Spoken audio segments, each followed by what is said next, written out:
Okay, well, welcome back, everyone, and apologies to our public attendees who had to wait a little longer for the meeting to resume.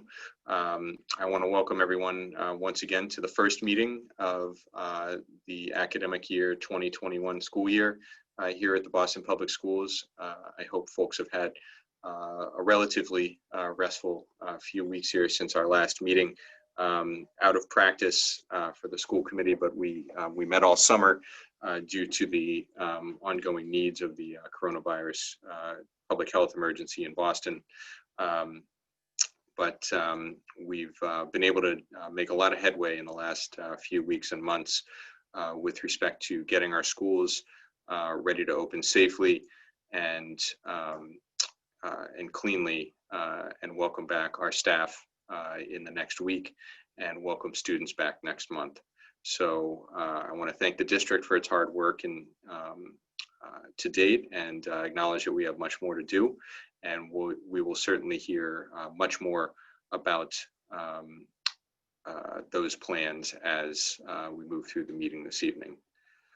If you're wondering why we started the meeting a little bit, or excuse me, resumed the meeting a little bit later this evening, it's because we've just returned from an executive session where we conducted a strategy session in preparation for negotiation with the Boston Teachers Union. The committee will receive a presentation on a tentative agreement between the district and the Boston Teachers Union a little later this evening, followed by a vote. Now, folks that are joining us now will note that tonight's meeting is being shared live on Zoom as well as on YouTube. It will also be rebroadcast on Boston City TV and posted on the school committee's webpage at a later date. For those of you joining us on Zoom or at a later date, you can also find tonight's meeting documents posted on the committee's webpage at bostonpublicschools.org/school committee under the September 16th meeting link. We have interpretation services this evening available, first in American Sign Language. Michael, thank you for joining us. As well as from Mr. Bernal, our Spanish interpreter. Mr. Bernal, if you're with us, would you please introduce yourself en español? Thank you, Mr. Locanto. Good evening, everyone. My name is Juan Bernal. I am the Spanish interpreter. I will provide live interpretation during the public comment portion of this meeting for those in need of interpretation. I will now proceed to make the same announcement in Spanish. Muy buenas noches para todos. Mi nombre es Juan Bernal. Soy el intérprete para español. Voy a proveer servicio de interpretación en vivo durante la porción de comentarios públicos de esta reunión para aquellas personas que necesiten de un intérprete. Muchas gracias. Thank you very much. Please proceed, Mr. Locanto. Gracias, Mr. Bernal. And thank you to everyone as well who signed up for public comment this evening. Sign up for both public comment periods close today at 4:30 p.m. And as another reminder, Ms. Sullivan will go over the rules for public comment a little bit later when we get to that portion of the meeting. But since we do have a large number of public commenters once again this evening, we have 55 public comments signed up. We also have many newcomers joining us once again this evening. So I want to give you a quick reminder for those that have signed up for testimony. Excuse me. First, please make sure that the Zoom account that you signed in under matches the same name that you signed up for public comment. You can also use the Zoom tools to rename yourself so the committee staff will be able to easily find you when it's your turn to speak. Thank you for your cooperation. Now, turning to some happier news, just before we get started, I want to take a moment to welcome our new student representative for the 2021 school year, Mr. Kamani James. Mr. James, welcome. He's a senior at the Boston Latin Academy and an active member of the Boston Student Advisory Council, better known to many as BSAC. He's testified before the school committee many times before. He's also helped us out on the superintendent's working group that has worked on the student information policy that we'll hear about a little bit later this evening. And I'm confident Mr. James will do a superb job representing the voices of his fellow students. So welcome once again, Kamani, and would you like to say a few words? Thank you, Mr. I just wanted to say thank you to everyone for having me here. It really is a pleasure to be here and to sit on the committee with you all and really just work to improve the education and the experiences of our students in the district. As the chairperson said, I was formally sworn in yesterday by the mayor. Very exciting experience. And I'm here to represent all BPS students and just truly engage in thoughtful, meaningful conversation around their needs and issues. So thank you for having me here. And I want all students to know that I work for you. So, yeah. Well, that's excellent. Thank you so much, Mr. James, and thank you for your bright and thoughtful comments. And we look forward to many thoughtful insights during our committee proceedings over the next year. Excuse me. We'll have an opportunity for committee members to say a few words and welcome you in just a few moments after the superintendent's report. So we'll begin now with the approval of minutes from the August 19th, 2020 school committee meeting. At this time, I'd like to entertain a motion to approve the minutes of the August 19th meeting as presented. So moved. Thank you, Dr. Coleman. Is there a second? Second. Thank you. Sorry, I don't have my screen open. Who offered the second for the record? Thank you, Ms. Robinson. Is there any discussion or objection to the motion? Ms. Sullivan, will you please call the roll? Dr. Coleman, Yes. Mr. O'Neill, Yes. Dr. Rivera, Yes. Ms. Robinson, Yes. Mr. Tran, Yes. Ms. Oliver Davila, Yes. Mr. Lecanto. Yes. Thank you. The minutes are approved unanimously. Well, thank you very much, Ms. Sullivan. We'll move on now to the superintendent's report. I present to you our superintendent, Dr. Brenna Cassellius. Thank you, Mr. Chair, and thank everyone for joining us. It's so nice to be back with all of you. It's been a month-long break, so really great to see all of you. I hope everyone enjoyed the last few weeks of summer and that you're ready for this new school year. I'm going to be providing my reopening update this evening, but I do want to remind everyone that the first day of schools is coming Monday, September 21st. We will begin that fully remote. So I want to make sure that every parent has called their schools and gotten their materials and they're ready to go. So let's all be ready and get geared up for next Monday. I'd like to cover a few more updates, but before I do that, Kamani, welcome to this panel. I'm so proud of you. Yesterday I was able to join you and the mayor virtually during the swearing-in ceremony, and I was just warmed up with so much pride because I've gotten to know you so well over this past year, and we were joined there by Chair Lecanto, Ms. Maria Estrada, and Jenny Salzama, who work directly with BSEC. And I know how deeply you value and respect student voice, and so do I.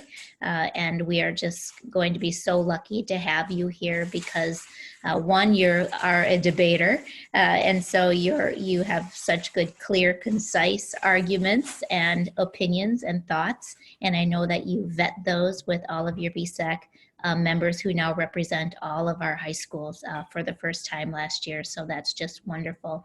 And I know that you will give us all a run for our money because you're just so knowledgeable on the issues, and just so proud of you. So welcome, Kamani. I want to give an update also about Countdown to Kindergarten. We are just so excited about kindergarten this year, even though it will look a bit different for all of us. We still have such a great team that's trying to make it special for our kindergartners, and we're keeping that tradition alive of making sure that our kids get their yellow I'm going to kindergarten t-shirts, and the Countdown Kindergarten team has been all over this city these past weeks, cheering on our kindergarten students and families, spreading the joy, dancing with them, and getting excited for the new school year. And if you haven't picked up your Countdown to Kindergarten t-shirt and that special kindergarten gift, there are a couple more stops on our tour. So I want to remind you of those. Tomorrow, the team will be in Adams Park in Rosendale Square from 11 until 1 p.m. And later at the Hyde Park branch of the Boston Public Library, who have been tremendous partners with us, from 4 to 6 p.m. On Friday, the Countdown team will be outside the Fields Corner branch of the Boston Public Library in Dorchester from 11 a.m. until 1 p.m. And I'm planning to join the team at one of the last stops this week to greet our new kindergartners and their families. So please be sure to wear your mask, practice social distancing when welcoming and coming to pick up your t-shirts. And also a reminder that students in all grades, including our pre-kindergarten and kindergarten, begin learning remotely on Monday. For the week ending in September 7th, I wanted to give you just a brief COVID testing update from Chief Martinez.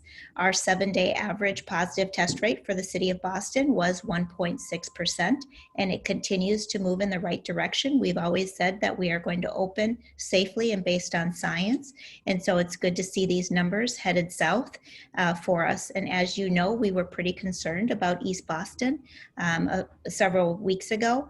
But the city has really taken a sharp focus there, and their 7-day positive rate was cut in half and is now currently at 6.4%. Not quite lower than 4 where we want them to be. So we would like to call on everybody to help us out here, continue to follow the guidance around our health guidance, and so that we can safely open our doors.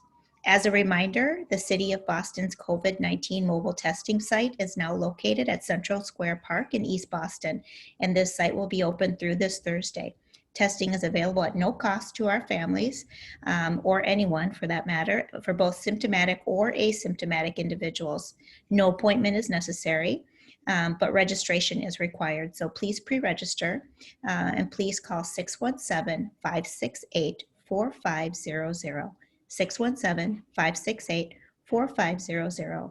It's quick and easy to get tested for COVID-19, and I've encouraged you to get tested regularly. We're also asking our community to continue to take these measures to protect yourself and others by continuing to wash your hands with soap and water, clean, frequently touched surfaces. Please stay in your house if you're not feeling well. You wear your face covering no matter where you go. Try to be 6 feet apart and avoid close contacts with others that are appearing sick, or avoid large crowds. This is just a general reminder that people over the age of 65 with underlying conditions are still really advised to stay home, except for your essential errands.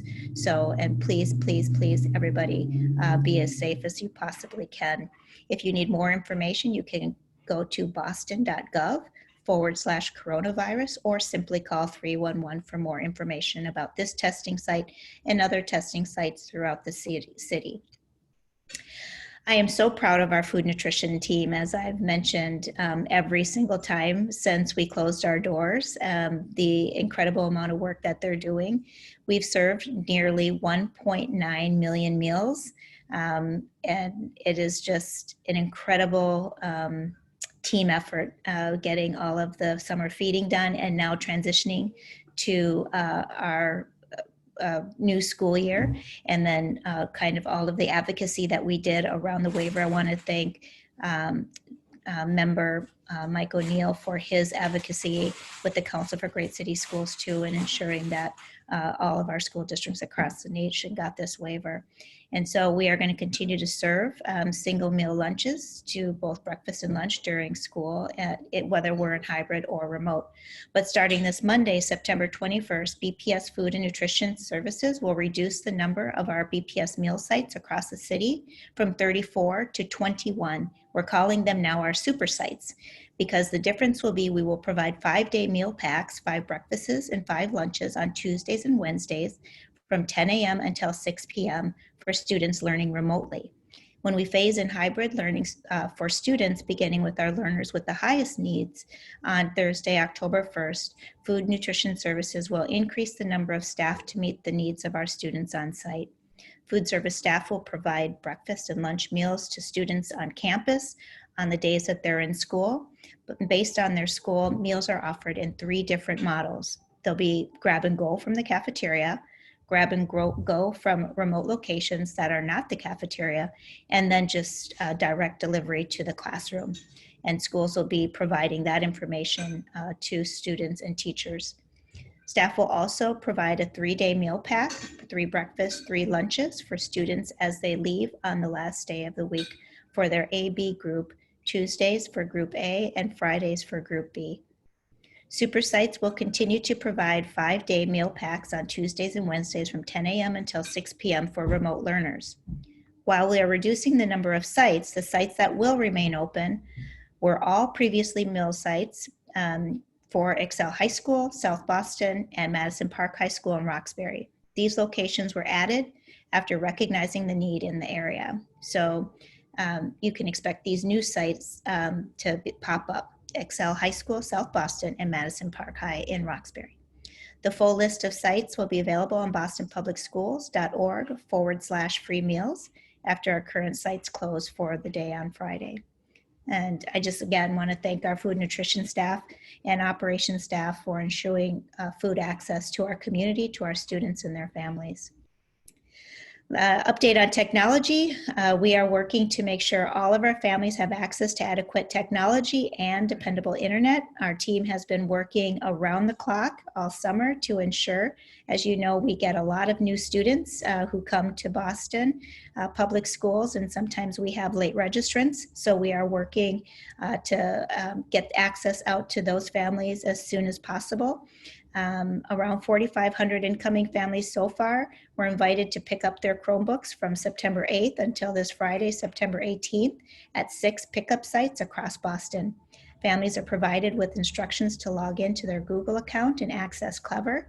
And we also provided language-specific family trainings through our Family Engagement Office. So I want to thank them also for giving families what they need so that students can get signed on. In addition, trucks are delivered Chromebooks to schools this week, and each school has received new Chromebooks for returning students who need a device. School leaders and school staff are reaching out to arrange a pickup for students that currently do not have technology in hand.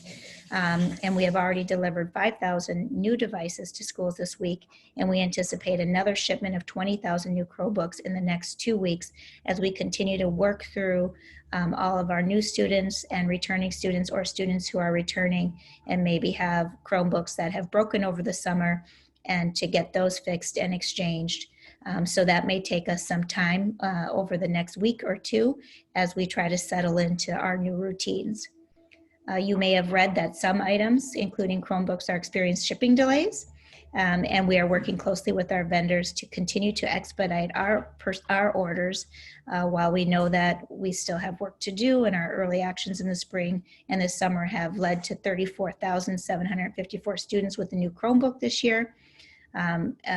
We still have some of the outstanding issues that we are still working through with new students, broken Chromebooks, and exchanging those. So again, we'll be working through those issues all early next week with families and with students.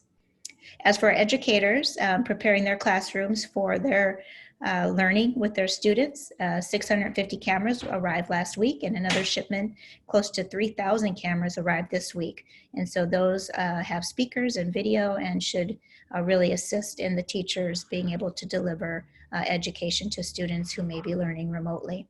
I want to speak just generally. I know you had an update just previous to this meeting around the MOU.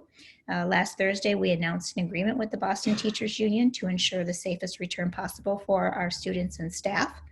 Equity, public health, and safety were among the key issues and principles that were prioritized and emphasized by both BTU and BPS throughout our discussions. BPS and BTU will expand training and professional development opportunities in hybrid and remote models of learning, while we continue to work together with our task forces to bolster our learning models and our delivery models to our students. We also are working on our family communication, and we are continuing to pursue increased levels of student engagement outside of school with our partners. I want to thank BTU President Jessica Tang for her stewardship and leadership, and also Mayor Walsh for his commitment to seeing this agreement through and for his incredible leadership throughout this pandemic. These are truly unprecedented and uncertain times, and we all recognize that. We also understand that we all have a responsibility to children and families of this city, and this agreement reaffirms that charge. Among the supports provided and decisions made, our random COVID testing will be administered to 5% of BTU membership weekly, first by high positivity rate neighborhoods, then by staff populations, working with high-risk student populations, and then citywide. A checklist will be established to verify key health and safety measures before schools are cleared to reopen in-person learning, including results from independent air quality tests. Educators will receive additional training on best practices for remote learning, and already we've had over 40,000 sessions. Educators will also have the option to work in school, even if all students are assigned to teach and learn from home, and also will be able to work remotely if all students they are assigned are learning from home. While the buildings are undergoing additional cleaning on Wednesdays, educators will be able to work either in the buildings or remotely by their choice. Appropriate PPE will be provided by the district to all of our educators. And many other terms and agreements. I'm happy that we all have come to this understanding so that we can continue to support our students and families in this school year. Just want to give a brief update on ethnic studies and the work that we've been doing with ethnic studies. I know that you've received some letters around this and there's been some advocacy, but I do think that we need to clear up what exactly has and has not yet been done. So thanks to the partnership with our divisions of academics, brokered with UMass Boston's collaborative of Asian American, Native Americans, Latino and African American Institutes, CANALA, and BTU. For the first time ever, we have a BPS Ethnic Studies 101 course in our student information system. To help with this work, we've developed a partnership with internationally renowned scholars in the field at CANALA. In addition, we work to hire a teacher leader to coordinate the Ethnic Studies Now work this past summer, and we are stipending 3 teacher leaders in BTU Ethnic Studies Now Committee to compensate them for our curriculum development work. The introductory course in ethnic studies is taught and will be taught this fall by 5 teachers in 5 schools. The class will be an interactive introduction to the experiences of people of color in the United States. The focus of the course is on the construction and transformation of identity, power, and collective action. Professional development for the course, Boston Through a Wider Lens, was facilitated through the returning Boston Strong Educators Summit for nearly 20 participants, including direct learning in the morning and experiential learning in the afternoon. A small set of identity-specific courses, Black Studies and Latinx Studies, for instance, will be available in the spring. CANALA is currently building out these courses, which will be MassCore aligned. This is very important work to me and to the team and the whole entire academic team. And it's strategic work. It's in our strategic agenda, and we will continue to move forward despite the pandemic response. And I'm excited to introduce this curriculum to our students. I also wanted to just give a brief update on the Look Act implementation. On Monday, our first Vietnamese dual language BPS classroom will open. Thanks to the work and efforts of multiple offices, including finance and early childhood, as well as leadership from the Office of English Learners and the English Learner Task Force, our K-2 classroom is equipped, staffed, and ready to go. I think furniture was delivered just this past week. We're grateful for the partnership of VietAid and the Vietnamese Dual Language Committee for their support and advocacy to get us there and across the finish line. After reopening, we look forward to having a final permanent location announced for the program in alignment with enrollment season. And then just finally, I want to congratulate our Office of English Learners. Ahmed Noor, Director of English Learner Community Outreach, has been asked by DESE to serve on the English Learner Bilingual Education Advisory Council for DESE. His term will last 3 years, at which time he may request another term. The LBAC meets at least 3 times each year to discuss and provide input on items related to that year's charge. Congratulations, Ahmed, and thank you for continuing to represent our district and the Office of English Learners so well. And then I also want to announce that it is Latinx Heritage Month as of yesterday. Thanks, that's my superintendent report for this evening. Thank you very much, Superintendent. And before we get started with members' questions and comments, and I'll remind members, if you'd like to speak, if you would please use the Zoom function to virtually raise your hands.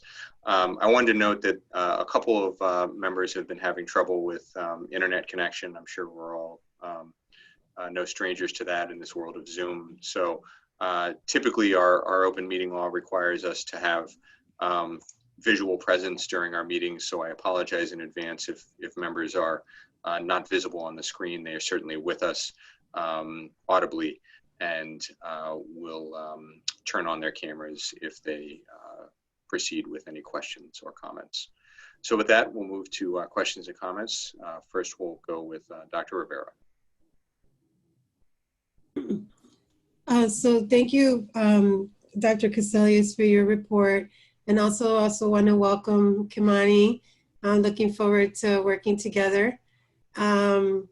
I did also just again want to thank the Dr. Cassellius and Andrea, Assistant Superintendent, Chief Andrea Zayas, really for this dedicated support to advancing ethnic studies in the school district. And I'm really honored to be a part of that work with some of my colleagues at UMass Boston, and really have learned so much from some of the teachers in the BTU Ethnic Studies Now group. So really, again, thank you for really supporting and advancing that work.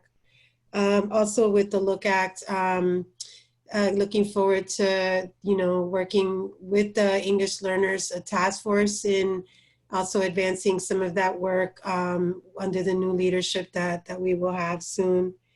And yeah, just again, I just wanted to thank you for supporting those two initiatives that are really dear to my heart. So thank you. Well, thank you, Dr. Rivera. We'll move on now to, let's go to Mr. James, our newest member. Hi, thank you, Dr. Cassellius, for your report. I just wanted to say that I really appreciate you and your team and the district's hard work in making sure that there are testing sites for COVID throughout the city of Boston and East Boston as well. I know a lot of friends and family in those areas that are being affected by COVID, and I think it's really important to have that resource there where they can go and ensure that they're staying healthy. So thank you for that. And my question is about the food and nutrition services. You mentioned that the food pickup sites are being limited from 34 to 21, if I'm not mistaken. Yes, we're changing our food delivery because the students will now be getting food in person as well. So we may not need as many sites. So we have super sites so that we can give them multiple meals to take out. This is often, we were told, easier for families instead of coming up every day for meals and, coming for breakfast, for instance, then coming for lunch. We can serve multiple meals and serve multiple days of meals. And where will this information be retrievable for families? Families will be able to get it from their schools, but it's also on the website at bostonpublicschools.org/reopening. Okay, thank you, Superintendent. Thank you, Mr. James. We'll go now to Ms. Robinson. Thank you, Superintendent. And also I want to welcome Kimani. I know you're at Boston Latin Academy, correct? Yes, I'm an alum of Girls Latin School, Boston Latin Academy. So go Dragons, yes, welcome. Dr. Cassellius, I just want to again thank you and your team for all of the continuous hard work through the summer and now getting us ready for school. I also want to give a shout out and thank you to the Countdown to Kindergarten team.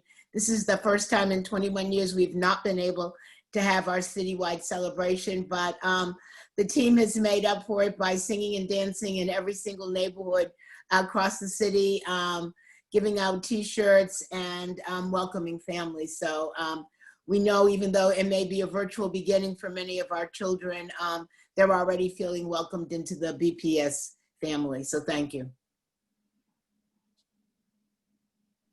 Thank you, Ms. Robinson. Mr. O'Neill.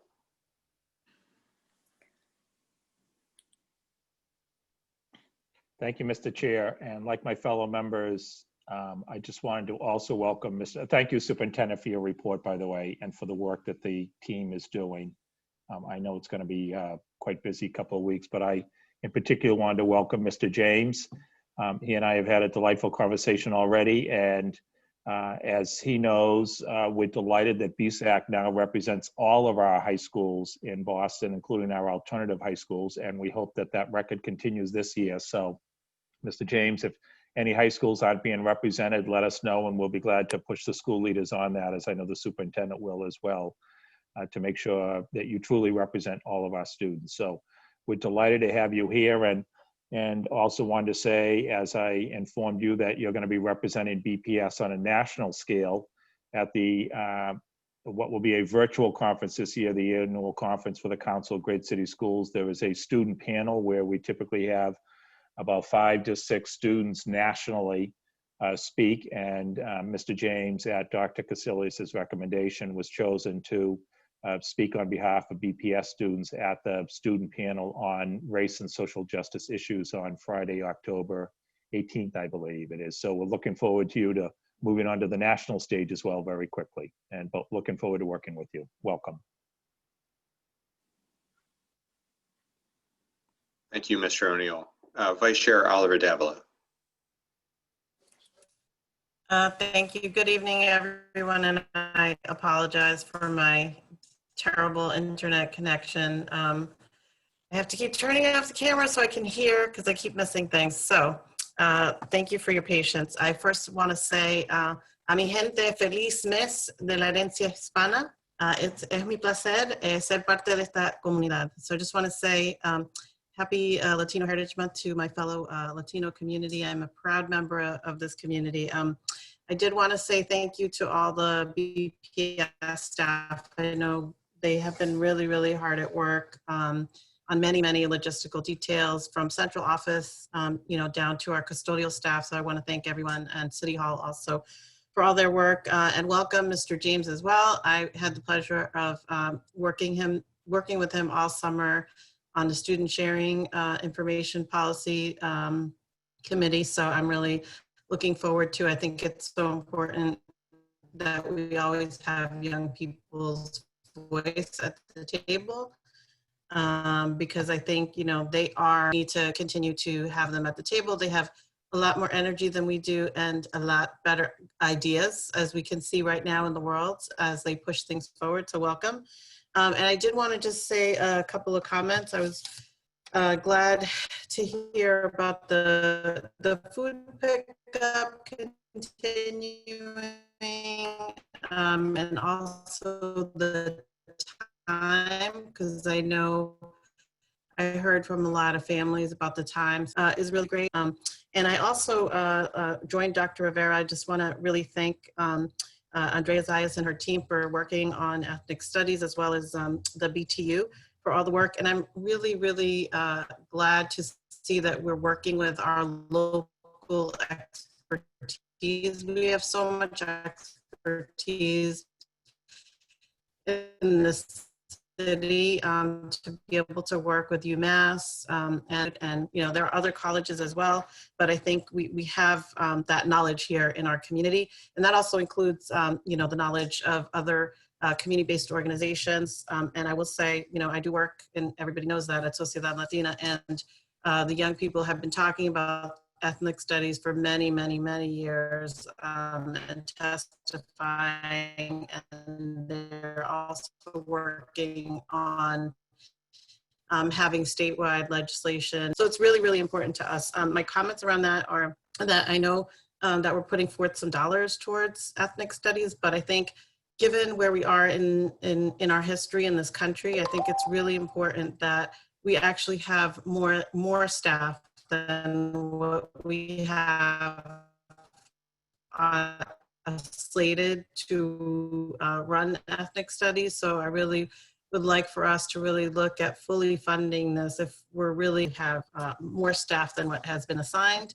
And I do think it should include, these conversations should include, again, external partners, especially young people, to review the curriculum and the case studies so that they can give their opinions on relevancy and engagement. So, but I'm glad to see it moving forward. That's wonderful, but I would like to see it just be fully funded moving forward. So thank you. Thank you, Vice Chair, and thank you for raising ethnic studies in particular. I want to thank Dr. Rivera for her work, especially in assisting the district in thinking through the ethnic studies curriculum at the district. And we look forward to a brief summary from Ms. Zayas during the presentation later this evening on equity, specifically focused on the ethnic studies curriculum. And we'll also be looking forward to a fuller presentation and conversation about ethnic studies a little bit later in this fall semester once those plans come into to clearer view. So thank you for your suggestions to the district on including additional voices there. You mentioned out of school time partners. I know the BTU has been working quite a bit on this issue as well, and we're anxious to have our teacher leaders as part of those conversations as well. I just want to take a further moment here before we move on from the superintendent's report. Take a moment, Mr. O'Neill reminded me a little earlier today that since the last time we met, we did have an election, and we do have a new representative-elect in our midst. Mr. Consalvo, Rob Consalvo, is the newest state representative, or soon to be the newest state representative from Hyde Park and Mattapan, and so and a sliver of West Roxbury. And so we want to recognize Mr. Consalvo's achievement and congratulate him on his win in the primary. I believe he does not have a challenger in the general election. So Mr. Consalvo will be with us for a few more months working in the district in his senior advisor role to the superintendent, a role that he's long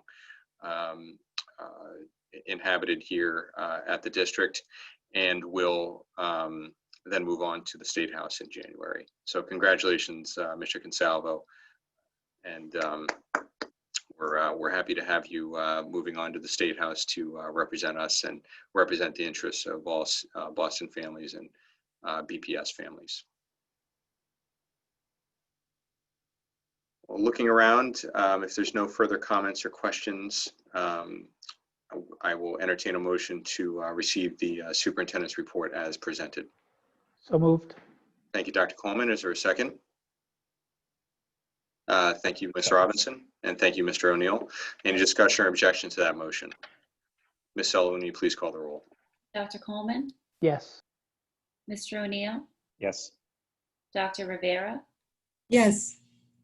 Ms. Robinson, Yes. Mr. Tran, Yes. Ms. Oliver Davila. Yes. Thank you. Mr. Lecanto, Yes.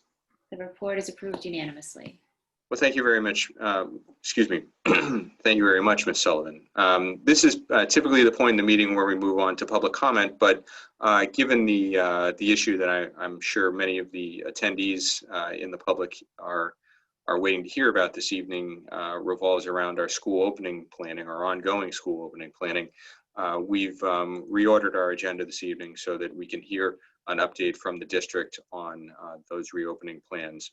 We will also have a presentation from the district on the tentative agreement that we have reached with the teachers union as well before we move to public comment, so that we can receive input from the public before voting on that tentative agreement a little bit later this evening. So with that, I'd like to first invite the superintendent and her team to proceed with an update on the district's reopening plans. Superintendent Cassellius. Thank you, Mr. Chair. I have my senior team with me here today to help provide a reopening update to you. We have been doing this now for the past several months, and I'm just very appreciative of the entire team. I know I mentioned that in my opening comments and earlier to all of you, and have been keeping you all abreast of some of the snags that we have, some of the bumps that we have as we move along and work through that. We do anticipate that this could be a little bit bumpier start than what we typically have, but we've been trying to mitigate every single bump as best we can, knowing that we join all other urban districts across this nation, as well as school districts, in doing something that we've never done before. So I'm going to go ahead and get started, and then I'll do the first quick update here, and then I will turn it to my team members for the specific updates and where there's some more technical information. So I want to just share with you where we're at today in terms of the COVID update.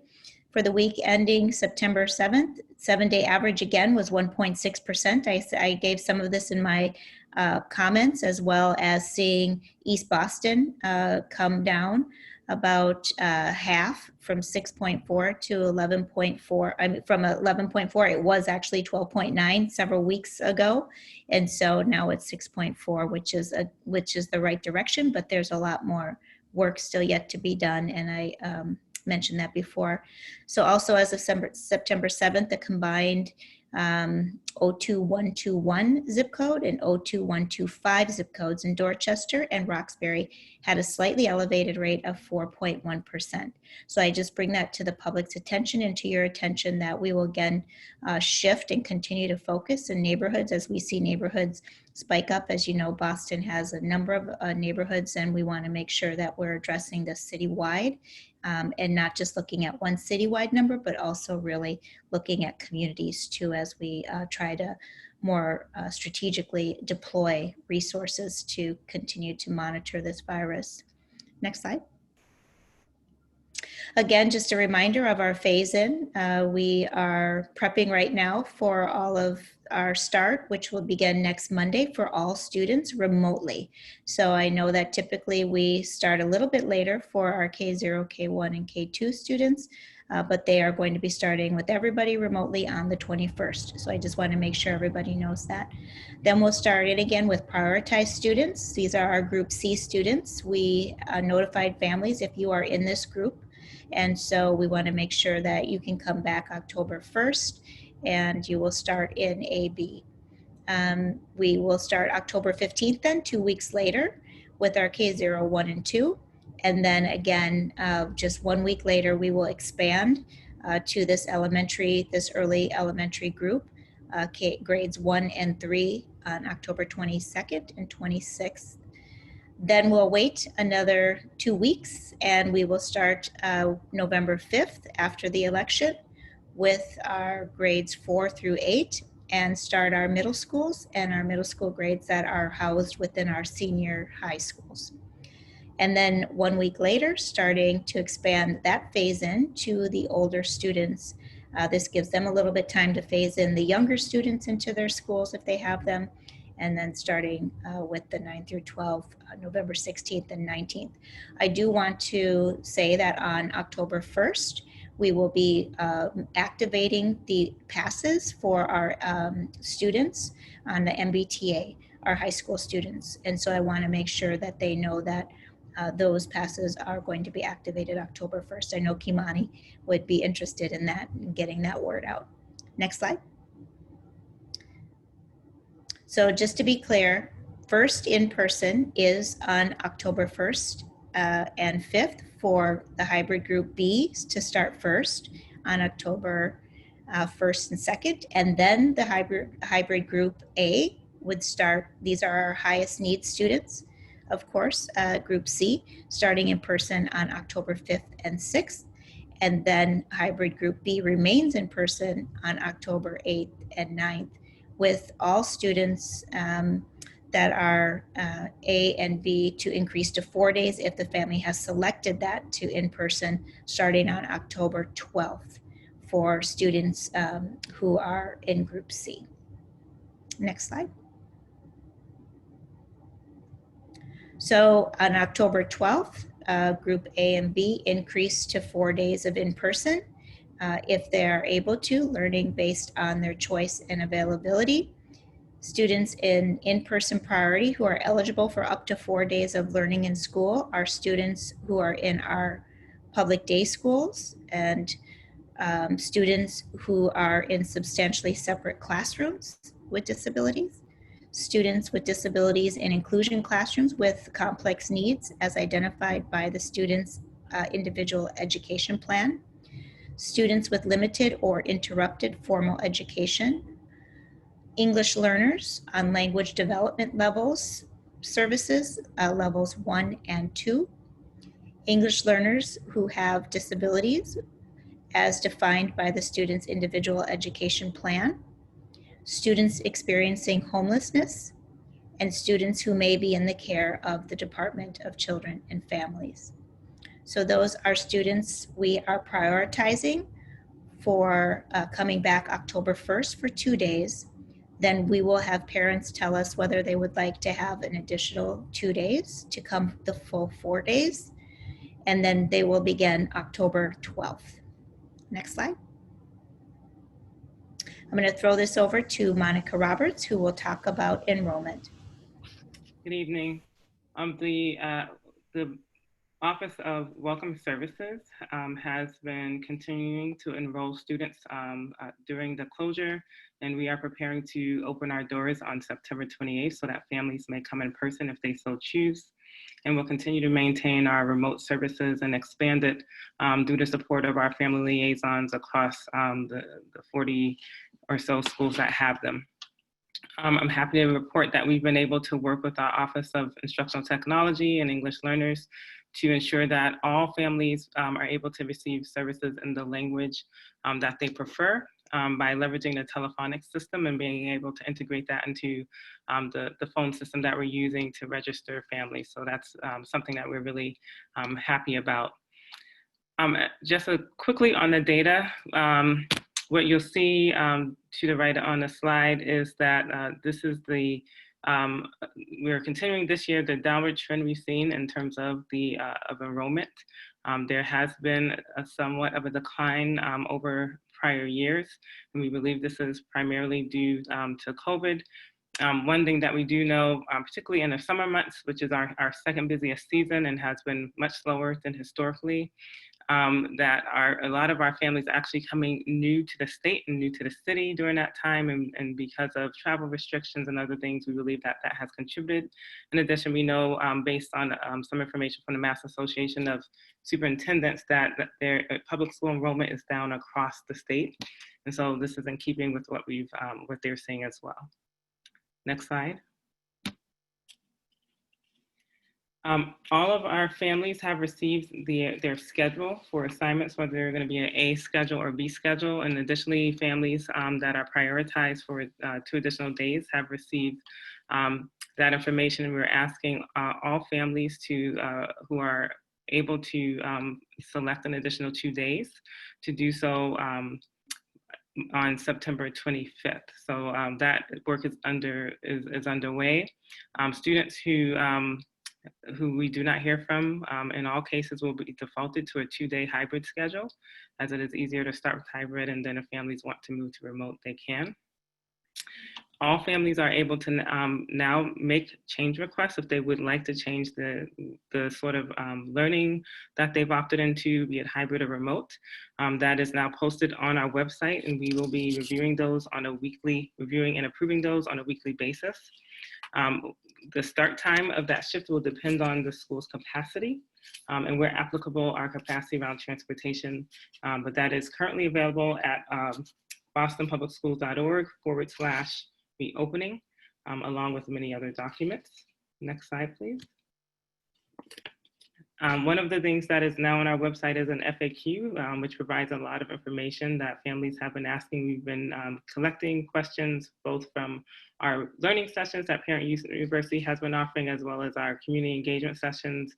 And so have really pulled together a lot of information that families are looking for. Additionally, families will find on there the checklist and again, the request form to change their learning mode if they so choose. That page also is able to be translated using Google Translate, and all of our documents are available in the primary languages of the district on that page as well, which is again, bostonpublicsschools.org/reopening. Next slide. I'm now going to hand it to my colleagues who will talk about health and safety. Thanks, Monica. In the area of health and safety, we're really going to be leaning on our staff and our families to complete a home checklist. It's just a real quick 11-item scan. And if students are exhibiting, or students or staff are exhibiting any of the symptoms that could potentially be connected to COVID-19, we're going to be asking them to remain home. Those home checklists will be distributed in the 10 primary home languages of the district. We're asking our schools to do a really thorough job of making sure that families know where they can access information and testing and other resources from the Boston Public Health Commission. As we all know and have seen in the news, there is a new state requirement that all students receive the flu vaccine by December 31st. We're currently working with the Health and Human Services and the Boston Public Health Commission to make sure our families know the different sites and locations where they can receive the vaccination. There's been lots of interest in the district-wide compliance rate with our immunization expectations, and the current compliance rate is at 92%. And we're working every day to collect information from our families and make sure that our database is as accurate as possible. School nurses will continue to do their work on outreach to parents and medical providers to obtain student immunization records. And then lastly, our Welcome Center staff have been provided with written materials and specific updates regarding the required vaccinations that parents must provide in order to enroll their students in schools. And we will continue to scan vaccination records at the Welcome Center and make sure those get put into our student information system. And I will turn it over to Andrea Zayas, our Chief of Academics. Thank you, Corey. Good evening, everyone. Great to see you. Thank you for having us. Brief updates since we last saw you on academics. I'm happy to report that with support from Staples, United Way, the City of Boston Resiliency Fund, the Boston Opportunity Agenda, and our own funds at BPS, we're able to provide at-home learning materials for all of our students K0 through 12, either through kits or through a gift card that'll allow families to purchase the materials that they need for productive at-home learning. Since we last talked, we've also purchased and enabled a number of pieces of instructional technology. SSO meaning our single sign-on, which is Clever. It's our digital backpack where students and teachers can sign on, and central office staff can all sign on to leverage our district-wide technology. Seesaw, which is our learning management system for grades K0 through 6. Nearpod, which is an adaptive learning platform, and Explain Everything, which is a really great digital whiteboard that's interactive where students and teachers can write together on their screen. We've ensured to procure e-texts and digital curriculum for all of our existing district-supported curricula like Focus, which is our early elementary curriculum, as you know, Expeditionary Learning, which is now offering a flex curriculum that's aligned to the priority standards and content, our math curriculum, Investigations and CMP, as well as StudySync, which is one of our new literacy curricula for middle grades, Sora, which is digital texts, Lexia, and Imagine Learning. So really grateful for the partnership with finance and thanks to school leaders for sharing with us their preferences and partnering with us to make sure that we could get those out as quickly as possible. Many of them are still in the process of being procured or rosters being updated, but we expect that they will be ready in the coming days. Very excited to report that Talking Points, two-way multilingual family communication tool, will be available for all of our educators to use. It allows us to really seamlessly text with our families in their language of preference. In terms of professional learning, we put together a set of professional learning days, really a conference over the last 10 days, beginning on the 10th of September. It'll end on this coming Friday, and actually will be available ongoing asynchronously for all of our educators. Topics like health and safety, anti-racism, all manner of topics around teaching and learning, remote and hybrid, adult and student cell and wellness and behavioral health, We've actually had over 40,000 individual sessions completed, and we're really excited to report that school leaders and educators have felt supported and have expressed a lot of gratitude around the options and the flexibility that they've had with that professional learning. So lots of bright spots there, and lots for us to continue leveraging in terms of the methodology that we used. And finally, just to echo the ethnic studies work that the superintendent highlighted in her initial remarks, through this partnership with UMass Boston and the BTU Ethnic Studies Now committee that we're really grateful for, and in particular, the teachers that have been working so hard over the last handful of years, we've been able to finalize that 101 course, which is linked here in your slides.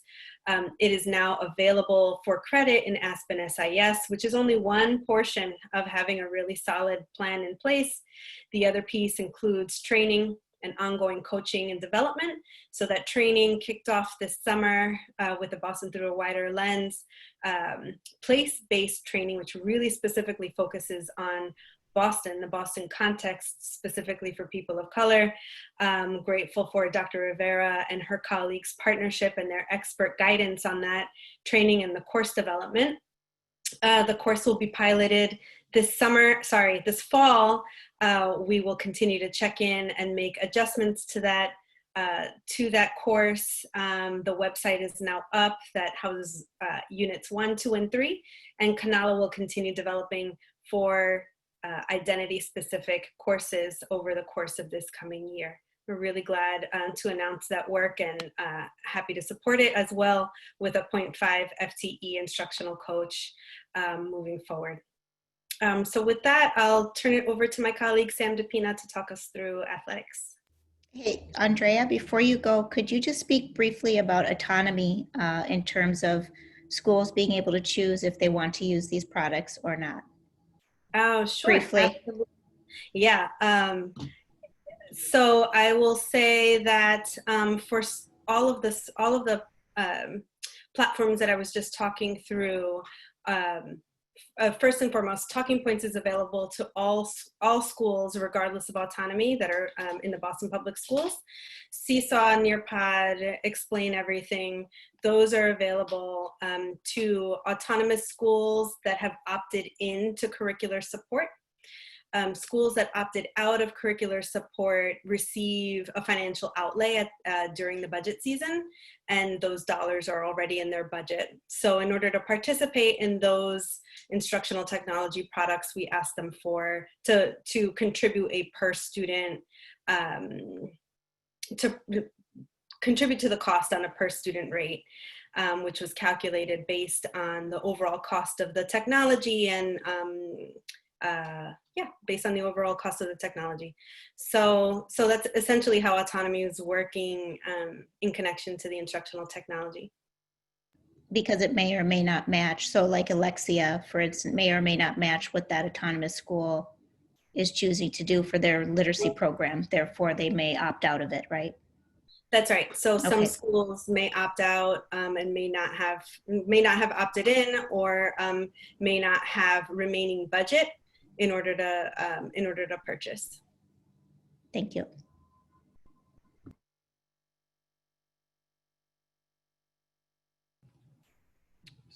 Thank you, everyone. Good evening, members of School and the community at large. Regarding athletics, I just want to start by acknowledging and thanking our athletic director, Avery Esdale, who's been participating on a lot of committees and task force across the state in helping us synthesize our guidance and recommendations here. And with that, we want to make sure we discuss the recommendations and rationale so that we're compliant with the Governor's Office of Energy and Environmental Affairs, DESE, and MIA guidelines. We also want to be able to follow the City of Boston State of Emergency guidance that currently prohibits soccer and football. We also want to recognize the limited access to school buildings for sports purposes. We want to maximize non-contact activities as well that are allowed under the guidance.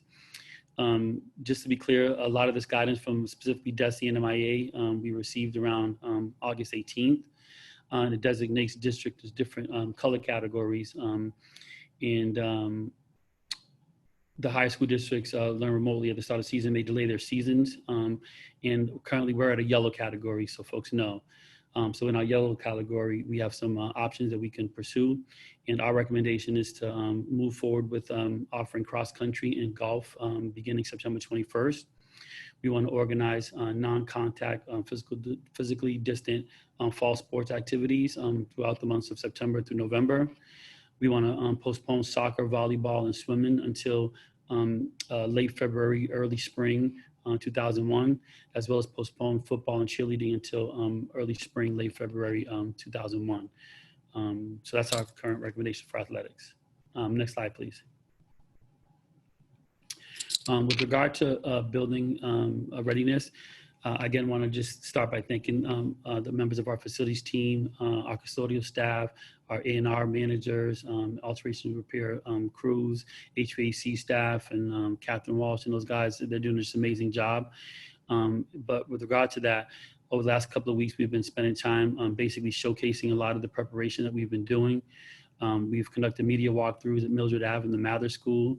We've conducted 6 walkthroughs just today at the Snowden International, Boston Latin Academy, Mather, Boston Teachers Union School, the Higginson Lewis, and I'm here at the Jackson Man School currently, where we ended our day from a long morning of walkthroughs. Facilities preparation, with regard to, we're focusing on signage preparation. The last bit of signs are still being delivered with the floor stickers, but they're on order, 60,000 of them. Sanitation stations are up in different places in classrooms and along hallways, and those are up and running. We're just making minor adjustments where we need to with regards to feedback that we're getting from school leaders and their staff.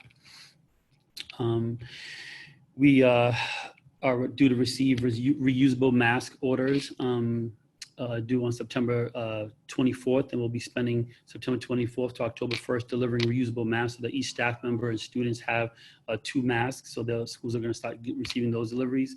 We have 600,000 disposable masks currently on hand, and schools have had their initial delivery of supplies on hand now and available at the school sites.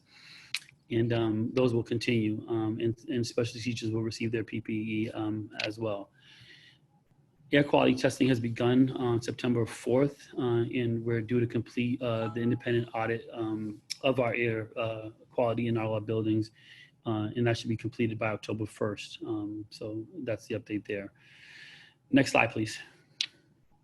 I apologize. Turn it over to Mark Racine, our Chief of Information and Instructional Technology, to talk about technology. Good evening. Thank you very much, Sam. So for technology, I want to cover 4 areas tonight. So family readiness, our new to BPS families received an invitation 2 weeks ago with instructions to log into their BPS account, get up and online. And then if they needed a Chromebook, they were provided with an appointment to pick up a Chromebook at one of our neighborhood sites. Over the last 2 weeks, we've had 6 different sites throughout the city to issue Chromebooks to new to BPS students. Wanted to make sure that they had an opportunity since they weren't with us in the spring. Through that process, we've had almost 1,000 new BPS families pick up Chromebooks all the way from kindergarten to our 12th graders who are just arriving in the district. And then for everybody else, we started this week with distributions to schools. So just in the last 48 hours, we've had almost between 5,000 and 6,000 Chromebooks distributed to schools. I'm looking at the reports right now, 1,800 of those devices, almost 1,900. By the end of this meeting, we'll hit 1,900 students were issued a device. So this week alone, we're pushing 7,000 Chromebooks distributed either by their school or by one of our central locations. So that in combination with last year's distribution of 33,000 Chromebooks puts us in really good shape for the start of school. But as the superintendent mentioned earlier today, we are waiting on the next shipment of Chromebooks from our distributor. We are on track to receiving this distribution. In fact, just as an hour ago from our vendor, they have confirmed that we're on track, but they are signaling that the issues that are plaguing many other districts across this country could also impact our shipment when it arrives in the US. So we are still at the whim of shipping delays and customs and those kinds of things. But at this point, we're ready to bring in another 20,000 Chromebooks next week. For internet access, we've been advertising the Comcast Internet Essentials program. Comcast has agreed to extend the 60-day free promotion for new subscribers to Internet Essentials. And then very soon, we're just settling the language. We'll be able to provide financial assistance for families that still need assistance with the Comcast Internet Essentials after the 60-day promotion is over. So we're very excited. That last piece was from a DESE grant, which is actually on the approval list. I believe it's on tonight's approval list. In addition to that, the grant approval from DESE also includes a supply of headsets for our English language learners and special education students. So they'll have a pair of headphones and microphone. And then classroom cameras, we've delivered 650 classroom cameras this week. And we've got 2,850 additional cameras arriving over the next 2 days to get out to schools as well. These are cameras that are going to be helping teachers to access their physical classroom, and the camera will follow them through the room so that they can use their traditional whiteboard and still present to students that are at home. That's it for me.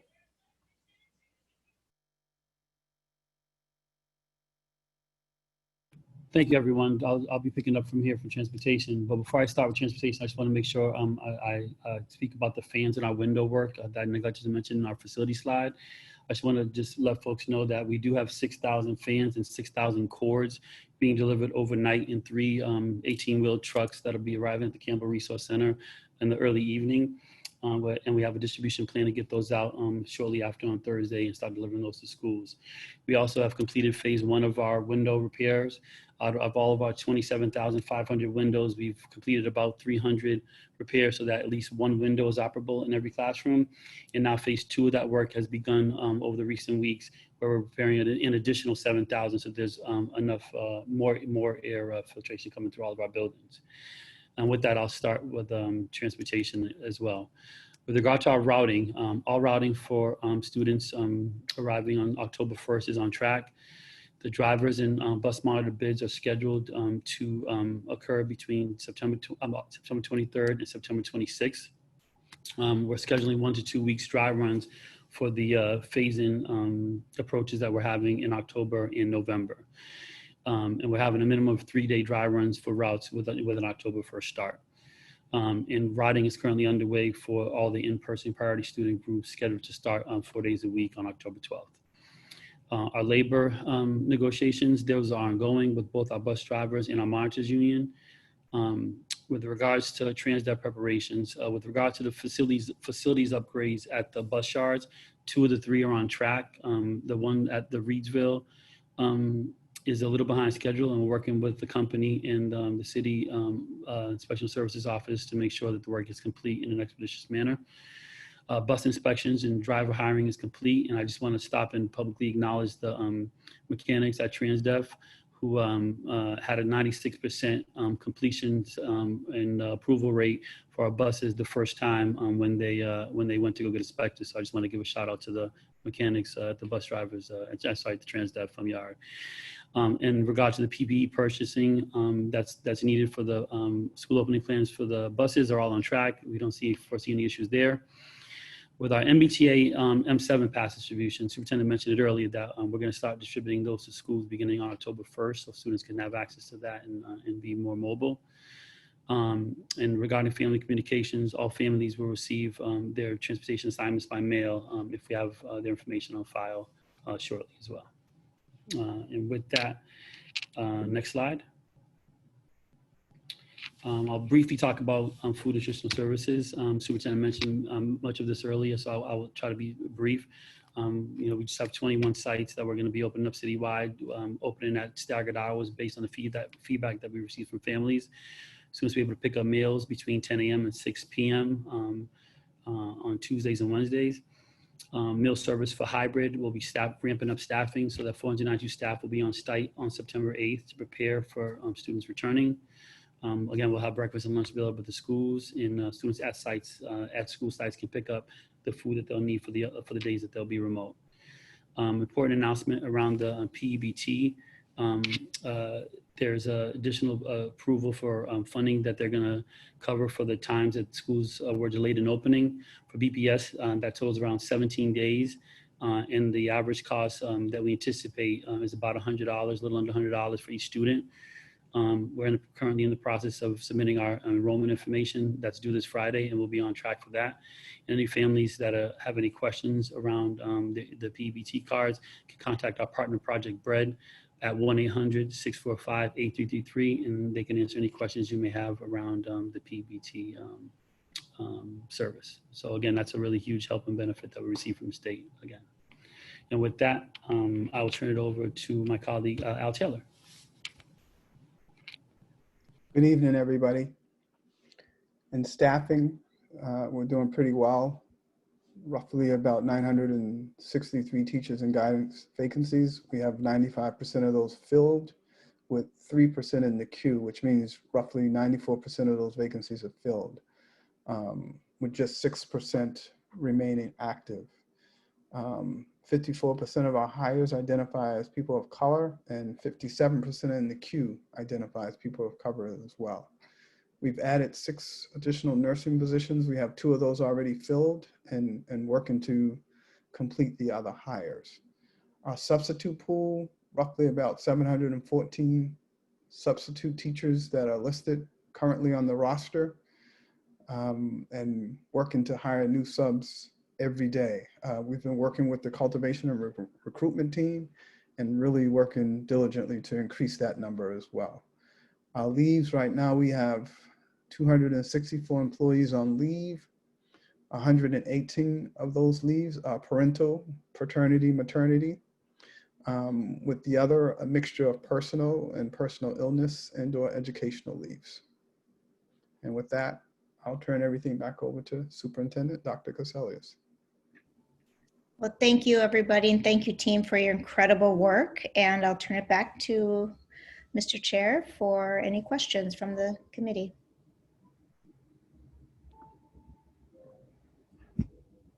Well, excellent, Superintendent. And first, thank you to you as well as all of your staff here in this comprehensive presentation. I think it's definitely demonstrative of the huge amount of work here that has gone into reopening our schools. It's a Herculean task any year to reopen our schools, but certainly in this year with all of the concerns that have been presented by COVID and recovering and all of the other social unrest that we have going on in our country and in our city, we've got our work cut out for us. But you and your colleagues have done quite a bit of work here to get ourselves ready for a safe and secure return to school for our staff and our students. And you've done a great job in keeping us informed about what it is that we need to continue to work on as we get ready to welcome students back. So while my fellow members are getting ready to ask some questions or submit some comments for discussion, I'd ask you once again to use the Zoom option to virtually raise your hand. I wanted to share my screen briefly. You had mentioned, Superintendent and team, the reopening website, and I wanted to take folks through that briefly and show here at the bostonpublicschools.org/reopening website.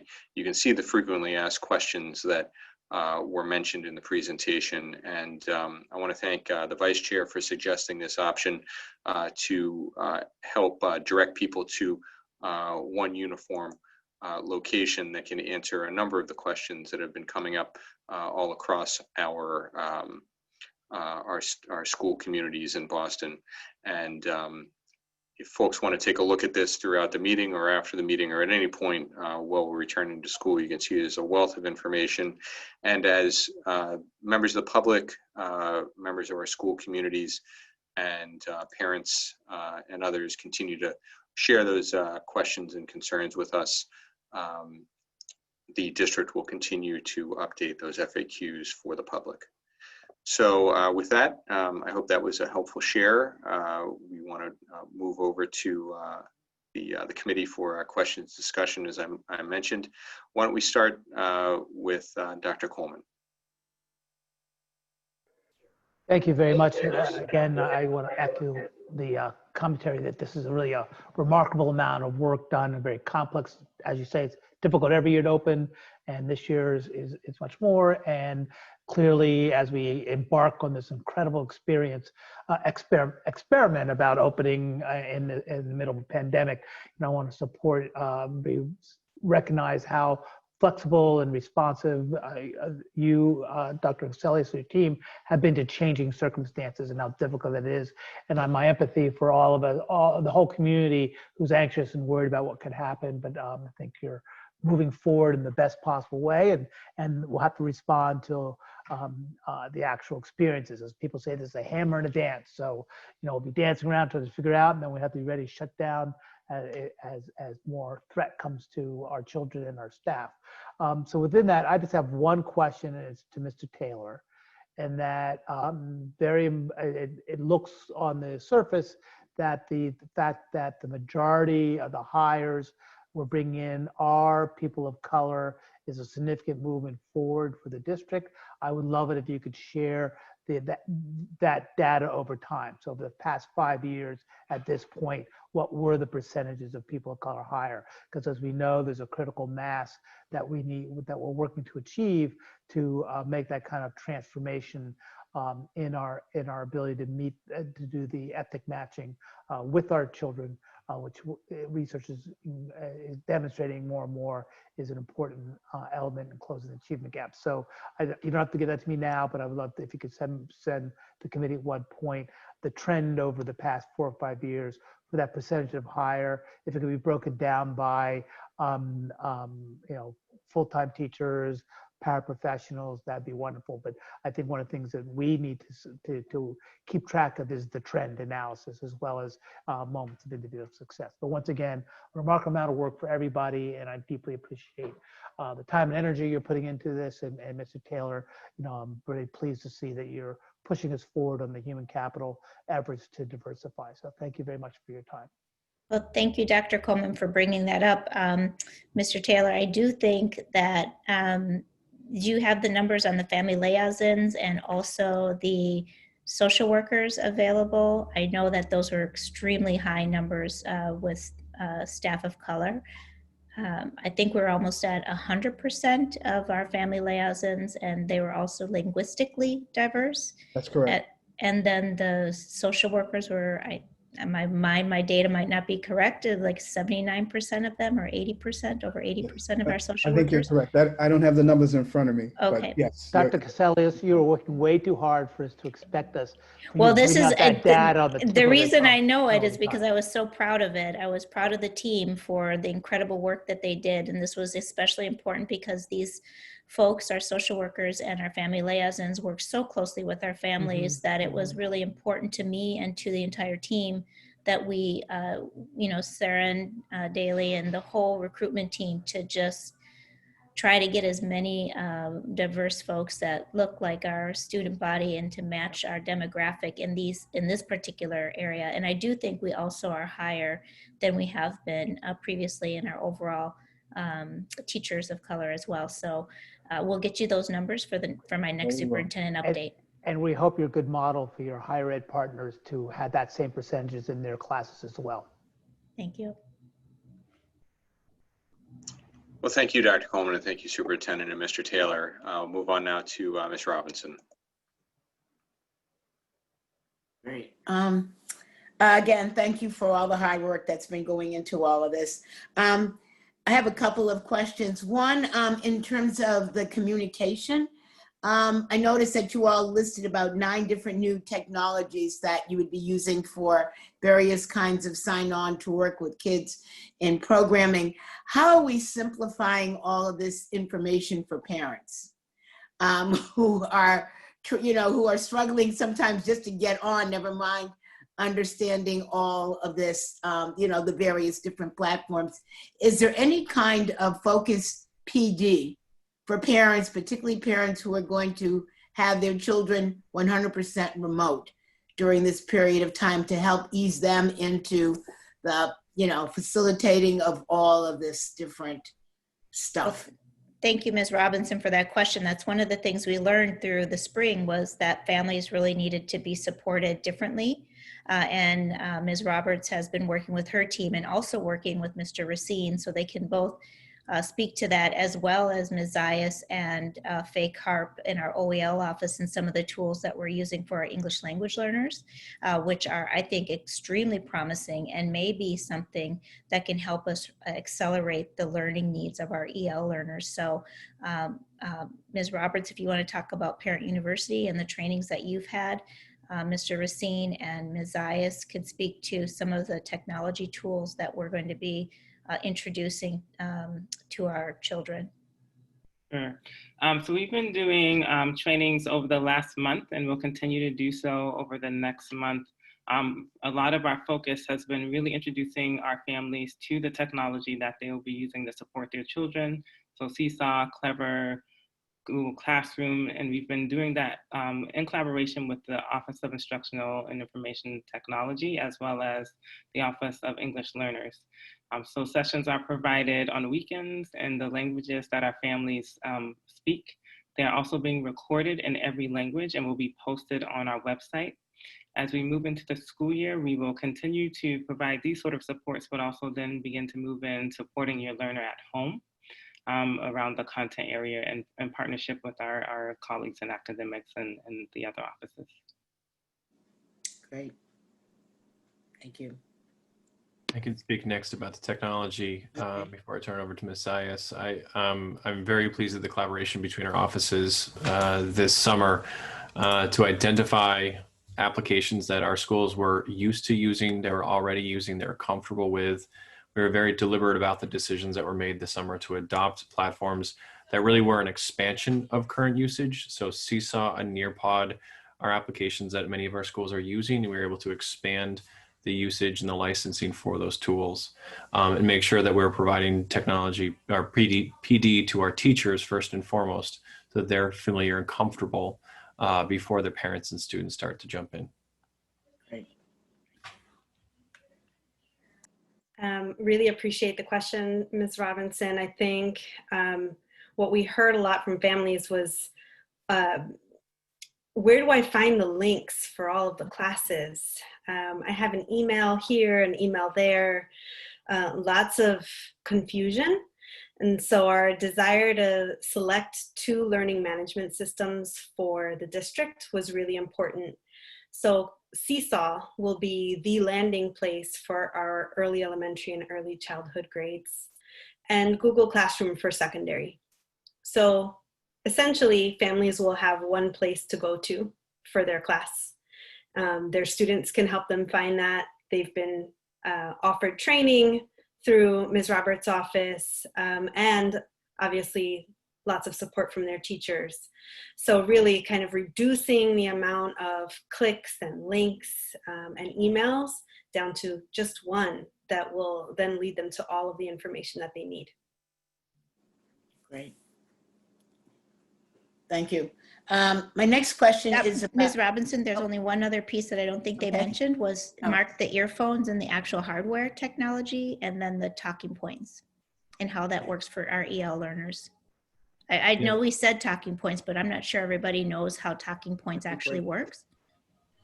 Yeah, I will speak first. The headphones. Now it's in your hands. It is an item on the grants approval list for this this evening. Yes. But that is a grant that we were awarded from the Department of Education for headphones for our English language learners and special education students. And those are going to be arriving, should the grant be approved, those will be arriving in the next week. And then Talking Points is an application that we actually learned about through some of our schools, as well as a lot of the other large districts, the Council of Great Cities Schools during closure. It is a text messaging app in which our teachers do not have to use a personal phone to text message back and forth with their students and parents. But what sets this one out from other competitors is that it automatically translates the parents' preferred language. So as the teacher will write a text message in English, it will translate it to each parent's preferred language. And as the parents text backwards to the teacher, it will translate it back to English. So it's a wonderful application that many of our colleagues in other urban districts recommended, and our teachers are really excited about that one. Great. I have a question about the earphones. Would there be the possibility of earphones being available to children who may be in families that have very limited learning space or much shared learning space and not much private learning space, in order to help block out some of the noises that are causing cross issues? Yes, while tonight's grant is approval for the DESE grant for English language learners and special education students, I did just get word very, very recently that we will be expanding the purchase of headphones as well. So it won't just be for English language learners and special education students. Even though tonight's grant is for that population, there will be another round of purchasing for a larger number of students. Great. Thank you. Thanks. I have two more questions. One, and this may be too soon, may need to come back to this in a couple of weeks, but the question was about when we're starting to give out the MBTA passes in October, high school students won't be coming back to buildings until November. Is there a plan with the MBTA around adding additional buses or continuing to provide the designated buses that were taking students from some neighborhoods to some of the schools directly? And how will they handle the social distancing, et cetera, on those buses, or will they be, given the kind of guidelines we have for buses for younger students? Sure. We've been in weekly contact with the MBTA through our transportation department. Dell and her team have regular communication with them. And the plan is that the service will remain the same as it was prior to COVID. So the supplemental buses that we do have in place will remain. And we're working with them to, advocate as much as possible for them to make sure they're keeping our kids safe as much as possible. But the passes will be out October 1st, and they'll be able to access them and ride the service and get back and forth from where they need to go, from different employment opportunities, educational opportunities, so it'll be available. We debated, Ms. Robinson, whether to turn them on November 16th or whether to turn them on October 1st. And we just thought keeping students engaged positively and earlier, and BSAC members had told me earlier is better. We also know that they have jobs and employment and other activities that they do. And we thought that this would be good also for their own socialization and mental health. And when they do go back and forth on the MBTA, they do need to observe health guidance around wearing a mask. And of course, anytime a student comes into the school building, we are asking them to use hand sanitizer and wash their hands upon entering and have a mask on, stay 6 feet apart. So students will be aware of these safety measures, and we'll be asking them to comply to those on the MBTA as well as our yellow buses. Mm-hmm. Okay. Right. My last question is about the sub pool. The question is, once those subs are hired, will they be designated to a particular school or particular group and not intermingled? One of the issues being in the early childhood programs, when the child care programs went back, and they also had subs, where COVID spread was in those programs that shared staff that moved from one grouping to a next. And so one of the biggest recommendations they continue to make is that you can't have people that are mixing outside of your group. So how are we handling subs? I see Al's not on. I don't know if Yeah, Tammy's no, on. sorry. No, Tammy might be also able to answer that question in terms of the health and safety need and moving substitute teachers from one and how we're handling our substitute. Al or Tammy? I can speak to the substitute issue broadly. We have looked at that issue, and we certainly agree that we need to limit the numbers of adults that interact with our kids, and actually adults that interact with other adults, to the very greatest extent possible. But we also need to make sure that we have enough adults interacting with our kids so they can actually be educated. So with regard to substitutes, we're hoping to be able to assign substitutes per building. We don't know if we can do that yet because we're still compiling the numbers of substitutes we'll need, but we're very conscious of once we have a substitute assigned, they're not going to be walking into different classes within that building to the extent that we don't absolutely have to have that happen. Obviously, we would, if we don't have coverage for class, we'd have to send kids home to be fully remote. And so it's always a balance between how do we keep kids safe and how do we keep them educated.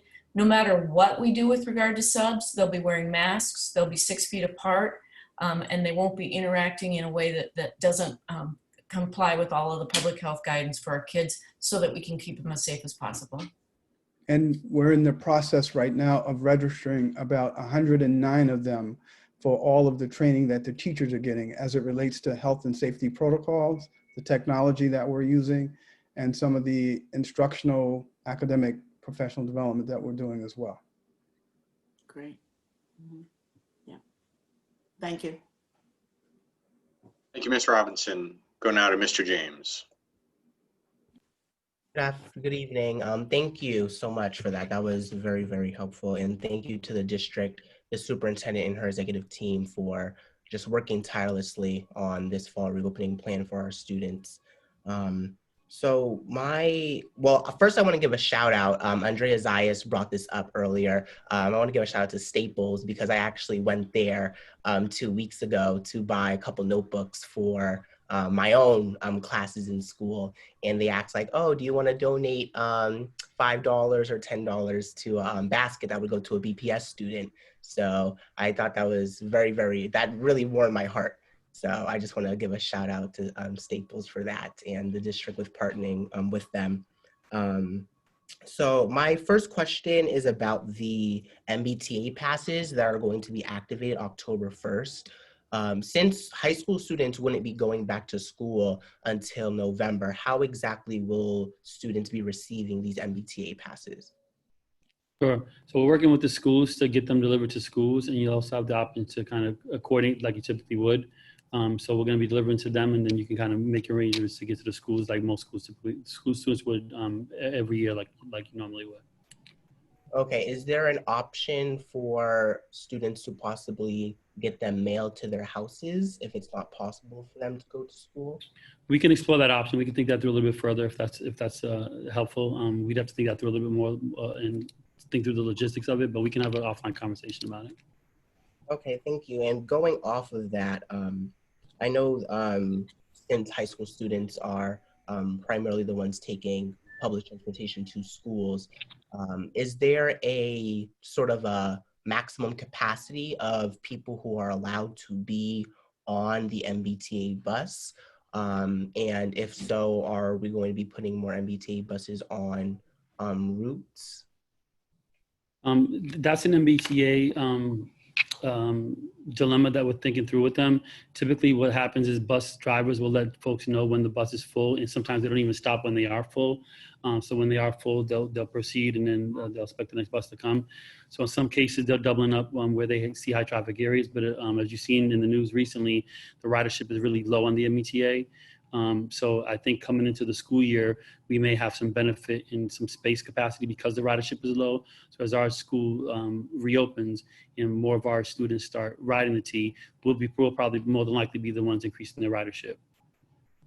Okay, thank you. And I did have a question about sending students back. I know, well, first I want to say that I do appreciate the plan for prioritizing students who need to be prioritized academically at the beginning of October. I think that's very important for those students to get that in-person learning.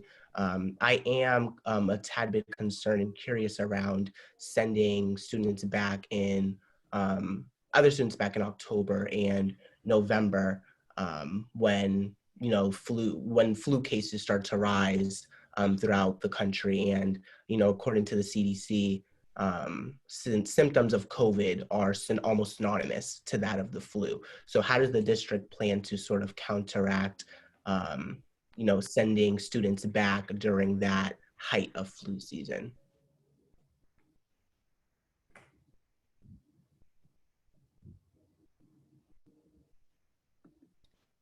Is Corey on here or Suzanne to speak to the health benefits and the health precautions around the flu?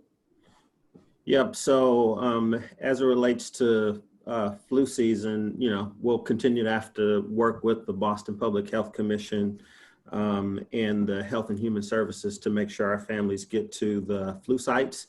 And we have developed some very specific criteria for school leaders to look through. We have a health services guidance document that's about 33 pages.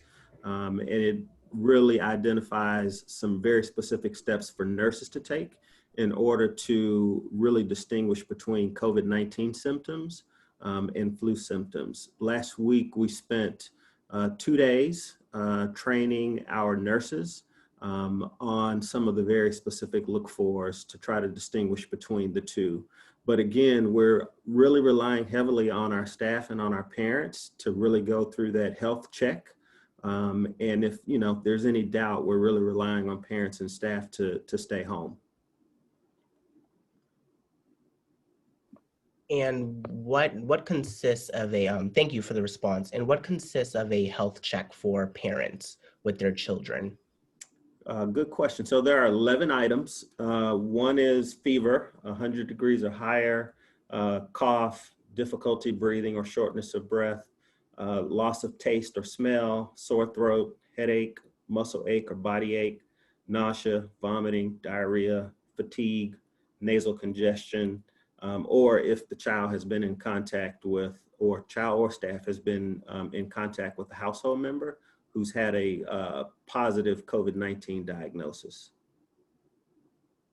Okay, thank you. And my last question is, through cleaning our schools and our facilities, have there been any special attention or adjustments to bathrooms in our schools?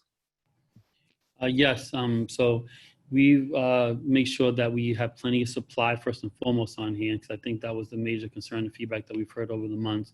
So we've increased from having 2 months supply on hand at every school to 3 months supply on hand. And we've been making sure we verify that inventory as we have been opening up schools and getting the materials down to the schools. Secondly, we're also increasing the cleaning and the cleaning cycle in the bathrooms. So you can expect our staff members to be in there and logging the cleaning they do. So there's going to be a log sheet, very similar to what you see in some restaurants, some places where you can see visibly when the bathroom was cleaned last. There'll be a copy in and around the bathroom door and/or a master copy kept in the custodian's office, just because sometimes things at the bathroom door may go missing, so we want to make sure that's available. So there's going to be more documentation and plenty more supplies on hand, and we just want to make sure we urge folks to continue to communicate. So if they see paper towel might be out between the rounds of the custodian going to clean high-touch areas or making the rounds of the bathrooms, that if something goes low, it's just a matter of making sure he knows to replace it, but it is there on site. Thank you. And sorry, just to add, we're going to be disinfecting thoroughly the whole building on the Wednesdays and Saturdays. So in addition to the regular cleaning, there'll also be the disinfecting on the Wednesdays and Saturdays. Thank you. Thank you, Mr. James, and to Mr. DePina and everyone else who responded to Mr. James' questions. We'll go next to Mr. O'Neill. Just a couple of quick ones. One or more, 2 are comments and 2 are questions. One is about enrollment. I understand the numbers that were shared about the enrollment, and I heard that we felt the enrollment decline was consistent with what other public districts are experiencing, both in Massachusetts and quite frankly, nationally. However, I want to make sure we're not just using that as, I don't say excuse in the wrong way, but that we just kind of shrug our shoulders and say, oh, well, if we're losing students, we're losing students. I want to make sure we're having a concerted effort. We know who our students were last year. And if they haven't graduated out, are we going to try to be reaching out consistently to families to find out, are their students now going to parochial schools? Are they going to charter schools? Are they going to private schools? Have they moved to another city or town? Are we going to have an effort to identify those students who were with us last year and are not with us this year? Yeah, so we can actually look at our list of students from last school year, as well as get a list of where students are in the coming school year if they're still within the state. So we can see if they've transitioned to a parochial, charter, or homeschooling in some cases, which is kind of what is being reported across districts in the state. What is a little bit harder are our families who choose to move out of state. I think we do some outreach efforts to try to find out why students have left. We find that students moving out of state are less likely to be responsive, but we will make note of the need to do that. I will also say that we are also still doing outreach around registration and trying to encourage families to choose Boston Public Schools. We are advertising on ethnic media, radio, television, even non-traditional, more traditional media such as iHeartRadio, to really support the stabilization of enrollment as much as we can. Thank you, Ms. Roberts. I just want to make sure we're being proactive about that we're not just, I don't mean this in the wrong way, but just letting students go. So thank you, and I'm glad to hear there are going to be some efforts. My second questions have to do around recommendations for sports. I certainly know and understand the suggestion, Mr. DePina, that fall sports be moved to springtime if at all possible. I do struggle a bit with, we have several of our schools, and certainly at least one, that actually participate in leagues that are not Boston Public Schools, but are made up of schools outside of Boston. And so if that league and those other schools have chosen not to move to springtime, but in fact are going to have their sports this fall, what are we doing to accommodate our students in those schools that, you know, the schools they typically compete against are now going to be playing in the fall, and we're saying, no, we're not letting you do that? What are we doing for those students? I mean, I think just briefly to respond, I think we're looking at this as just a totality and equity picture across the board. And what we want to make sure we do is be consistent on our approach with the athletics and sports. And we can only control what we control in the city, and where others, some schools play in other leagues, it's more difficult for us to monitor and control what they're doing to provide PPE, to ensure the social distancing. There's very little BPS oversight in those leagues. So it's difficult for us to really keep an eye on it. And just out of an abundance of caution, we want to make sure that we take a standard approach to it. So unfortunately, we're not going to be able to satisfy everyone. I know a lot of coaches are advocating that we do some modified sports, and we do want to have them, but we do want to have them when it's safe to do so. So we take an equitable approach across the board. If our schools that do not currently play in a Boston Public School league, can we accommodate them in the spring so at least the students can have a opportunity to play, even if it's against a different set of schools that they typically play? But, you know, can we take those that typically play, say, in the Dual County League or whatever it's called in soccer, and they're going ahead and playing in the fall? Can we invite them to play in a Boston Public School league in the spring, as an example, so the students at least have a season of their sport? Yes, that's definitely an option. That's definitely available through the scheduling we do as we prepare for those seasons.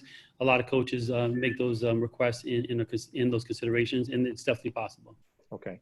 I want to move on to meal service. You mentioned that there's going to be meal service for both remote and hybrid.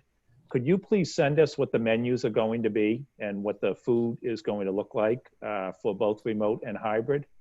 And I do plan upon visiting, as I did this last spring, I do plan upon visiting a number of those 21 sites as they pass out food. And I'm going to be interested in see what the food is that we are offering to our students. And I know in light of COVID, we are moving to more shelf-stable. And unfortunately, I think we're giving up a lot of the progress that we have made moving towards healthier meals. I know the superintendent gets this and wants to move to healthy meals as much as possible. But I will be interested in seeing what we're considering to be acceptable meals for our students. Yeah, sure. So if I can speak real quickly to that, Ms. O'Neill. Yes, we can get you the information, but I also want to make sure we're clear that we're going to be trying to provide meals freshly prepared on the sites when we're able to do so, and get those meals delivered to the students. So that is part of our planning, because we are sensitive to just going fully prepackaged. So we'll be doing a combination of prepackaged where it's absolutely necessary. Where we can make the meals on site and get to the kids, we plan on doing that as well. So we're going to do that as much as possible. So Mr. DePino, if you can just share for us, you know, what some menus in a week would look like, would be very helpful for us learning without going into detail now. And lastly, this is probably more for Mr. Taylor about staffing. Mr. Taylor, what have we seen for retirements of teachers? Is it above average? Earlier the superintendent had shared with us at the beginning of the summer a survey that had been done of teachers, how many thought they would definitely return, how many would most likely return, and how many were seriously considering not returning. Now that we have formal plans, now that we have an MOU of understanding with the teachers union that we'll be discussing a little bit, what have we seen in retirement plans? Are they higher than normal? Are they, because of COVID, for people such as myself that would be considered in high risk categories? What are we seeing? Not as of yet. We do have a lot of inquiries, but folks haven't actually applied. Our retirements are just somewhere around 45, which is very similar to what it was around this time last year. But we're anticipating the closer we get to people having to return, that could go up a little. And I understand, and Mr. Chair, if we're going to talk about this more in the MOU, that's fine. But I am concerned about what the procedure will be for people who are requesting leaves because they are at risk, family members are at risk, that type of thing. How are we handling that? Obviously, there's a lot of state and federal law that govern this that we have to be very careful on. So I think Ms. Poos could probably speak to the leaves that Sure. have been requested. Thank you. Sure, I'm happy to do that. Actually, the leave is addressed in the MOU. We can talk about that when we get to that point too. But obviously, we want to make sure that all of our staff have the right to take any kind of leave that they're entitled to. Right now, that is the existing and what we believe to be generous leave from the district, which is asking for a reasonable accommodation and or asking for leave under the regular FMLA, or then there is also the new COVID FMLA. It's called eFMLA, and there's also the CARES Act. And so each of those have different provisions, and people fit into different leave categories depending on what their individual circumstances are. We have taken that information and tried to push that out to our employees in a way that's really understandable, although that too, like everything else in our world, keeps changing, so we keep having to push that out. So we are working within those parameters at this point in time. Ms. Poos, do we know how many leaves have been requested? We know that there's been inquiries about leaves at around 300, I believe. I don't have that exact number, but 300 is the number I've been given.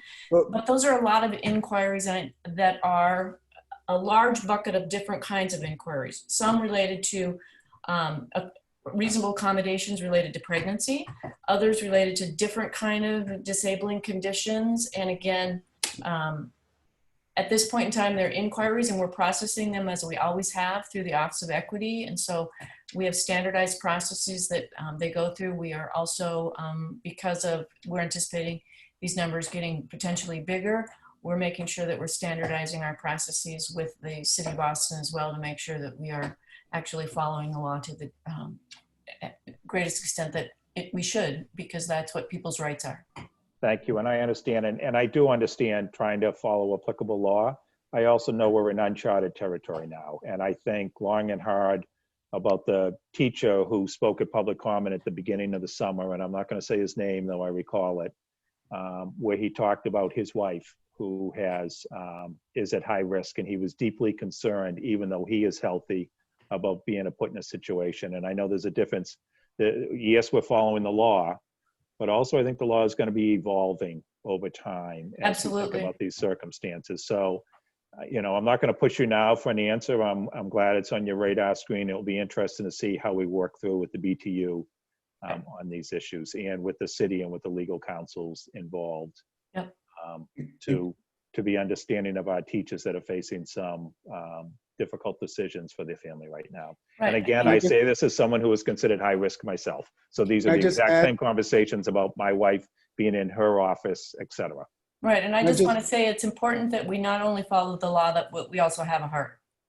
Thank you. Yeah, can I just add that the 300 number are accommodation requests, which goes through the Office of Equity. And then there is an uptick in applications for leaves, somewhere around the 60%. So it's definitely on our radar. Thank you. Mr. Taylor, before we move off of human resources, I know you have some numbers on the diversity that Dr. Coleman was speaking to. Do you want to share those? Yes. So roughly about 887 hires of teachers. 59% of those are teachers of colors to date. Roughly about 239 paras hired, 75% of them, and I'm rounding off numbers, 75% of them of color.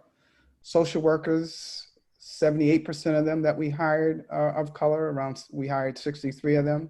And family liaisons, 48 are hired to date, and 98% of them are people of color. Thank you. You're welcome.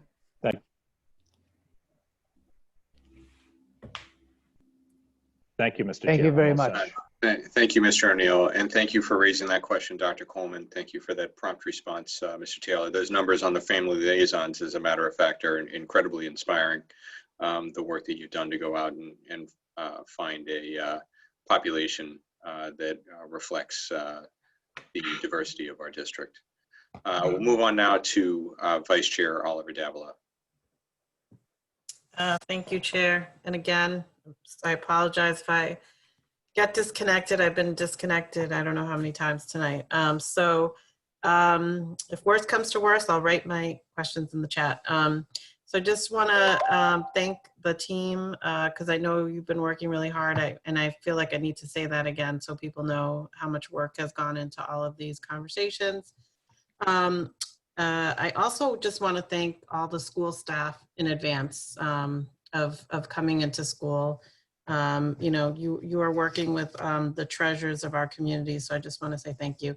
I definitely really liked seeing the Comcast and continued financial support. I do think we need to keep really an eye on that because there is still a huge disparity for so many families in terms of internet connectivity. And I think sometimes we think like hotspots is what's going to do it. And we have been finding that that's just really, really challenging. So I think we should continue to really watch that and figure out how we better support our families. And I know, you know, that's beyond BPS, but I really just commend Comcast for taking that step and encourage them to go even further and provide even longer periods for people. And thank you for working on the Q&A piece. I took a glance at it and I'll take a deeper dive, but I do think it's important to make sure that everybody has, you know, answers they're looking for and that they're clear and consistent. So I do think that that is really important.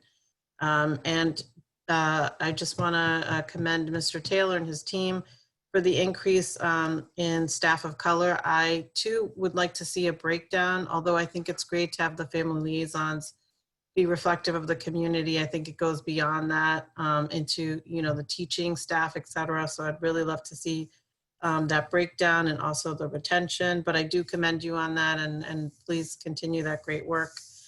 The other piece I just wanted to say is for many parents, I hope many parents and all parents by this point have had virtual meetings with their teachers. So I was able to do that with another family. And I think that, you know, that should just be a best practice moving forward, just in general. I know silver linings that have come out of the pandemic, and one is being able to have more participation on these school committee meetings and having more people feel comfortable, you know, to come who speak in different languages, and just, you know, people who have children or have, you know, different schedules and can't always make it in public. So it was just really great. I encourage that. I think I'll go back to that point in a second. I do also want to thank Ms. Robinson for her questions around the parent PD. I know that I need lots of PD. So I'm glad to hear that there's more, and I would like to continue that because it is really confusing, and to add more platforms, it's a lot. So I'm glad to see that is happening.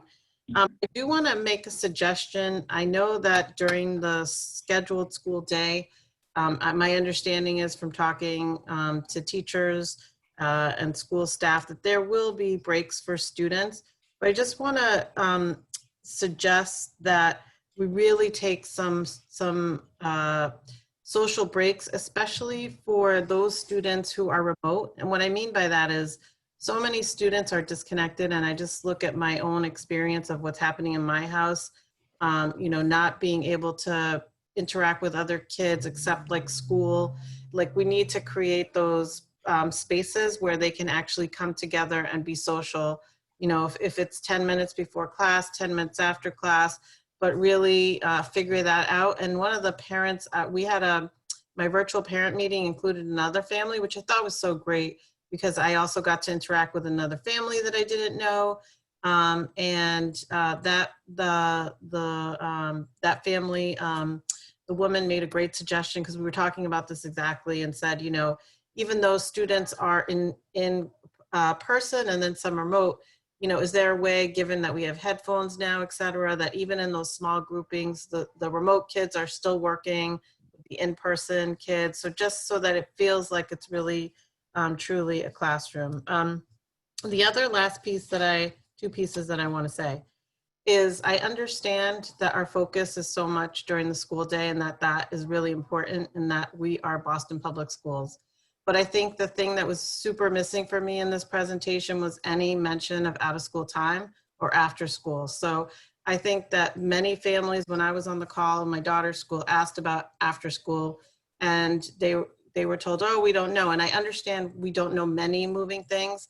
And I know BPS has been working with Boston After School and Beyond and trying to collect information. I know we have a survey, but I think there's a lot of support out there for BPS. And I heard from some, sorry about that. I heard from some school staff regarding after school remote programs that they didn't want students to be so much, online and screen time. And I know those are concerns, but when I think of, again, my own situation, I still need after school time remote.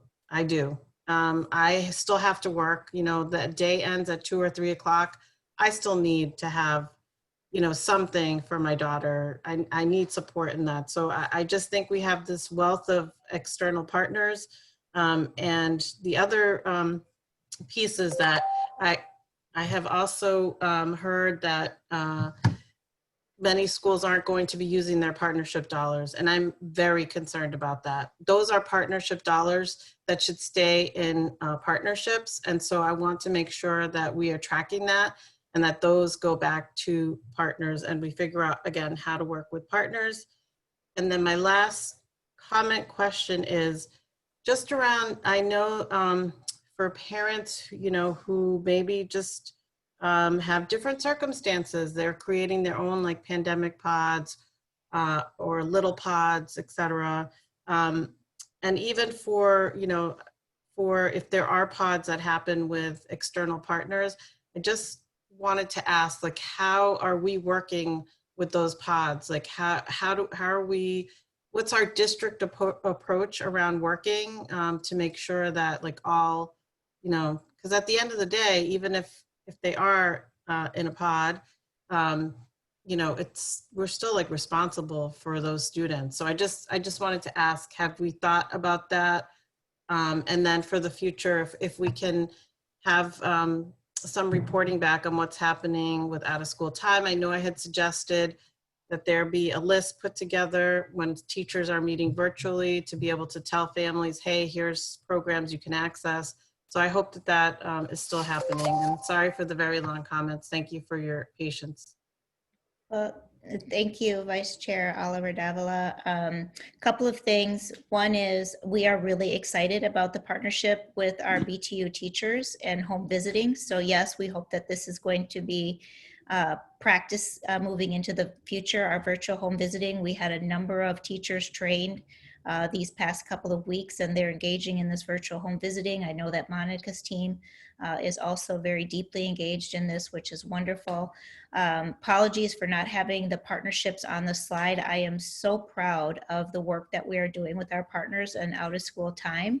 I should have included that because it is over, I think, 150 partners now. We've been meeting actually since we closed our doors. The Saturday after we closed, I called up Chris Smith and said, we've got to think very differently about summer options and after school and beyond, and how we can partner, also work with John Barros and the city partners that we have, and Joyce in the office, mayor's office as well, Littlehan, to just try to find facilities and problem solve as much as we can on this work with our partners. And Margaret Farmer and Monica Roberts have been doing just incredible work meeting with our partners almost weekly, if not bi-weekly, on these things. So we'll bring that update next time. I'll make sure I cover that in my comments.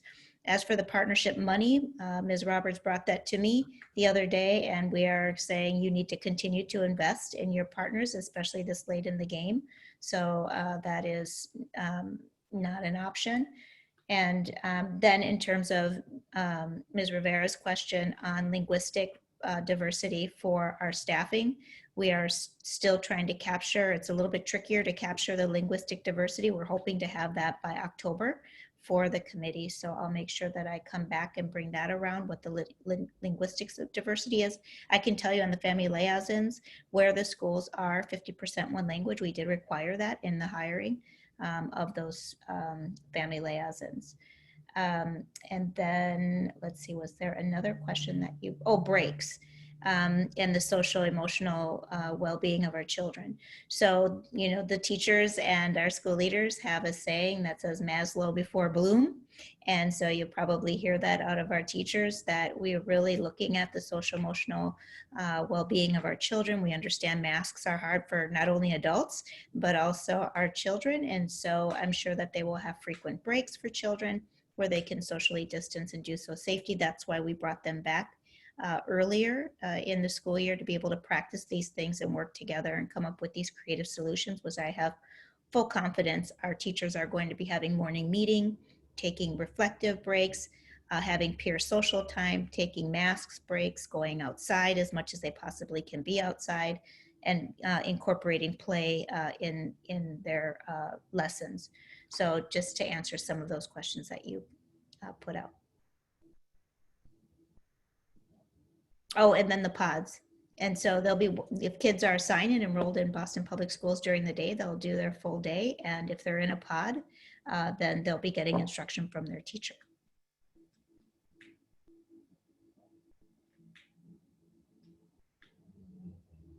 Okay. Well, thank you, Vice Chair, and thank you for those responses, Superintendent. We have a couple of members that had a couple of very brief additional questions before we move on to the next presentation. I'm going to start first with Mr. Tran. Hi. I believe that my first intended question was answered by Dr. Caselius regarding the breakdown on different linguistic hiring, and I hope that would reflect, you know, the geographic of Boston by the time we have that information. The second question is pretty much in the same vein regarding the reasonable accommodations and the kind of leaves that, or other kind of medical leaves that were requested by teachers or by staff without disclosing any kind of personal information. Is there a statistical breakdown on those kind of accommodation, particularly anything related to COVID-19? Would that be the kind of information that we would also be privy to? Yeah, typically in October, I know we did last year, provide a human resource update. I think it was in October, Mr. Chair, maybe you can remind me. But I do know that there is an update that we give for that after we start the school year. And so we'd be glad to give a full comprehensive update on our hiring, where we're at, the leaves, especially in this particular instance, you know, the COVID-19 leaves or impacts that we saw to our staffing across the district so we can come back to you with that information. Yeah, that update is generally November, December, January, because the data pool is in October. Late October is the data pool, so Okay. sorry. All right, thank you. Thank you, Mr. Tran. Dr. Rivera? Yes, just two quick things. We had talked at an earlier school committee meeting about the summer learning experiences and how, you know, we might learn from some of our partners and some of just what did we learn from the summer learning academies through the Boston After School and Beyond, as well as on our schools. If we can get some updates on that and how, Vice Chair's comments about the partnerships and the out of school time, like how we're gonna, keep that relationship strong. So yeah, I didn't know if you had anything to say about evaluation outcomes or anything like that about the summer experience. And then the second thing is what kinds of assessments are we going to do with our students when they do return to the classroom? Are we gonna, have some pre and post assessments right away, or what are your plans? What are the plans for that? So I'm going to come back to the out of school question with the evaluations when we do the out of school presentation, if that's okay. Ms. Zayas may have some information. She's probably been more closely related to getting that feedback, but I will certainly get the evaluation results from Chris Smith. I'm just not certain if they're finished yet or not, because typically I would see those, but I haven't seen them yet. So I'm not sure if he's got those all tallied yet. Ms. Zayas may know if those are tallied already. I'm not certain. And then in terms of assessments, I don't know if Ms. Corey can speak to the assessments as well, and the types of assessments that will be given. Timing of that. I know that teachers asked us not to give them in the first week. So I know that we will be very mindful of the assessments that we give. Andrea, did you have anything at all about if you've gotten the results from the summer learning yet? I'm not certain if we've been given them yet. Yeah, we'd be happy to share with the school committee what we have from Boston After School and Beyond, and also from our own data systems around attendance and participation. And then the PRISM, which is the portal that BASB uses to sort of generate their evaluation of program quality. We'd happily share that with you as well. Lots of really good learnings qualitatively and quantitatively as well. Yep. On the assessment front, we do have our balanced assessment system, which is comprised of MAP Fluency for our kindergarten through second grade students. And then we use MAP Growth for our 3rd through 11th grade students. And the great thing about MAP is it gives us a pretty accurate picture of where students are in their academic learning trajectory. And then it gives them a growth goal that's unique to them based on the baseline data we get in the fall. And so we really put the emphasis on where their academic trajectory is in the fall, and then how much growth have they had from fall to winter, and how much growth they've had from winter to spring. So it's unlike many assessments that are based on the number of questions you get correct, and it's a level set. So it provides students questions based on the level of accuracy with which they're answering questions until it gets a really solid baseline about their academic performance. And then we also have our BPS interims that we give on an ongoing quarterly basis, 3 times a year. And so one of the things that we're really battling is what is the right balance of assessment. And so we've taken our BPS interims and we've cut them in half. So instead of providing an interim with 20 questions, we've now cut it in half, and schools have the option to give part A, which is 10 questions, or 8 to 10 questions, or to give part B. So schools can decide because we always struggle with over testing of students. And then obviously our students have their own formative assessments that they're giving on a daily, weekly, bi-weekly basis to really assess where students are in terms of mastery of the objectives that they're covering at any given time. So I just wanted to add one thing in there. You know, last year I said that it would be optional for assessments. I don't keep any secret about how I feel about standardized assessments. However, this year is a very different year for us in terms of really trying to understand where student learning is in alignment to the standards. And I do think that we do need to be judicious. So we have been consulting with our school leaders about the level of assessments and how often to give them.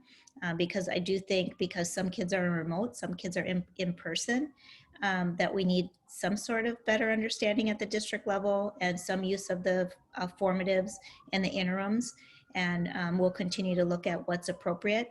I also want to share with you that the Secretary of Education, Betsy DeVos, sent a letter to state chief school officers last week indicating that the MCAS is on and that there will not be any waivers issued to states in terms of taking the MCAS.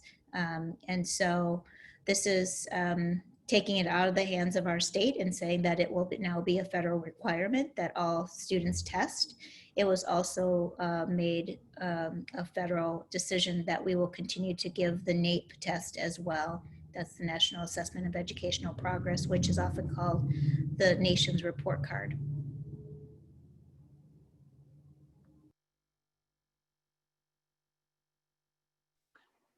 Thank you, Superintendent. Dr. Rivera, did that satisfy your questions?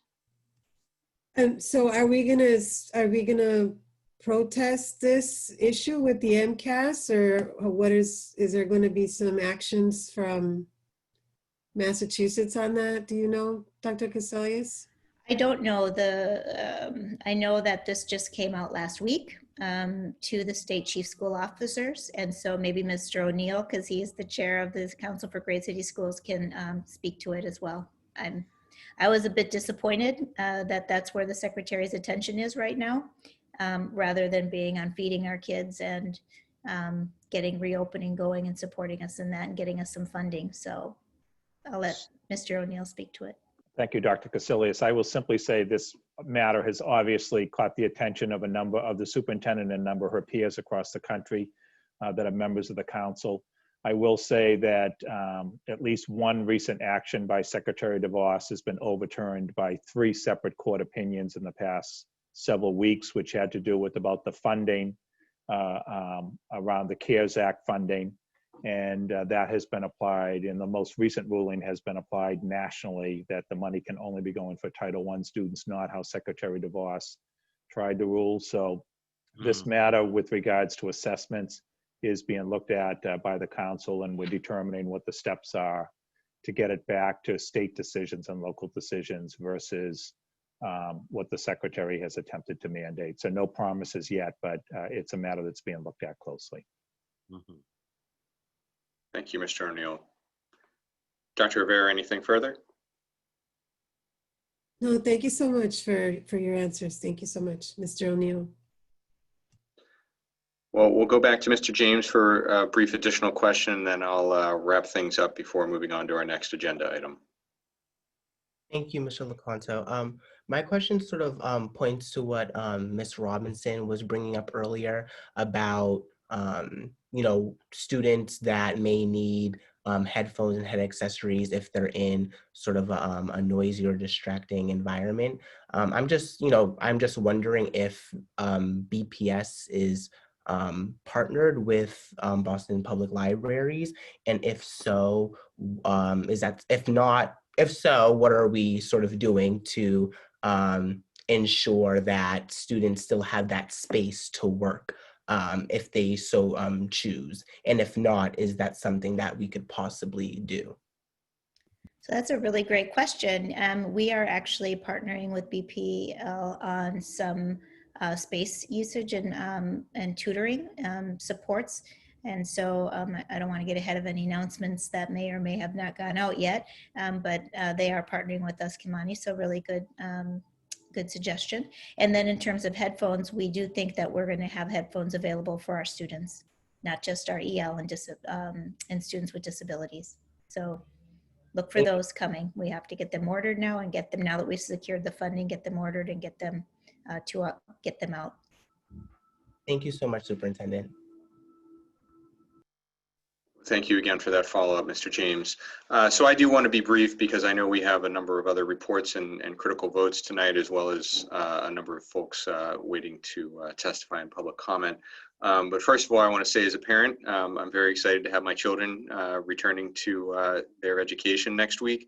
I think we all agree, if we can just take a moment and step back, that having our kids back in school and resuming learning is going to be a big step forward for all of our collective sanity. So thank you for providing that service to us, Superintendent and your colleagues.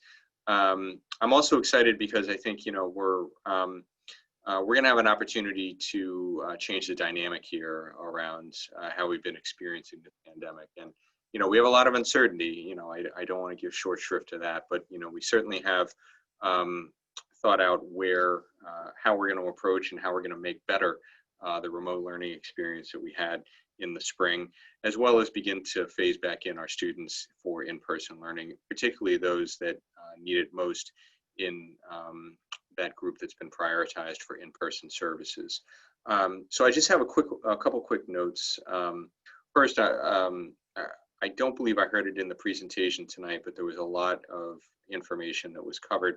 But a number of schools, including the schools that my children attend, have been scheduling time for parents and students to come by the school, meet their teachers, collect some materials that they might need during the initial remote learning phase. And I'm happy to say my third grader is going to be visiting the Orenburger tomorrow to meet her teacher. And my wife and my daughter are going to be doing a safety walk through the school to view all of the good work that's been done to get that building ready for classes. Superintendent, can you tell members of the public how, if they haven't heard directly from their schools already, how else they might learn about opportunities to view the buildings in advance of the return to in-person learning? Yeah, you know, now our principals are back and our teachers will soon be back. And so the best way to always reach your teachers and your student and your principals is just to give them a call and go to their website, find out more information. I would have to defer to Mr. Harris to see if there has been additional communications sent out from the superintendents or from his office at all. So do you know if there's additional information for parents on for how they can contact families?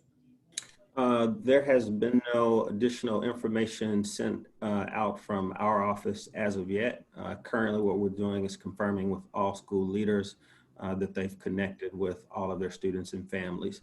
We do have an expectation for all school leaders and staff to complete a tech and wellness check and to log all of that into Panorama no later than September the 30th. So we know that schools are working on that. What we need to confirm is that every schools have laid out a clear strategy for how every student and family will log in on September the 21st.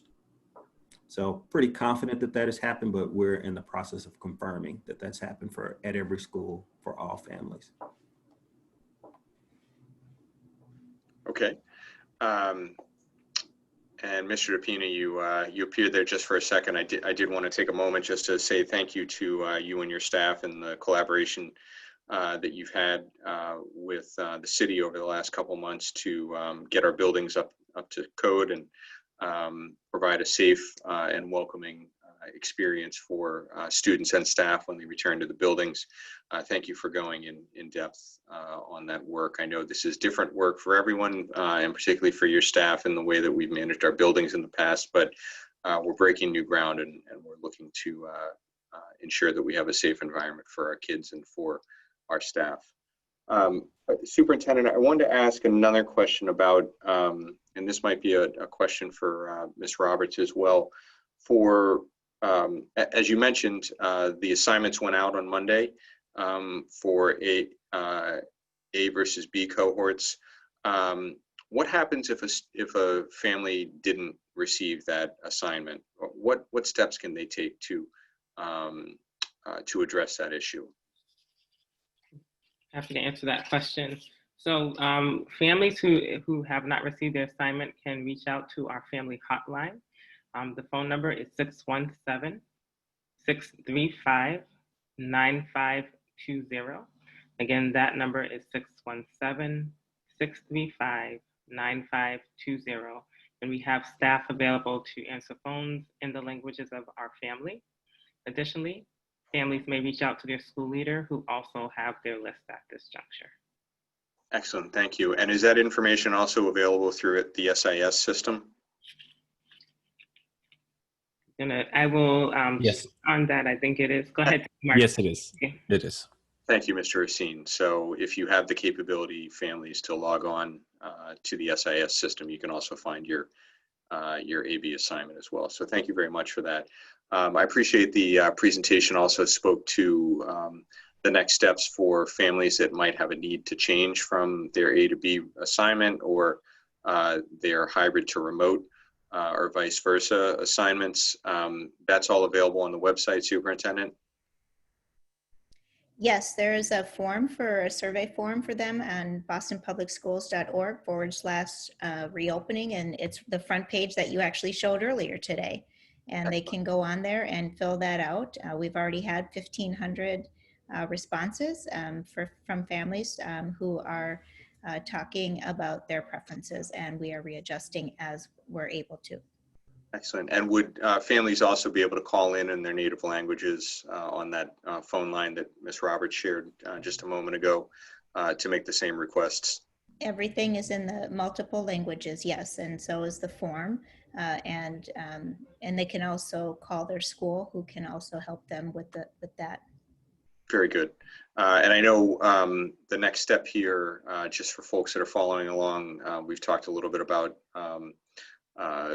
those students that are prioritized for in-person services. The district's been busy reaching back out to those families to find out if those families want to increase their in-person services from 2 to 4 days. And we've got about a 2-week turnaround, a 2-week window for those families to get back out to us. So I'm sure you're on top of this, but certainly the hope is that the district is reaching out to SPEDPAC, DLAC, and all of those other groups, CPC, that have deep relationships with these communities.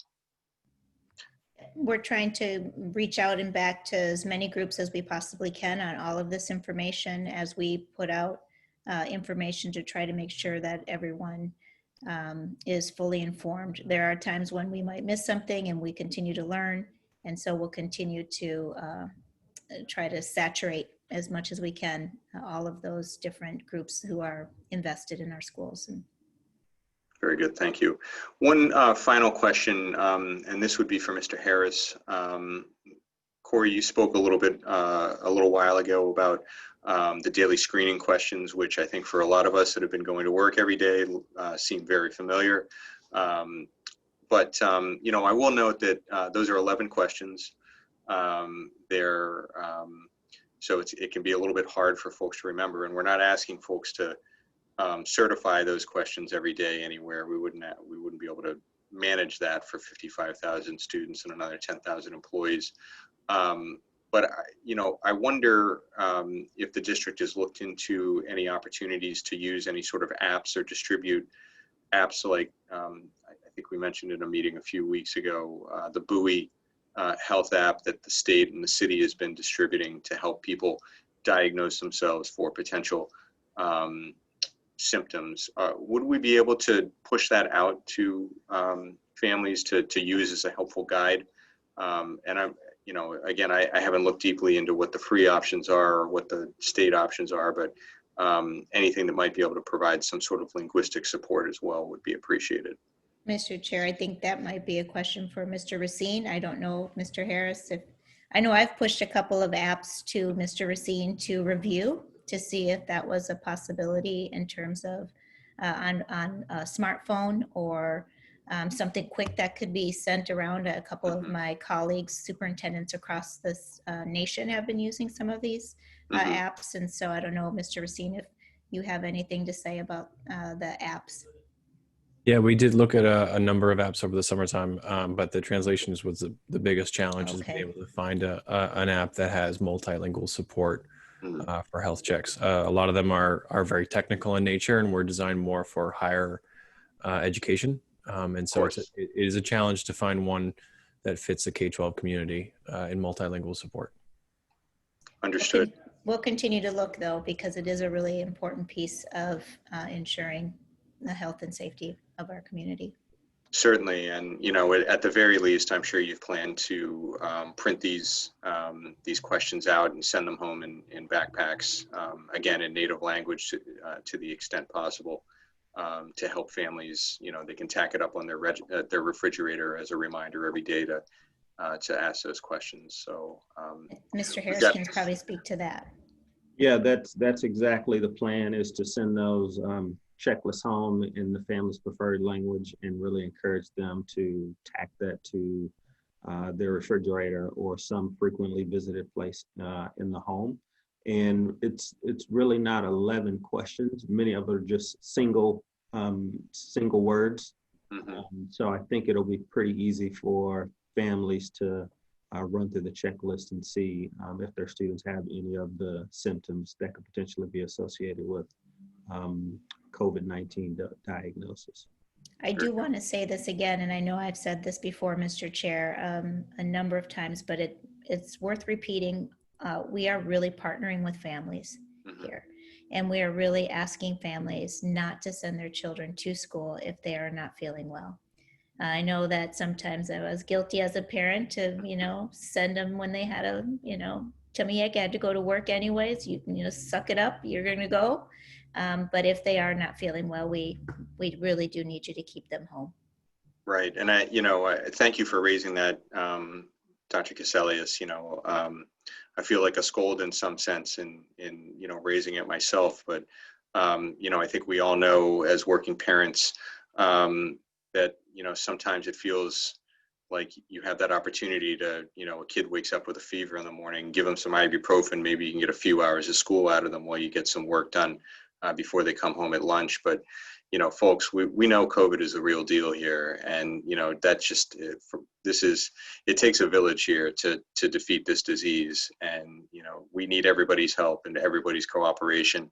If you are sick, if you are feeling sick, if your kids are feeling sick, if any of those questions are tripped on that daily screening, we ask you to keep your children home, avoid the spread, do it for your neighbors, do it for the other children in the school and our teaching staff and our administrators, our bus monitors, our bus drivers. Anything you can do to help is going to help us get over the hump here that much quicker with COVID-19 and move on to our daily lives once again at some point in the future.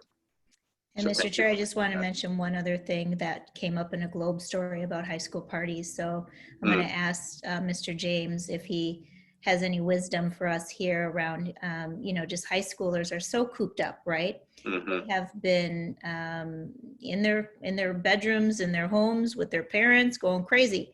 And they're really interested in getting back and seeing their peers. And some of them are engaging in close-knit groupings with their multiple friends, and we want to discourage that. And so please, we want to get the word out to our students that you should not have parties.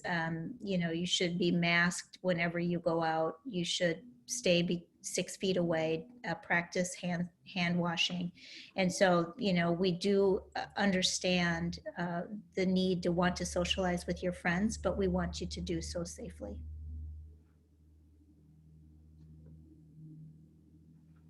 Mr. James, thank you. My apologies. I definitely agree, Superintendent.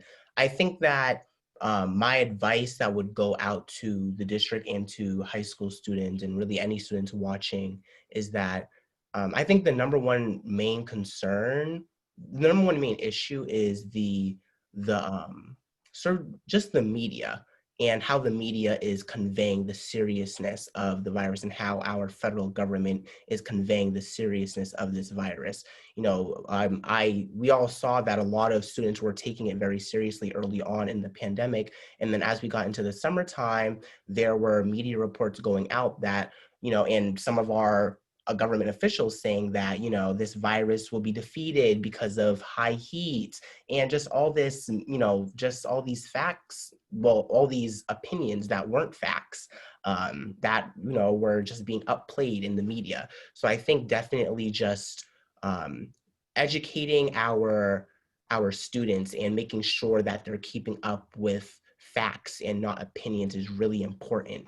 I signed up for the Boston like COVID hotline, I believe, where I get text updates about the mayor making speeches at 2:30. And I also had my friends sign on to that as well, so they can get those text updates. And I, you know, forward them articles about COVID so they can forward that to them, to their friends. So I think in that, the second piece is also being able to hold your friends accountable and let them know, like if you see them outside or even when you're FaceTiming them, be like, hey, like you don't have a mask on, like go back home and like grab a mask.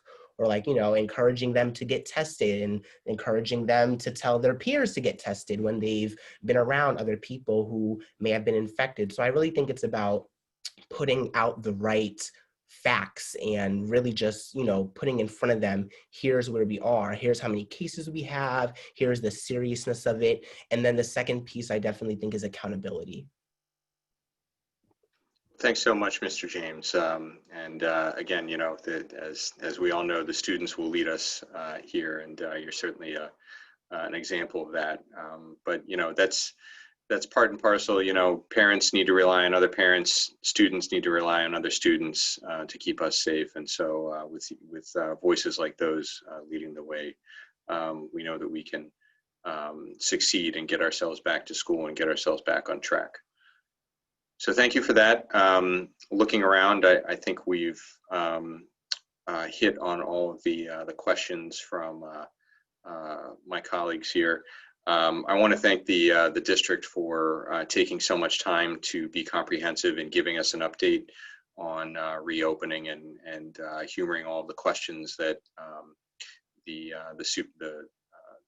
committee has put forward tonight, as well as you know, certainly the volume of questions and concerns that continue to come in from the community. Like we said at the outset, you know, this is not, we don't have all the answers yet, but we want to be transparent about, you know, what we've been able to do, how we've been able to make our schools safe for return, and what additional work we have before us that to complete prior to the return of students in our school buildings. So thank you, Dr. Cassellius, Ms. Zayas, Ms. Roberts, Mr. Harris, Mr. Taylor, Mr. Racine, Mr. DePina. Hope I didn't miss anyone. Oh, Ms. Poost, all those that have spoken this evening on reopening. I would guess that we'll be talking about this again with further progress at our next meeting. So I'd encourage folks that are staying on top of this issue to return at that time for further updates. Okay, so we're going to shift gears here a bit. We have one additional report, which will be brief before we move to public comment. The committee met a little bit earlier in executive session to talk a little bit more about the work that's ongoing with the Boston Teachers Union in returning to our schools. And the report that's about to come forward is a reflection of that. It's a report from Mr. Jeremiah Hassan, our Director of Labor Relations, and our Special Advisor, Tammy Poost, on the memorandum of agreement that the district has reached with the Boston Teachers Union, Local 66 AFT, Massachusetts, on behalf of the School Committee of the City of Boston. And this MOA is related, as I mentioned, to the reopening of schools for this 2020 to 2021 school year during this ongoing COVID-19 pandemic. So as I mentioned, I'd like to invite Mr. Hassan and Ms. Poost to step forward and provide a brief presentation for the public, and then we'll open it up to members once again for questions and comment. Good evening, Chairperson Lecanto, Superintendent Caselius, and committee members. Thank you for having us. As Chairperson Lecanto mentioned, we will run a brief presentation with the highlights of the Memorandum of Understanding that we have tentatively agreed upon with the Boston Teachers Union. And we are recommending that the committee vote and approve the tentative agreement tonight.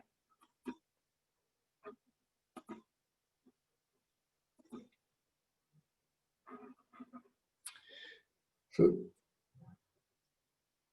just to give a little brief background, the parties began meeting in July, and over the course of the summer, we met approximately 20 times in formal bargaining sessions, and then outside the formal bargaining table, the parties were engaged in task force meetings and community engagement meetings throughout the summer. So there was a lot of effort and time spent and dedicated by the district and by the teachers union to ensure that we're opening up schools safely and enabling our school leaders and educators to provide the best education possible.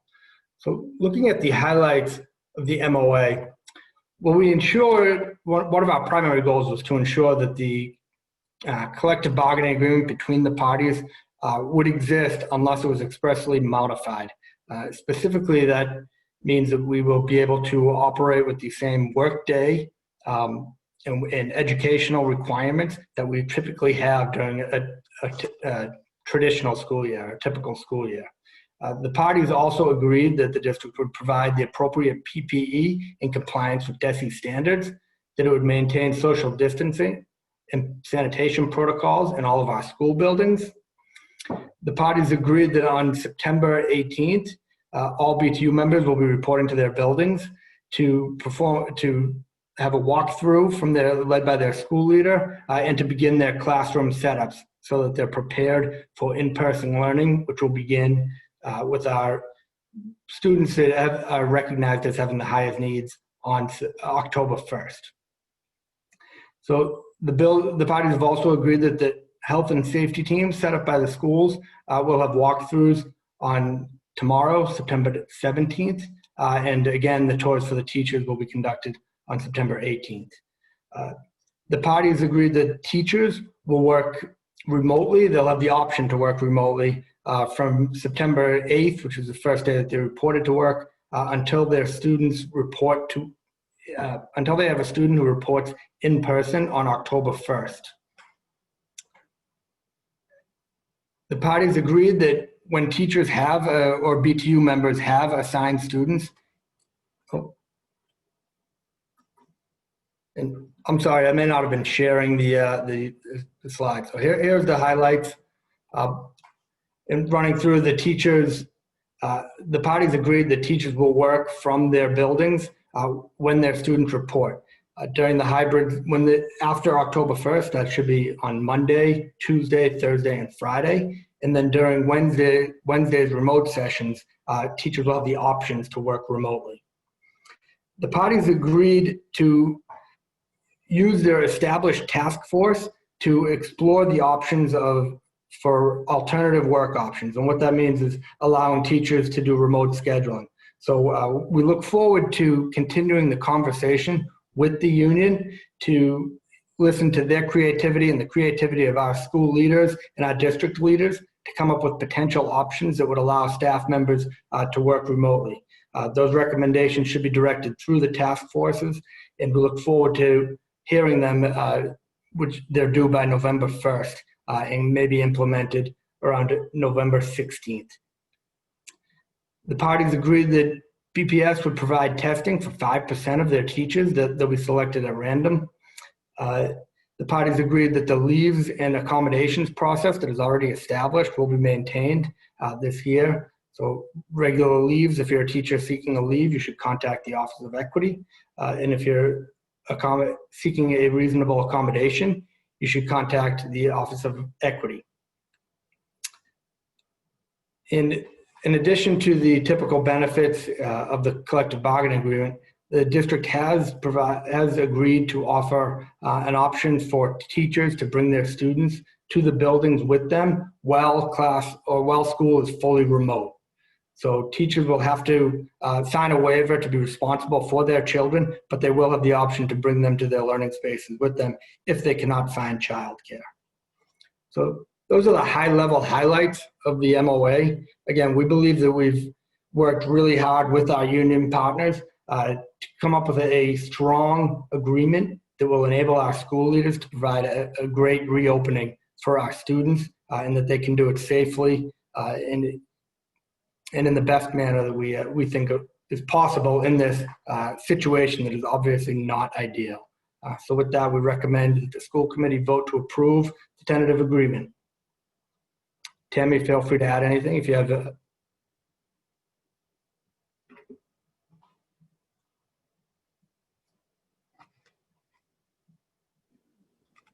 Jeremiah, just a quick correction.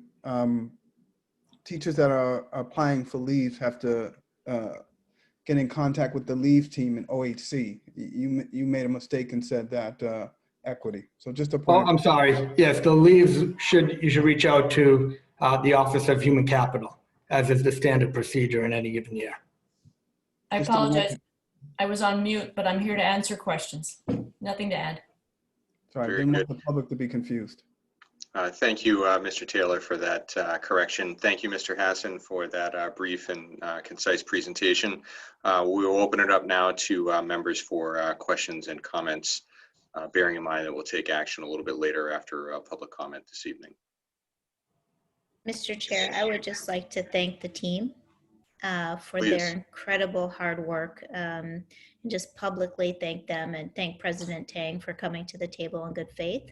And representing her members well, and then for the mayor and his team, the labor team at the city for really doing a yeoman's job. They worked all Labor Day weekend on this agreement, and you know, I just can't thank them enough. So I just wanted to mention that as we go into questions. Well, excellent. Thank you, Superintendent. And you know, as we know, it certainly takes a village to do the work of this district, and we certainly thank our bargaining partners in the Boston Teachers Union, as well as the ample support that we've received from City Hall in working through our many issues with respect to returning to the classroom for teachers this fall. We had an engaging conversation with our teachers in the spring when we moved to remote, and we've been able to capitalize on the professionals in our teachers union to make that remote experience better, as well as build on what are the criteria for returning to the classroom. And as Mr. Hassan pointed out, the MOUs before us tonight, because we are making a few minor modifications to the collective bargaining agreement. The collective bargaining agreement that we have with the teachers union is an agreement between the school committee and the teachers union directly. We've delegated our bargaining authority to the superintendent for the purposes of negotiating the agreements that we have with our union, and we appreciate the work that you and your team have done. So I do want to note, we will have another opportunity if members want to take some time to think through any questions or listen to any of the comments that we might hear when we move to public comment. When we do move to a vote during the action items portion of the meeting later. But I want to look around quickly and see if there are any further questions from the committee before we do move on to public comment. Okay. Well, hearing none, thank you again to Mr. Hassan, Ms. Poost, Mr. Taylor, and of course the superintendent and the cast of thousands, it seems, that have been working on these issues over the last several months. We thank you for your hard work, and we look forward to taking action on this issue a little bit later this evening. We'll move on now to general public comment. Ms. Sullivan. Thank you, Mr. Lecanto. The public comment period is an opportunity for parents, students, and other concerned parties to make brief presentations to the school committee on pertinent school issues. Questions on specific school matters are not answered at this time, but are referred to the superintendent for later response. Questions on specific policy matters are not answered at this time, but may be the subject of later discussion by the committee. We have 54 speakers this evening, so in accordance with school committee policy, time will be reduced to 2 minutes per person, and I'll remind you when you have 30 seconds remaining. Those who require interpretation services will receive an additional 2 minutes. Speakers may not reassign their time to others. Large groups addressing the same topic are encouraged to consolidate their remarks or choose a spokesperson to provide testimony. Written testimony is appreciated and encouraged. Please state your name and affiliation before you begin. When I call your name, please raise your hand virtually in Zoom. Also, please make sure you are signed into Zoom with the same name that you used to sign up for public comment. That will allow us to identify you when it's your turn to testify. We'll begin this evening with Boston City Councilor at Large Anissa Asabi George. She'll be followed by Jessica Tang and Karina Ham. Thank you, Ms. Sullivan. And while Councilor Asabi George is joining us, I do just want to reiterate the school committee rule that does limit comments to no more than 2 minutes per person during nights when we do have a large number of people signed up. So I just ask that folks be cognizant of that. I know folks have been waiting almost 3 hours now to be ready to speak, and I'd ask you to have some consideration for others that are still going to be waiting to speak this evening, and keep your comments brief and concise. So thank you, and with that, Councilor, welcome. Thank you, Mr. Chairman. Good evening, everyone, Superintendent, members of the Boston School Committee. My name is Anissa Asabi George. I'm an at-large Boston City Councilor, former teacher, and most importantly, a parent of 4 Boston Public School students. Sorry. I do echo the congratulations to Kamani James for his new role representing our students on the school committee. First, I'd like to extend my thanks to the superintendent and her team for making my Lunch and Learn series possible. Last week, we had a great conversation on Facebook Live about food security and distribution in BPS. This Friday at noon, folks can virtually bring their lunch to learn with me and Andrea Amador. We'll be talking about student mental health, the services BPS provides, and how we can better support our students this coming school year. We'll take questions through the Facebook comments, but you can also submit questions ahead of time at bit.ly/AnissaLunch. We'll hopefully continue to have these lunch and learns throughout the fall to talk with BPS about the important work the district is doing to meet the needs of our BPS community. I hope you will all tune in Fridays at noon. I'd also like to thank the district and the school committee for their work on the UPK connector system. I appreciate that the system will be up and running for the next school year. Certainly wish it was happening this year, but appreciate the work for next year. And I'm glad that the experience of UPK students last year who tried to enroll in BPS, the experience won't be repeated in the future. So thank you to the school committee and to the superintendent for voting on that policy update this evening. In April, the school committee first considered the recommended BPS student privacy policy. I stand with unafraid educators and community members who say that this policy is still not sufficient. I know that they will have plenty of testimony tonight. I encourage you all to seriously weigh what they have to say and wait to accept the policy recommendation until our students and community members most affected by this policy feel safe and secure in our public schools. Finally, I'd like to congratulate the district and the Boston Teachers Union for coming to an agreement with the MOA for this school year. I know we all want the best for our students and want to ensure a safe return to school. Best of luck to all in BPS as the school year kicks off on Monday. I know this is an incredibly difficult time, and we continue to need all hands on deck to support our students, families, and educators this year. My office is always available to you, and we are virtually cheering you on. Thank you, Mr. Chair and members of the body. Thank you, Councilor. Thank you, Councilor. Next, we'll hear from Jessica Tang. She'll be followed by Ham and Dania Vasquez.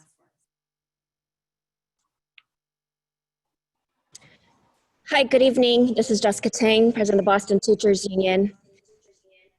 Welcome, Mr. James, to the school committee. Normally, we should be celebrating the start of this school year and the MOU that after many long nights, weekends, we were able to come together to finalize last week. This is an opportunity to collaborate and problem solve together, to find solutions that meet the needs of our students, particularly our highest need students, and values the professional expertise of educators as well as the health and safety of all of our community members. Instead, since the agreement was reached last Wednesday, school leaders were given directives directly in opposition and contradictory to both the spirit and intent of the agreement. The district has told leaders not to use creative solutions to meet myriad needs, not to create schedules and groupings in the best interest of students and educators, whether for instructional and pedagogical reasons or for health and safety reasons. It was clear from our understanding of that schools would have the flexibility to explore better schedules and plans with guidance from the reopening task force. We must retain experienced veteran high-risk teachers who are able to keep teaching those who have chosen to remote learning, or we will lose valuable educators, many of them educators of color, to leaves of absences, early retirements, or leaving the district entirely. This will harm students. And we would not be in this position if the district had truly listened to us beginning in March when we offered solutions, the ones that now the district is trying to say are too late to implement. It is not if we start now. This MOU is supposed to be a start of us working collaboratively and getting support that is truly helpful. We're asking the school committee to hold this district accountable and ensure that the MOU will be honored and implemented with integrity.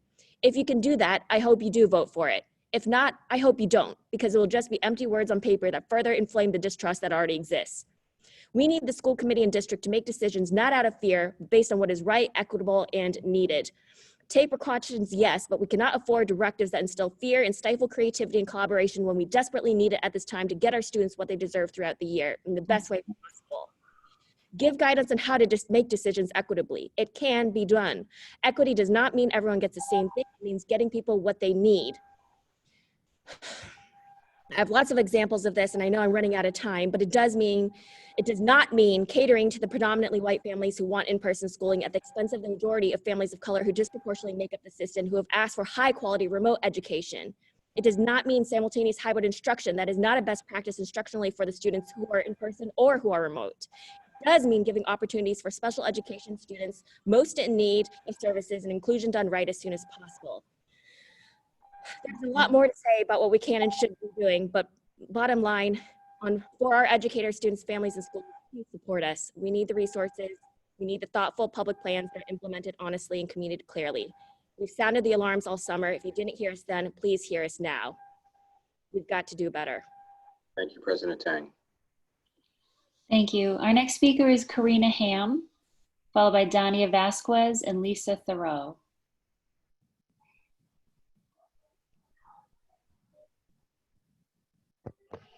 Hi, can everyone hear me? Yes, welcome. Hi, dear school committee members. My name is Karina Ham, and I'm the field organizer for the Student Immigrant Movement. I'm here to voice some similar concerns the community has with today's policy that you're voting on in regards to student information sharing. SIM and Unafraid educators have been fighting for BPS to adopt our Learn Without Fear policy, and about a year later, we're still here.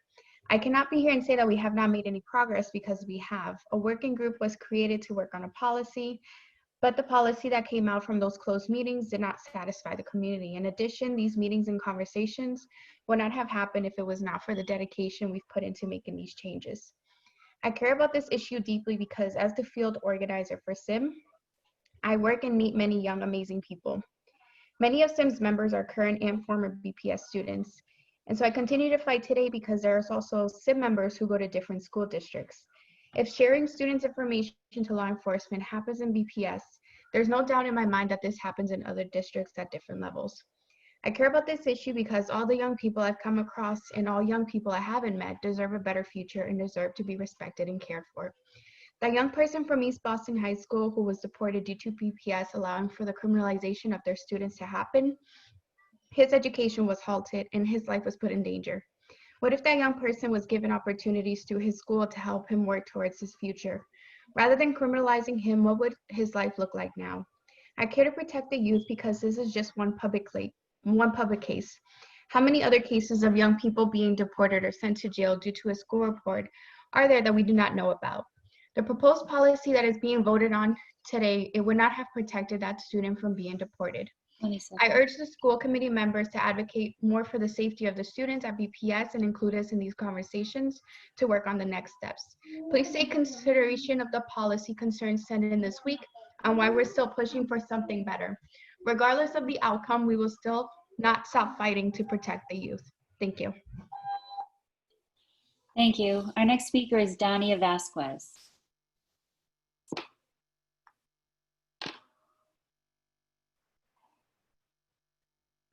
Ms. Vasquez with us? I'm here. Hi, welcome. Hi, welcome. Bye. Head of School Vasquez, nice to see you and hear from you again. Thank you. It's the same to you. Let me just get my statement going here. Good evening to the school committee members, to Dr. Caselius, the BPS community, and to all Boston. I'm the head of school for the Margarita Muñiz Academy. I was a member of the work group that was asked to give input and help shape the policy regarding and preparing sharing student incident reports and other information. Each member of the work group is very talented, very knowledgeable, and passionate and focused on serving our youth well. The members engaged with honesty and pushed hard on every issue using real examples, the law, and viable solutions. Even this week, Dr. Caselius engaged the group to continue refining aspects of the policy. I want to begin by acknowledging that the policy is new and much needed.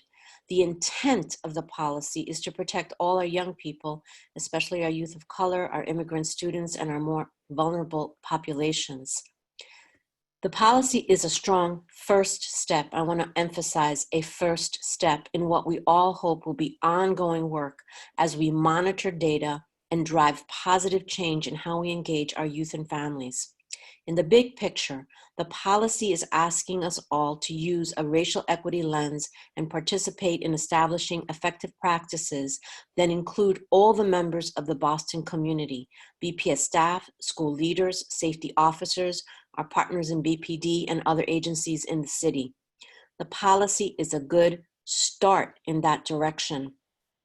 I want to highlight some of the most important aspects of the policy. First, it focuses on students' right to feel safe and secure in school. One would think that this right is a given and that a written policy would not be needed.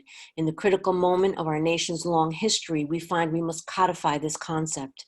Second, it clearly defines the actors and the instruments and how incidents and other information are reported: school leaders, safety officers, and BPD. Third, an important list of information can no longer be used in reports that would identify students in ways that could be used to the detriment of that student, regardless of the incident. In addition, the policy begins, I emphasize, begins to address limitations of the sharing student information not contained in an incident report. I urge Dr. Caselius and the school committee to continue a work group tasked to monitor this important work, share the learning, and improve the policy where needed. We cannot expect that any new policy cover every aspect perfectly. This one does not cover everything the members wanted, yet it is a very strong start.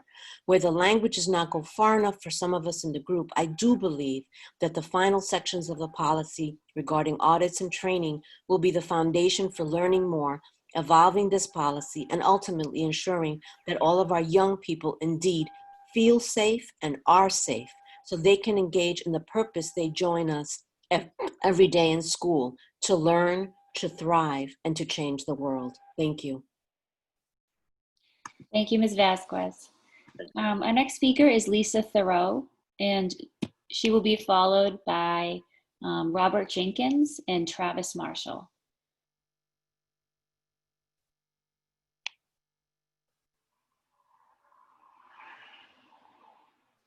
Ms. Thoreau, you're on mute.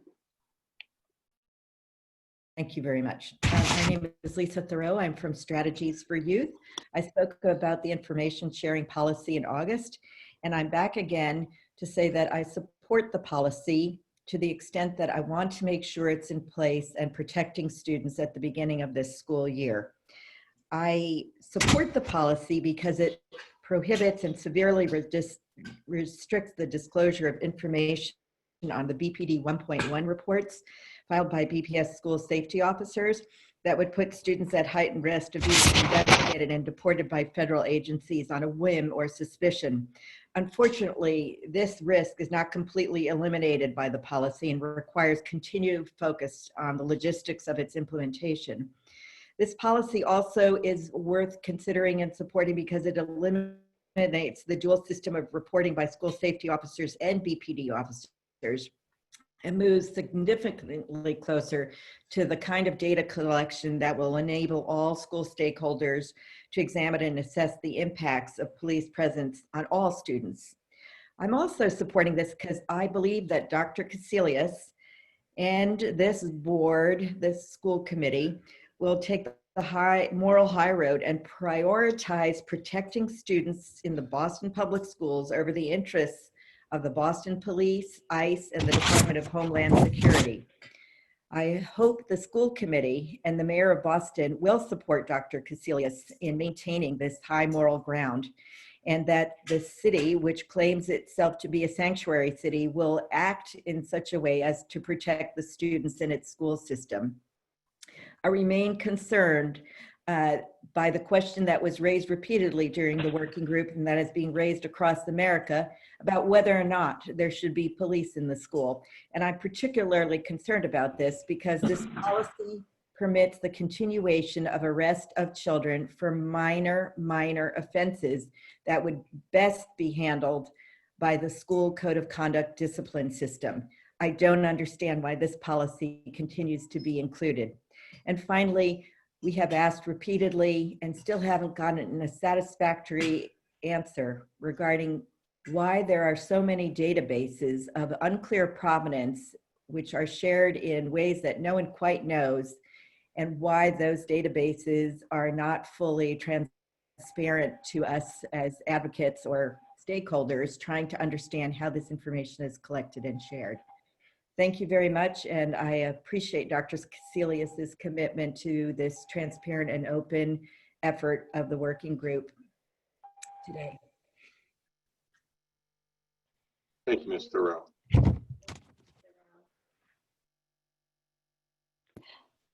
Thank you. Our next speaker is Robert Jenkins, and he'll be followed by Travis Marshall and Jen Herlihy. If you could please virtually raise your hands.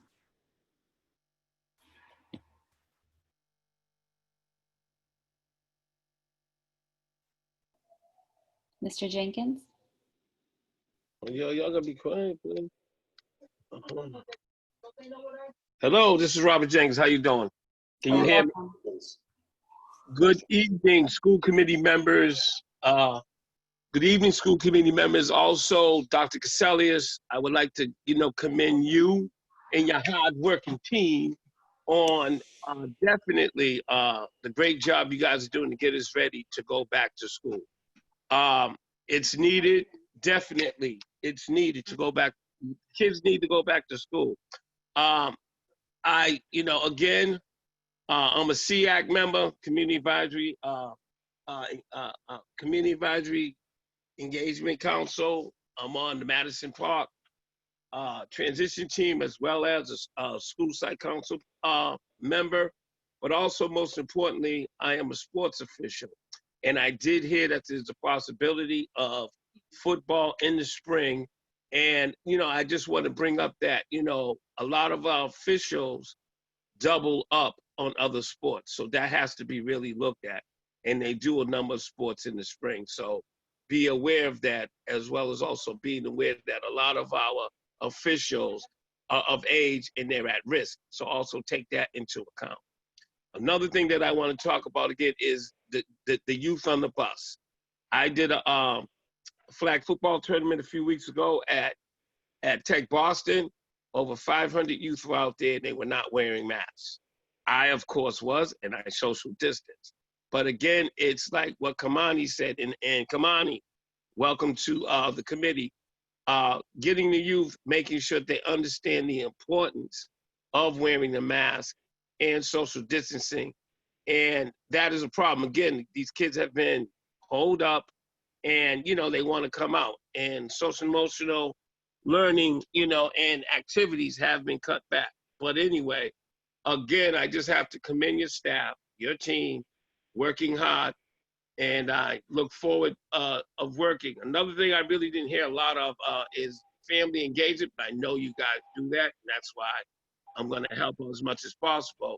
Making sure our parents get all the necessary resources and the trainings around, the Chromebooks. You're doing a lot. You gave out over 33,000 Chromebooks last year, and you're going to make sure that we have all that. But again, getting kids back in the classroom, I've been able to see some of my kids do other sports. And just to see how much they've grown in 6 months is just amazing. And getting teachers back into the classrooms and the necessary resources will be done, I know, by the district. So that's all I have to say. Have a good night. Everybody stay safe and keep up the good work. Thank you, Mr. Jenkins. Our next speaker is Travis Marshall, followed by Jen Herlihy and Iris Diaz. Good evening. My name is Travis Marshall. I'm a parent of 2 Boston Public School students, and I'm also a member of Quest, Quality Education for Every Student. A year ago, I spoke before this body on the topic of individual school fundraising in Boston and the inequities that practice maintain in a school system that is increasingly segregated by race and income. Today, in the midst of the pandemic, these inequities are even more stark. In our vastly unequal city, there are some schools raising hundreds of thousands of dollars or more a year, linked to the wealth of their families and alumni. But the majority of our schools do not have a robust fundraising arm to supplement their budget. Where one school may sell candy bars and class pictures, another school has paid development staff and a capital campaign. As the pandemic closed schools in March and amplified our existing inequalities and inequities between families and students, Dr. Cassellius ordered a freeze of individual school fundraising. By redirecting donations from specific schools to the Centralized Resiliency Fund, the superintendent strove to remedy the disparity in fundraising across schools. As a result, BPS received a grant of $2 million to help purchase Chromebooks for every student in the district. Now, as we begin a new and uncertain school year, this policy has been lifted. Schools are again free to seek donations from families, nonprofits, and alumni. Already, schools with these additional resources are purchasing PPE, air filters, and supplies for remote students, as well as other supports for their families. We cannot profess to promote equity in our city when the resources students receive are tied to the wealth of their individual school communities. I urge this committee to focus on how to distribute extra budgetary fundraising in a way that benefits BPS school communities that are the most at risk during this emergency. This school year will be different than any we have known before, and our policies and practices must adapt along with our students, families, and staff. Thank you very much. Thank you, Mr. Marshall. Next, we'll hear from Jen Herlihy, followed by Iris Diaz and Xiomara Garcia. If you could please raise your hands virtually. Señora Iris Díaz y Xiomara García, levanten sus manos virtualmente para saber que están presentes. Gracias. Habla el intérprete. Ms. Herlihy?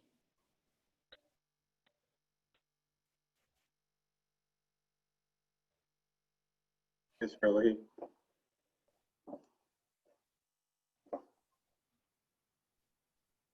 Okay, perhaps we can return to Ms. Herlihy if she joins us once again later. I'm sorry, I'm here. There you go. It started speaking in Spanish. I apologize. Okay, sorry. I don't know Spanish, unfortunately. My name is Jen Herlihy. I'm a parent. I've spoken in front of you numerous times over the last 10 years. I want to thank you all for your service. I think that you guys have done so much work. Mr. James, an excellent addition. Great questions from a great school, BLA. And what I would ask is, I was very disappointed in the communications that were coming out and the lack of communications coming out from BPS all year. We knew this was going to happen. And instead of communicating with parents who are desperately seeking information, we got survey after survey, and then none of these results seem to have mattered in the ultimate decision. The problem is, Mr. O'Neill, and the concern is you're losing a lot of your community for those students who do have a choice to go private or perhaps move or go somewhere else. And that's not good for any of our schools. I agree with the last speaker, there has to be equity, but part of the equity is having a community base of every race, every economic base, and that's what we've been doing or trying to do. And this lack of communication It was a very difficult thing to try to convince people that they should trust BPS. And that is what we need. I have a dog in this fight. My kids are in the schools they're in, and they do well.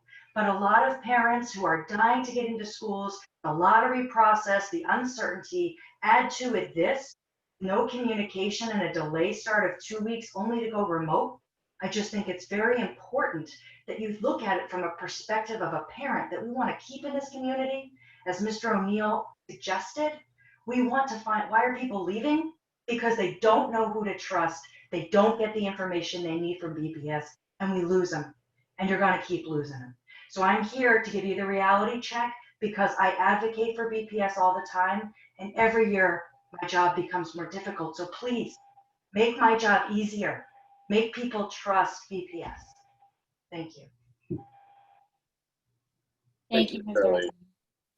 Thank you. Next, we'll hear from Iris Diaz, followed by Zamora Garcia. Iris Díaz puede hablar, después va a seguir Xiomara García. ¿Está lista, señora Iris Díaz? Sí.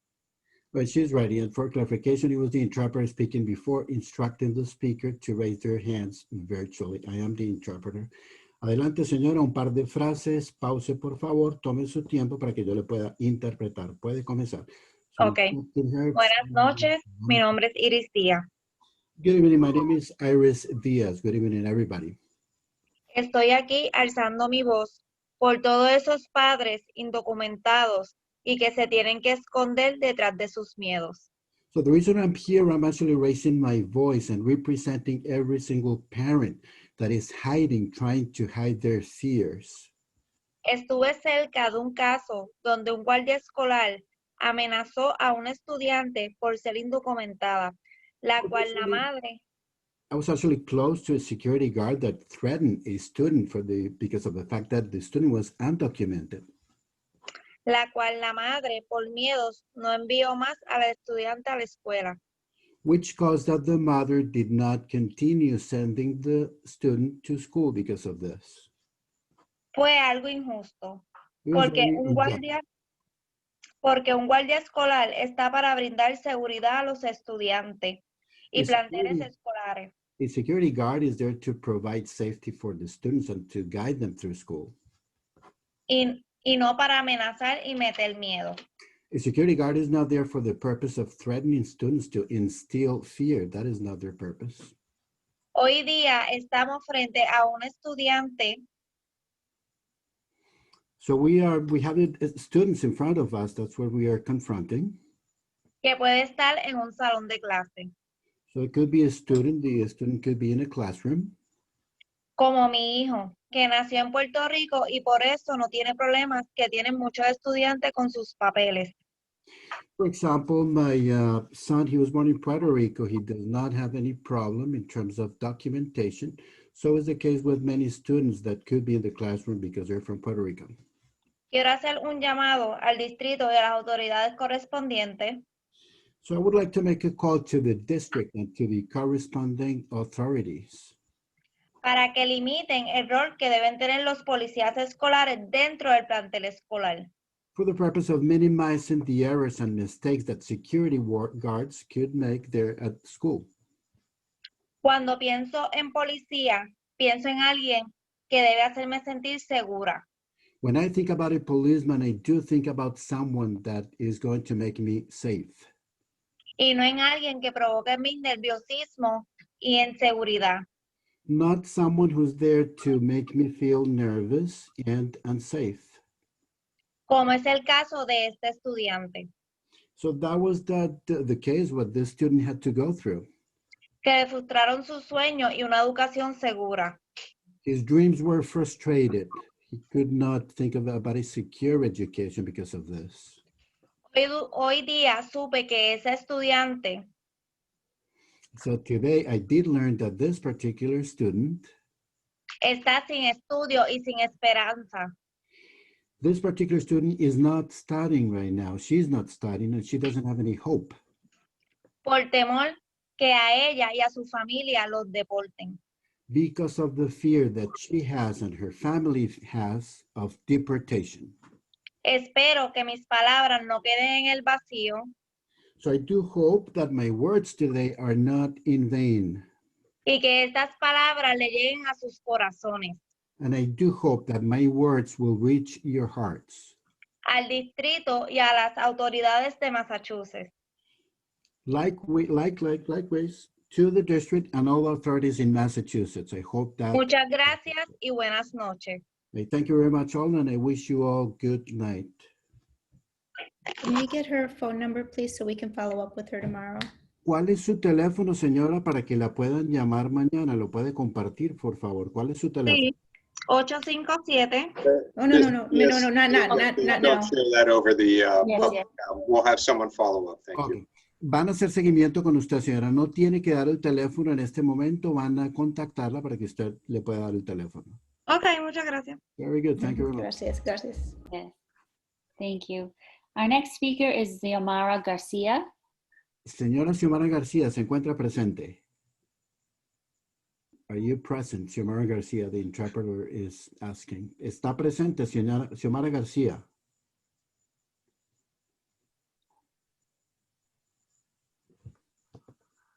No. Okay.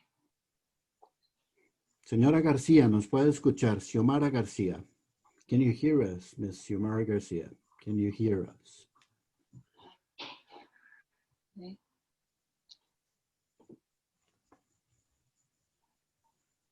All right, if she's not with us, we can always come back to her. Our next speaker is Mike Heichman, and he'll be followed by Antoinetta Brownell. If you could please raise your hand virtually. Si no nos puede escuchar, señora, después tratamos de volver a darle la palabra. Gracias. Hello? Mr. Heichman? Yes, Hi. can you hear me? I can, welcome. Okay. Mike Heichman, Dorchester, 02125 hotspot, and member of Beja. Welcome, Committee James. It's ironic that you've been elected by BSAC students and you don't have a vote on the school committee, and the rest of your colleagues, they haven't been elected and they have a vote. However, we need your strong, authentic voice. Be strong, be truthful. We need you. Preparing and sharing student incident reports and other student information with the Boston Police Department and ICE. It's disappointing that once again, Dr. Cassellius is presenting a proposal that SIM, Unafraid Educators, and many other organizations oppose. We do know that BPS provided information about a minor incident led to one of our children being kept in jail for a year until we agreed to being deported to El Salvador. We don't know how many other children have been harmed. I urge you to reject this recommendation and instead adopt a proposal by the coalition who are representing our most vulnerable students. Ethnic studies, this is a very exciting development. I fully support the proposal by the BTU's Ethnic Studies Now committee. I call on this proposal to be fully funded, and the authors of the proposal have done wonderful work in creating this program and proposal be the 5 educators selected to teach this pilot program. Reopening of schools. It should have been a higher priority and done sooner. I was glad that the BTU and school committee had an agreement. I was until I heard Jessica Tang. What we hear from people who are testifying is a gap in trust here. An agreement was made, and now we hear Jessica Tang's testimony. Schools can't successfully reopen without the full support of our educators and other school workers. What about the agreement with other unions? I have some major concerns about opening of schools. Safety. The school committee has a long record of sending many of our children to deplorable buildings. Mr. Heichman, before you go on, it sounds like you're moving on to a new topic, but you're past your time. So if you could please quickly summarize. Thank you. Oh, thank you very much. I'll send in my full testimony to the committee. Thank you. Thank you, sir. Thank you. Our next speaker is Antoinetta Brownell. She'll be followed by Susanna Starrett and Jared Kaiser. Hi. Hi. Can you guys hear me? Yes. Hi. Thank you so much for letting me share tonight. I just want to, I know I don't have a ton of time, but I just want to let you guys know I've been to school committee. Some of you guys may recognize me or not, but I am a teacher first, and I'm also, I'm a parent first, but I'm also a teacher in BPS. My children go to a school in East Boston, and I'm here to kind of talk a little bit about my concern as a parent with the rates going on in East Boston. And I know that, and I'm excited as the teacher that we've received an MOU. I feel like the principals, the custodians, the OIIT department have all been working so hard to get our schools ready that some things just are beyond them, like shipments of things that haven't gotten to schools on time, supplies that haven't gotten there. They've even been ordered early on and are still not there.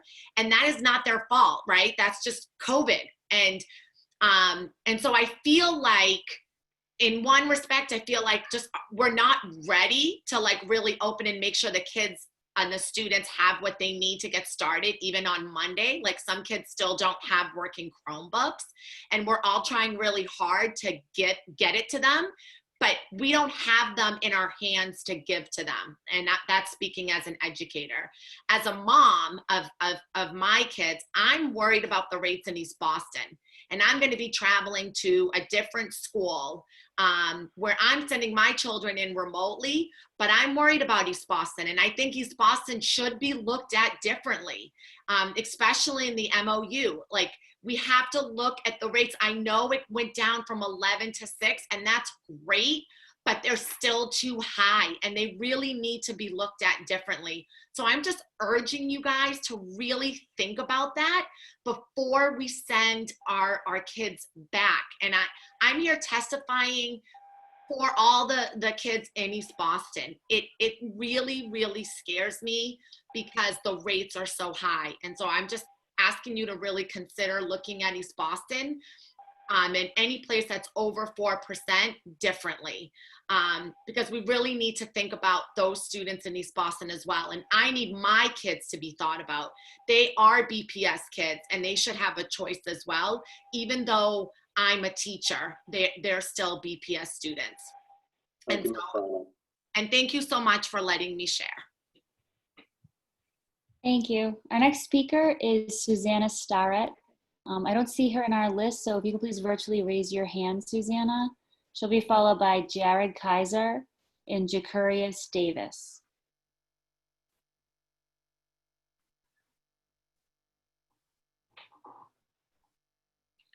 Susanna Starrett.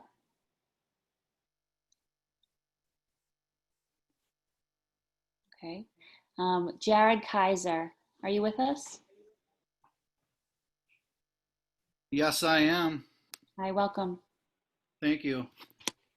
Thanks for having me.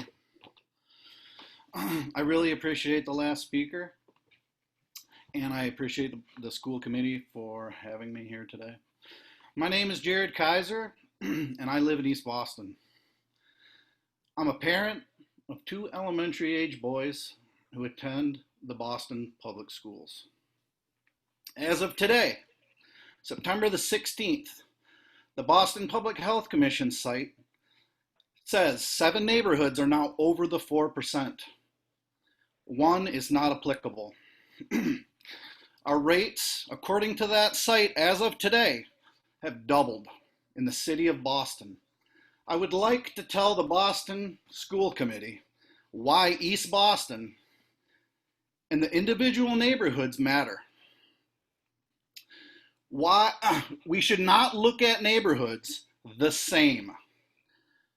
Why we should look at neighborhoods the same. We should look at them the same. And this is why I urge the school committee to stay remote until each neighborhood is under 4%. As a parent, this is why.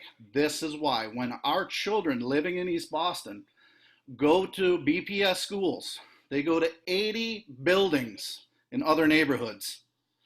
We fought for this desegregation decades ago by changing the policy. We stand together. We open together remotely. We open in person when it is safe. This is equitable. We cannot continue to say these people in East Boston, we can't say, we were worried about East Boston, but you know, those rates are coming down. We need to say we are worried. And now other neighborhoods are doing the same thing. Saying it's a neighborhood issue is unequitable. Students cannot control which neighborhood they live in. When children from East Boston go to a different neighborhood from a higher infection rate neighborhood, BPS will be contributing to a stigmatization by peers and others if an infection breaks out in those schools, even if it's not an East Boston student's fault or they're not even the reason. This holds true to any neighborhood with high rates. This discrimination is changed at the policy level. Boston School Committee, please follow your own professional development trainings that you have given your employees about policy influencing equity and ACT. You, the policymakers, not the neighborhood parents, students, and teachers, you are the ones who can change the policy and ensure equity. Please enforce the 4% neighborhood rule. Doing the right thing is not always the easy thing. Thank you very much. Thank you, Mr. Kaiser. Our next speaker is Jacurius Davis, and he'll be followed by Paula Bustamante Garcia and Michelle Carroll. If you could please raise your hands virtually. Señora Bustamante, levante la mano virtualmente, por favor. Ms. Bustamante, please raise your hand virtually. He's the interpreter. All right. So good evening, school committee. My name is Jacurius Davis, and I am a teacher in BPS, as well as a Boston Teachers Union member. And I'm here to voice my opposition to the district's policy proposal around sharing student information with law enforcement, and to voice my support instead for the Learn Without Fear policy proposal. So the BPS proposal, while it has made some improvements and does have some solid elements, is simply not good enough. All right, so based on my understanding, as someone who was not at the table to craft it, but what I do understand is that this policy will still allow school police officers to write BPD 1.1 reports for, you know, common behaviors or minor offenses in schools, which will lead to further criminalizing our students, particularly those of whom are Black and brown. Now, this policy and its consequences would actively contribute to the school prison pipeline, the school deportation pipeline, and the broader surveillance and criminalization that our students and communities of color in Boston and around the nation face across society, right? We know this through numerous examples of anecdotal evidence, as well as more studies and research and so on and so forth, right? This is nothing new. And what this does is it'll force more students, right, possibly into contact with the legal system, which would significantly impact the trajectory of their lives. As we all know has happened once before in 2017, and honestly, in more cases than that, to be honest, right? And it's not just the individual students, but it's their loved ones as well. You know, it impacts whole communities. Therefore, this policy is unacceptable. Now, there may be talk about this proposed policy being intended to keep students safe, but how many students will this policy possibly make unsafe? And if the proposed policy can make any of our students unsafe, which it certainly could, then why choose to allow it to happen? Why not fully adopt the Learn Without Fear policy, as, if I understood correctly, committee member Rivera has also asked at a meeting back in April? Right? Now, I find it interesting that the district has invited both Dr. Ibram Kendi, Dr. Bettina Love to speak with various members of BPS. And as both of these Black scholars and parents have explicitly named racist policies in education and anti-racist policy solutions to address these issues, right? While I don't profess to speak for them or to be experts on their respective works, I think it's reasonable to guess that they would characterize this proposed policy as a racist one and instead call on the district to do the right thing if its leadership is truly committed to cultivating an anti-racist school district. And the right thing to do is to reject this policy and to instead accept the anti-racist one, which is the learn without fear policy. Our students, our families, our communities deserve that and nothing less. Thank you. Thank you. Our next speaker is Paula Bustamante Garcia, followed by Michelle Carroll and Mary Claire Flores. Señora Paula Bustamante García, usted es la siguiente persona. ¿Nos puede escuchar? Making the announcement, the interpreter is asking if Paula Bustamante García is present, if she can hear us. Señora Paula Bustamante García, ¿nos escucha?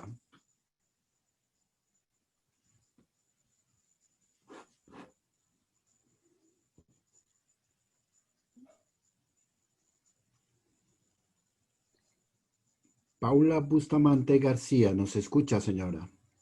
Can you hear us, Paula Bustamante García? Okay. All right, we'll see if our next speaker is with us, Michelle Carroll.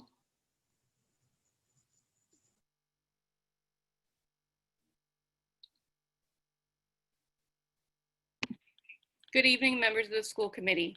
My name is Michelle Carroll, and I'm a science teacher in East Boston, a community that was hit hard by COVID-19 and continues to feel the crippling impact of the virus as it surges on. Just this week, the positivity rate of East Boston is 6%, triple the Boston City average. Does this sound familiar? It should, because it was the same opening line I used at the school committee meeting on August 5th, over a month ago, where I begged for the same things I will ask for today. Nothing has changed much except the increased infection rate in East Boston and other neighborhoods in the city. Boston is still wildly unprepared, and their phased-in hybrid plan remains as reckless as ever. Infection rates continue to climb, yet we are still relying on a city average of 4% to determine if schools should reopen. And you all, as you likely work from home, are watching it happen. Those of you who have not publicly spoken out are complicit, and your silence has been heard by the thousands of students across the district. I am angry, I am disgusted, and I feel like the lives of EC children, families, and staff are expendable. We are not disposable. I am here tonight to advocate that East Boston and any other neighborhood above the 4% threshold remain closed as DESE would have designed it. If East Boston was deemed an independent town, DESE would determine us in the red zone, and I would not have to be here again, begging for my life and the lives of my students, staff, and families in the East Boston community. Creating a one-size-fits-all for a district of 125 schools and 54,000 students is ludicrous, and the city and district leaders know it. However, I must also point out the obvious. East Boston does not function in a vacuum. Many East Boston students travel to schools across the city, and many children across Boston attend schools in Eastie. Once schools reopen, our neighborhoods will be connected, creating a spiderweb of contacts across not only Boston, but the neighboring towns where teachers live. Families trust us to keep their children safe, and we are failing them. There are multiple known cases of COVID in East Boston students today, and yet we still have no plan of preventing the spread of the virus in our buildings. Time is running out, and we need your help. Thank you. Thank you. Our next speaker is Paula Bustamante. She's with us now. Señora Paula Bustamante, ¿nos puede escuchar? Los puedo escuchar. Perfecto. Un par de frases, pausa para que le pueda interpretar. The interpreter instructing the speaker, the dynamics of consecutive interpreting. Ya puede comenzar, por favor. Para mí, quiero darle las gracias a todas las personas que están en esta noche ahí y gracias por la oportunidad que me permiten poder hablar. Thank you very much for the opportunity to all the persons that are present today. Thank you very much the opportunity for allowing me to speak today to you.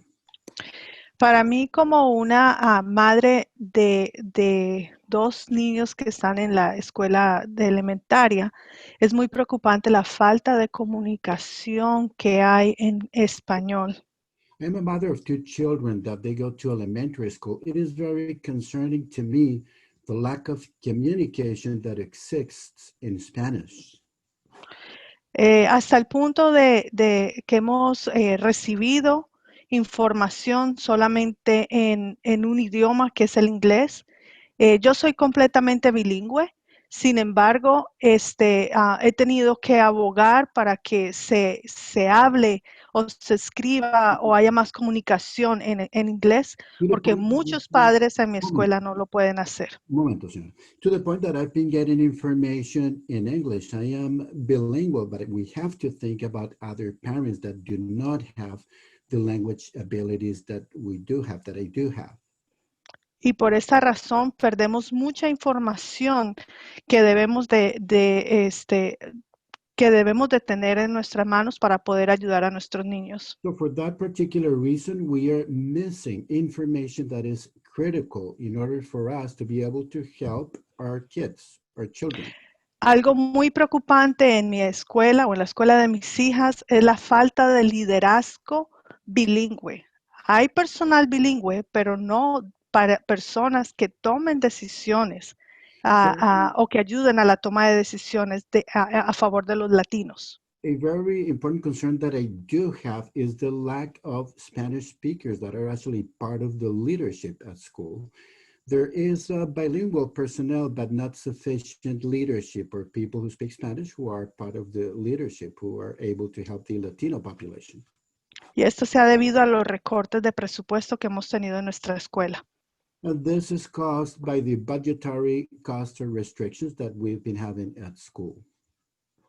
Entonces, nos vemos obligados por el sistema a reflejar una diversidad cultural.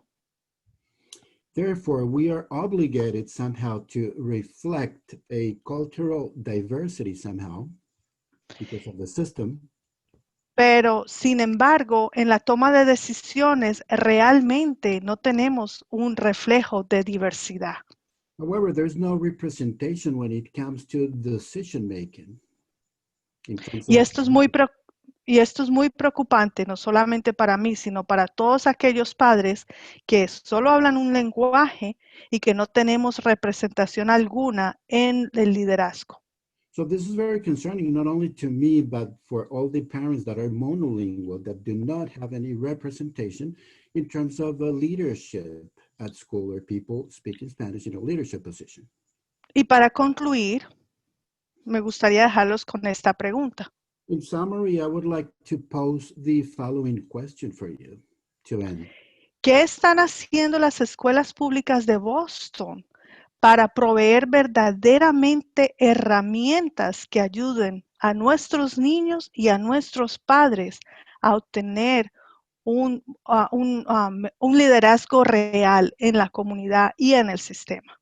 So my question is, what is the public school system doing in order to be able to provide the tools that enable real leadership in our communities? What is the Boston Public Schools doing in that regard?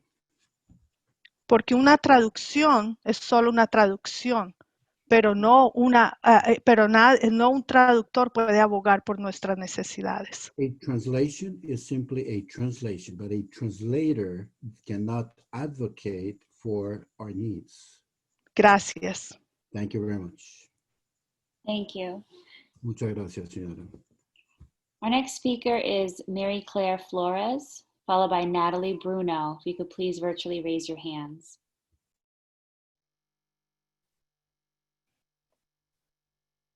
Wow, a video. Can you hear me? Yes.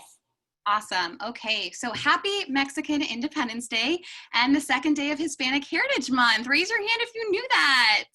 Maybe not a lot of people, but it pains me that in this time in which we are supposed to be celebrating our heritage, the city is wronging our people by still allowing private student information to be given to law enforcement. You made a working group, and every school committee, we have heard them testify against this policy, saying that the recommendations have not been taken. Why make a working group with people you're not going to listen to? In addition, East Boston, a predominantly Latin and South American populated neighborhood, has consistently had over double the positivity rate of the average of the city, and we're just not going to do anything about that? School committee, I honestly don't know if you know what the superintendent and leaders in the district are doing or if you're being complicit, so I really want to just break it down. Did you know that they are telling the principals and school leaders to do the opposite of what we agreed upon in the MOU? I really don't know if you do, because it's happening, and we just did an MOU, and they're They're doing the opposite of what we said to do in the MOU. So it's the opposite of what we agreed upon. Here are the current problems that you'll notice are still not new. High-risk teachers are still being forced into the schools without any other options but to quit or to take unpaid leave.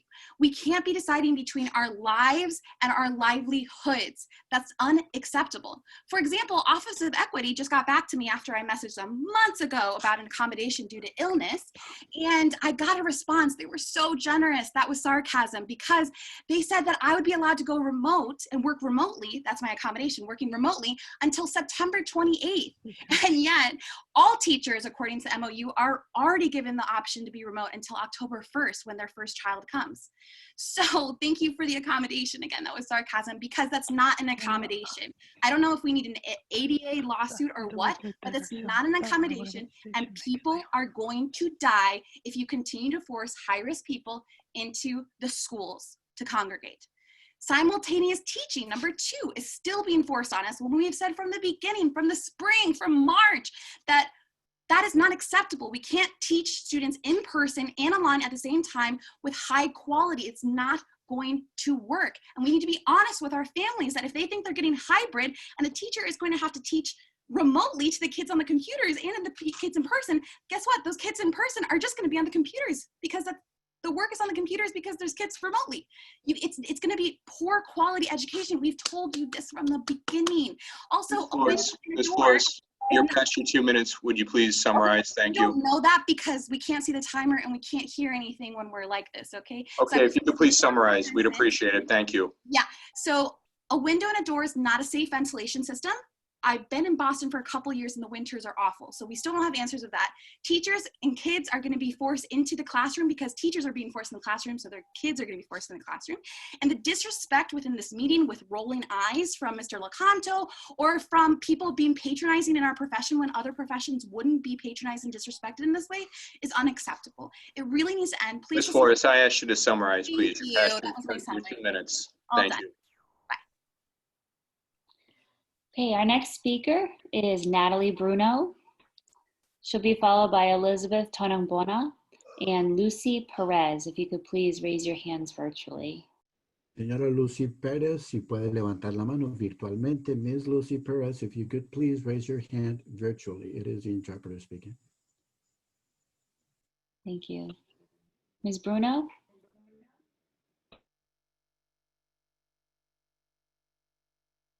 East Boston. I was pleased to hear that the school committee responded to data, teachers, and families and made the decision to begin the school year remotely.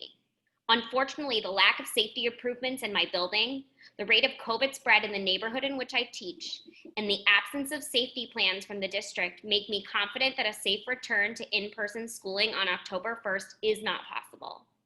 The McKay, like many other BPS buildings, has serious shortcomings that can affect the spread of COVID-19.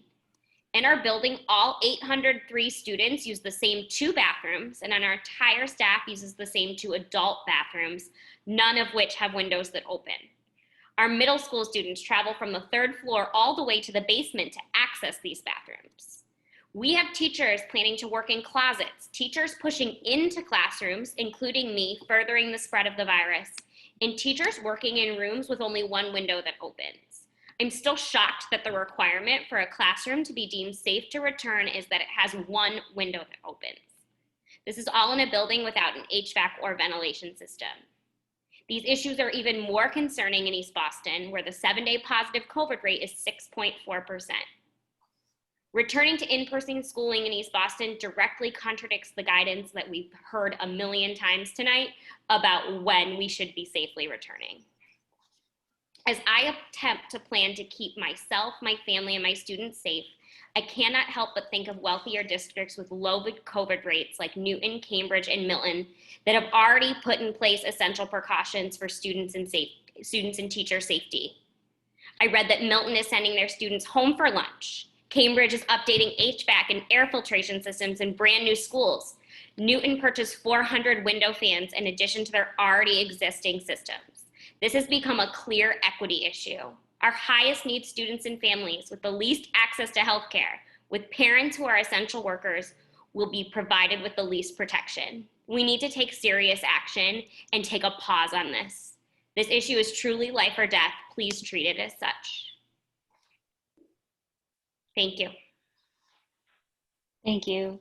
Our next speaker is Elizabeth Tonagbanua, and she'll be followed by Lucy Perez and Elizabeth McIntyre.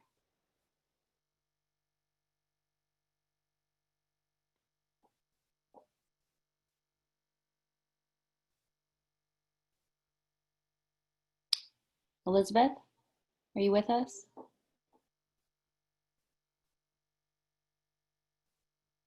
Let's move on to Ms. Perez, please. Okay, Lucy Perez. Lucy Pérez se encuentra entre nosotros, nos escucha. The interpreter is asking if Ms. Lucy Perez can hear us. Señora Lucy Pérez nos escucha. Can you hear us, Ms. Lucy Perez, is the interpreter? Lucy Pérez, buenas noches. Good evening, my name is Lucy Perez. Buenas noches, señora Lucy Pérez. Un par de frases, pausa y le interpreto. The interpreter is explained to speaker the dynamics of consecutive interpreting. Empiece, por favor. Go ahead. Buenas noches. Mi nombre es Lucy Pérez, dominicana. My name is Lucy Perez. I am from the Dominican Republic. Madre de dos niños que están en segundo grado de la Blaston Elemental. I'm a mother of two kids. They go to the Blackstone School. They go to elementary school. Cuando llegué a este país, estaba segura de que había llegado a un país demócrata y de grandes oportunidades. When I arrived to this country, I was under the impression that I had arrived to a democratic country and a country of plentiful of opportunities.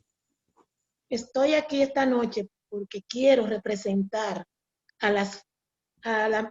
quiero representar a las familias que hoy día no pueden elevar su voz.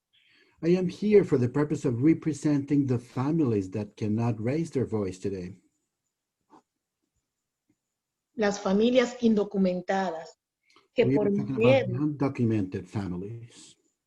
que por miedo a enfrentar situaciones como la que estamos viviendo, That because of the fear of confronting situations like we are living in right now, en estos momentos ellos no son capaces de alzar su voz. at this particular moment, this persons I'm referring to, they're not capable of raising their voice because of this. Por su estatus migratorios. I'm referring to their migratory status, to the immigration status. Le voy a contar una historia de una niña de 13 años llamada Lore. So I'm going to tell you a story about a 13-year-old girl. Her name was Lauren. Quien por temor no se atrevió ella a contar su propia historia. Because out of fear, she did not have the valor to tell her own story, the courage. Ella fue criminalizada por un policía escolar con apenas 13 años. She was criminalized by a school officer when she was only 13 years old. Una de sus compañeras le gritó, sucia, indocumentada. So one of her classmates actually shouted to her, "You're a dirty, undocumented." Indignada la niña, sin ver hacia los lados, se abalanzó contra la joven. So losing her dignity at that particular moment, she jumped into the other girl. Un grupo de estudiantes se fue encima de la niña y llevaron el caso a la policía escolar. So a group of students tried to intervene in the process, and that case was brought to the school police. El cual fue calificada la acción como desorden público. So that particular action or incident was qualified as public disorder. Hoy la niña y su familia puede estar presentando una orden de deportación. So at this particular moment, that little girl and her family could be facing a deportation order. Eso me indica, el caso de esa niña, que cuál sería el rol de la policía escolar en Massachusetts.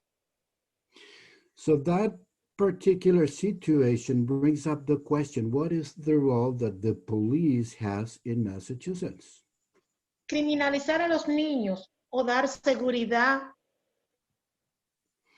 Is it to criminalize the children or to provide safety for the children? Sin importar color, raza o estatus. Regardless of color, race, and immigration status, is that their role?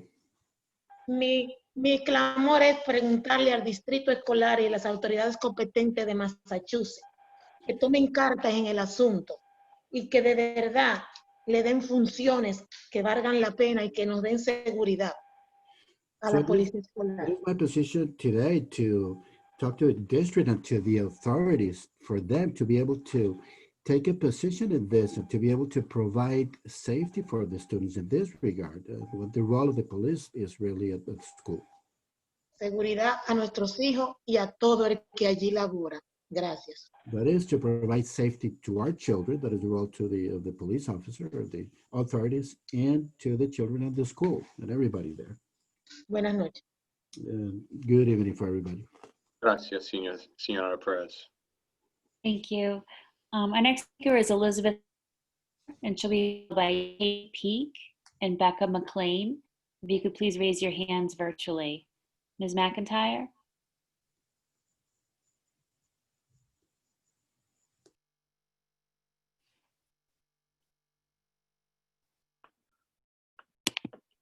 There we go. My name is Elizabeth McIntyre, and I am a senior attorney at Greater Boston Legal Services Schools Prison Pipeline Intervention Project. We represent low-income young people of color, many of whom have disabilities in school discipline and special education cases. I am here tonight on my client's behalf to object to the district's proposed data sharing policy with the Boston Police Department. The district's proposed data sharing policy fails to protect my clients from being criminalized by Boston School Police and the Boston Police Department. I support the Learn Without Fear policy developed by the Student Immigrant Movement and Unafraid Educators and urge the committee to improve this proposed policy before approving it. As a member of the working group that the district convened to develop this policy, I witnessed and appreciate the sincere and extensive work that the district has done on this issue.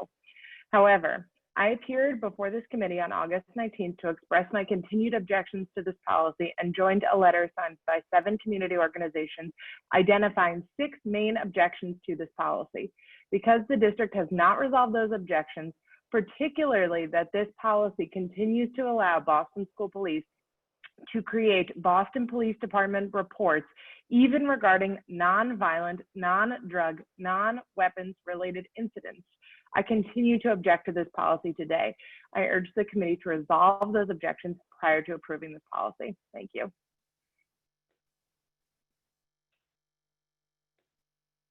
Thank you. Our next speaker is Katie Peak.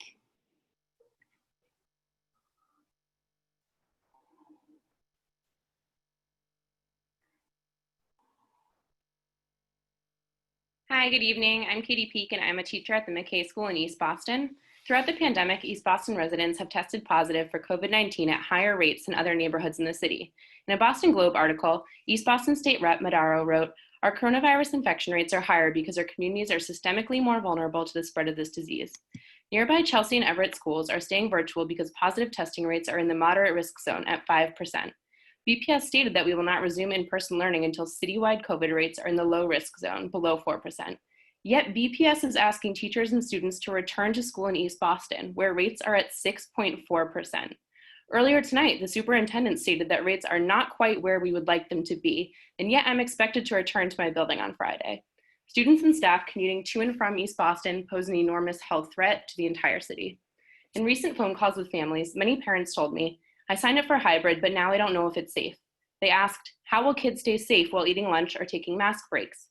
These families sought reassurance from us that their children would be safe, and I did not know how to respond because many of our concerns remain unanswered. No safety walkthroughs have been conducted. How do we ensure safety when our school has one communal bathroom with no windows for our 800 students? We know virtual learning was not ideal last spring. Teachers suddenly faced the challenge of completely redesigning school. Despite the district's efforts, many families lacked Chromebooks, internet, and other basic learning needs. In contrast, this fall, we've had time and resources to prepare robust remote learning opportunities. Students will engage in live synchronous classes with teachers who can answer questions, hold discussions, and facilitate small group work. We are prepared to meet the learning needs of our students with IEPs and our English language learners. Teachers want to be back in school in our classrooms, but safe conditions in East Boston schools are not currently possible. We must not return in person until it's safe. Thank you. Thank you. We'll try again for Elizabeth Tanagbanoa. Are you with us, Elizabeth?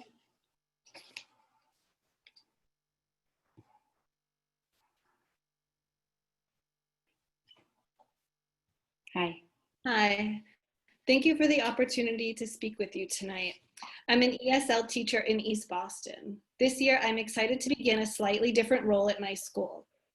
I teach some of our exceptional multilingual students, English language learners, who have been prioritized as having the highest needs.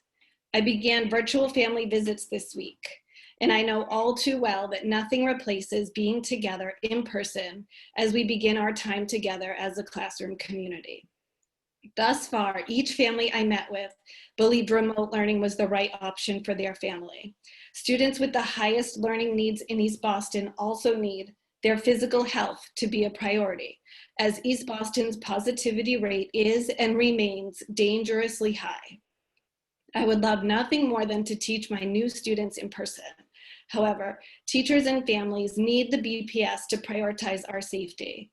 I live close to East Boston, and even the highest positivity rate in my city has been much lower than East Boston's numbers, including what is being reported for this week's. I worry that I will bring the virus home to my family and community and further spread the disease.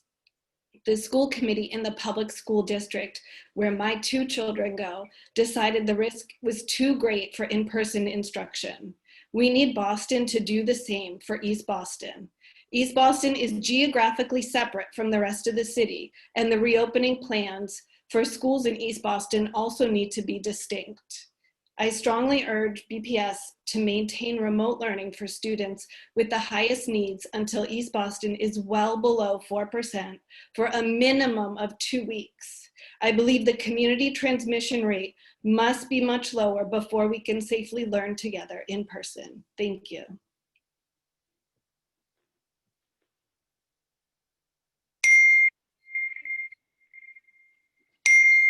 Thank you. Our next speaker is Becca McLean. And she'll be Becca McLean, and she'll be followed by Nicolette Pocus and Sarah Grimmett. Hi, can you hear me? Yes. My name is Becca McLean. I'm a middle school teacher in South Boston, and I'm here today to share my concerns about reopening. I wish that I could speak about this school year with more optimism, but that's not my reality. The educators on my teaching team worked through our breaks to create our remote learning schedule, adapt student grouping so that they could apply for either remote or hybrid teaching, create a script for family phone calls, and create our Unit 0. I say all of this not to elicit your sympathy, but rather to show you how deeply committed I am to the work that I do. We are working around the clock at great personal sacrifice to ensure that our start to the school year is as safe, supportive, and equitable as possible. For these reasons, I ask that you listen to what I am about to say and treat it as my professional recommendation as a teacher. BPS wants educators and families to believe that the buildings are safe, but our educators and families know the truth because they know their buildings and how our public schools have always been starved for resources. We know that for every picture of a newly purchased fogger that BPS tweets, there's a classroom whose air purifier is broken. We know that for every picture of a classroom with windows, there are hundreds of windowless classrooms that have reportedly been cleared for use, despite the BPS promise that these classrooms would no longer be utilized. The reality is that some teachers have been reporting to the building for PD and few facilities changes have been made. Our buildings weren't safe before the pandemic and they aren't safe now. Why else would the majority of our families, particularly our families of color, choose full remote learning? BPS wants families to believe that students in the hybrid model will be receiving high quality in-person instruction, but educators know the truth. The truth is that secondary schools have to choose between 2 schedule options. In Schedule A, students travel to different classes and receive direct in-person instruction from each of their content teachers. However, Schedule A will more likely spread the virus. In Schedule B, students stay in one classroom, which limits spread of the virus, but students are participating remotely in all of their classes. In both schedules, teachers are being forced to teach students at home and students in class simultaneously, which goes against the MOU. Why is BPS asking school leaders and educators to choose between safety and instruction? It is possible to have learning during a pandemic that is both safe and instructionally sound, but BPS wasted the summer by playing games instead of focusing on how to provide quality remote instruction so we could phase in our highest needs learners to safe buildings. It is 3 months too late, but school committee must urgently do the right thing, or the deaths still to come will be on your conscience. Our next speaker is Nicolette Pocius, followed by Sarah Grimmett and Amrita Dani.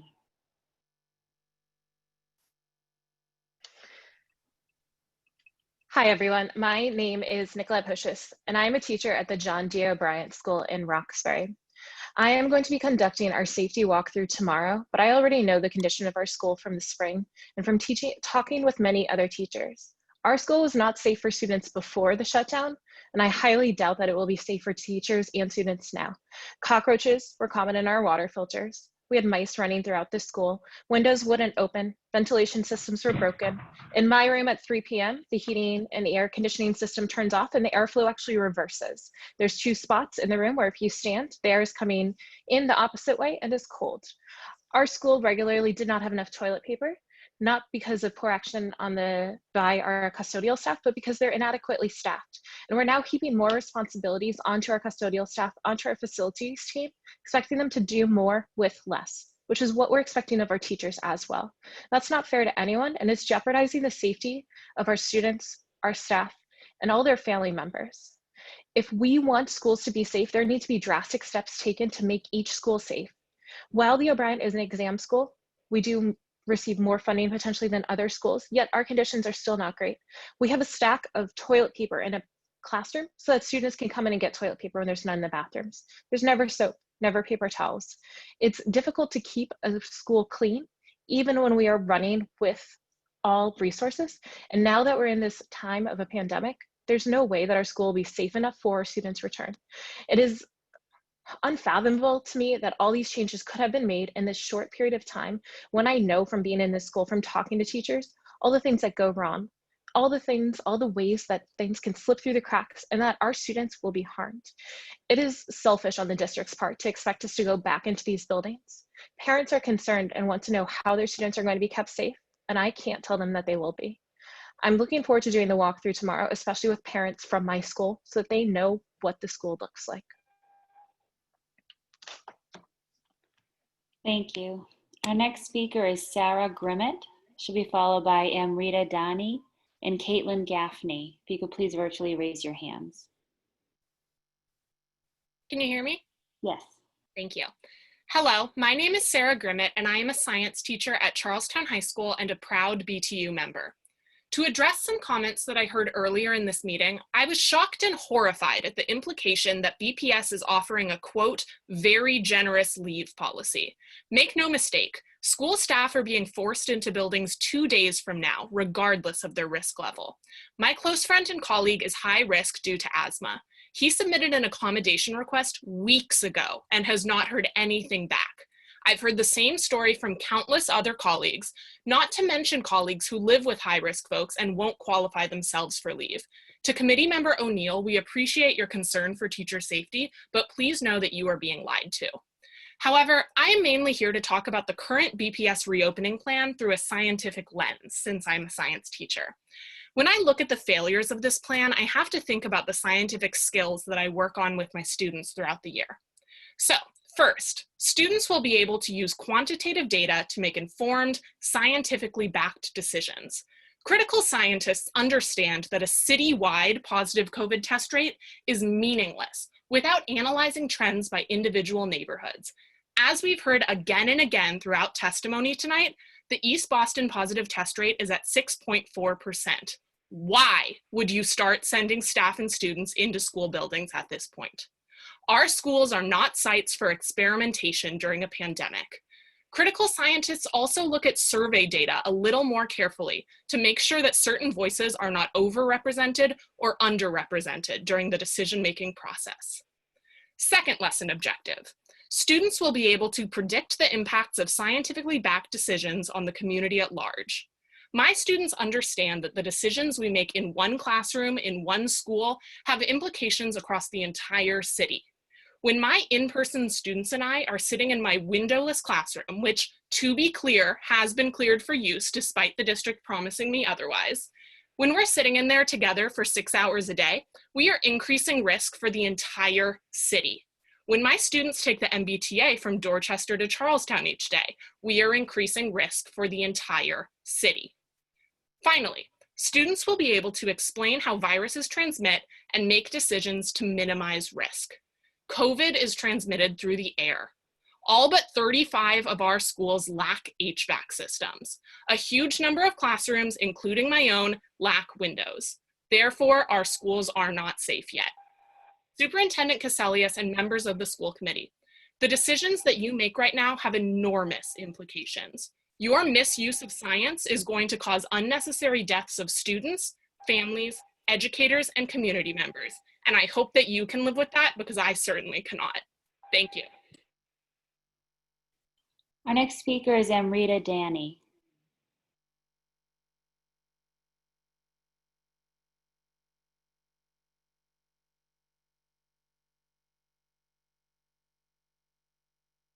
Hello, can you hear me? Yes. Okay, great. Hi, members of the school committee. My name is Amrita Dani, and I'm an ESL and Humanities teacher at Boston Adult Technical Academy. This is not my first time testifying before you, and I'm here to speak once more about BPS disregarding the rights and endangering the lives of BPS students as a result of their information sharing policy, among other things. The revised BPS information sharing policy still won't protect students. I don't really know what else to say. If the goal is for BPS to right a wrong, then this policy doesn't right it. If the goal is to prevent the wrongs done to young people in the past from happening in the future, again, the new policy won't do that. Some people might say that it is a small improvement, but that's not how this works.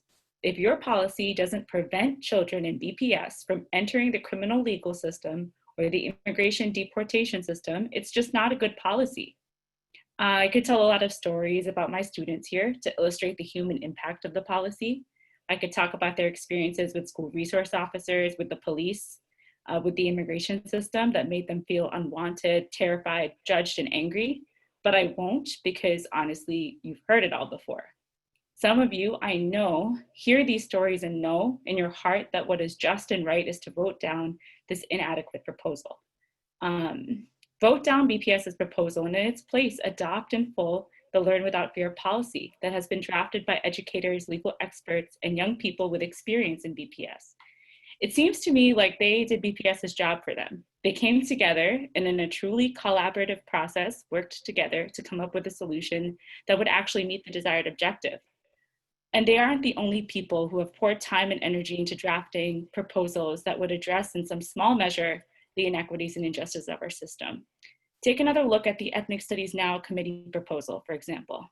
Ms. Sias and Ms. Cassellius both highlighted the work that teachers have done, but they neglected to mention that they have chosen to ignore, in large part, the proposal that those very teachers have written for ethnic studies in BPS. Take a look at the BTU's reopening proposal released in the summer. You have so many people in the city who are willing to fight and plan for justice, for humanity, and for each other. Students, educators, families, community members who have a vision of a better system for us all. Listen to them. Thank you.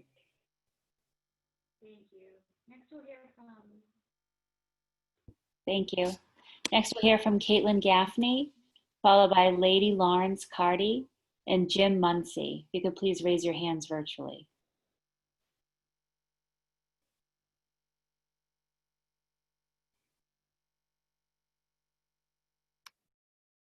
Good evening. My name is Caitlin Gaffney, and I am in my 21st year of teaching at the Maurice J. Tobin School in Mission Hill, Roxbury. There is nothing that educators want more than to be face-to-face with their students. In chatting with a student last night, she was telling me how much she misses school, wants to see everyone, and to continue the learning. I told her that I felt the same way and couldn't wait to be with all of our brilliant Tobin Tigers. I am speaking tonight in solidarity with my colleagues who work in areas of the city where they do not feel safe. They don't feel safe because of the COVID rates in their neighborhood and the decrepit conditions of their buildings, which you are asking them to return to knowing that they are not ready to receive students in coming weeks. At the Tobin, we are still awaiting our full PPE delivery, have major questions about our ventilation, and believe our medical waiting room for students exhibiting symptoms housed in a small office inside the main office and not staffed by a nurse, but rather an educator, is insufficient. I lay in bed at night worrying about our students, fretting about my colleagues, one of whom is a cancer survivor with one kidney who was denied an accommodation by BPS. So we want to limit the adults coming into contact with our students, but we won't consider options that ensure our most vulnerable educators are kept safe. As Tammy said, please have a heart. In a district that professes to be invested in the communities we serve, to care about employees, I can attest that it has not felt that way. Educators had to demand to be heard through our collective bargaining committee task force work. And there were some true bright spots working with peers, Tommy Welch and Jill Carter. It's a shame that the same collaboration and mutual respect demonstrated in the Selwell group isn't the way the district has approached the implementation of our MOA. I heard from colleagues at other schools who asked admin about windows that don't open, faucets that don't work, and were told, "I'm so sorry, we don't have any answers for you." To echo the superintendent's words, we have a responsibility to students and families in the district. I look forward to our facilities walkthrough on Friday with Counselor Bach so that I can use the checklist to determine if I can look parents in the eye and tell them that their children will indeed be entering a building that is safe. I know many of our colleagues won't be able to do the same. Thank you. Thank you. Our next speaker is Lady Lawrence Carty, followed by Jim Muncy and Erica Kuka.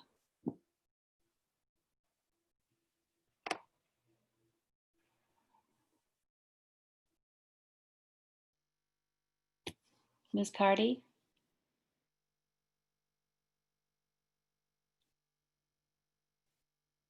Let's move on, please. Okay.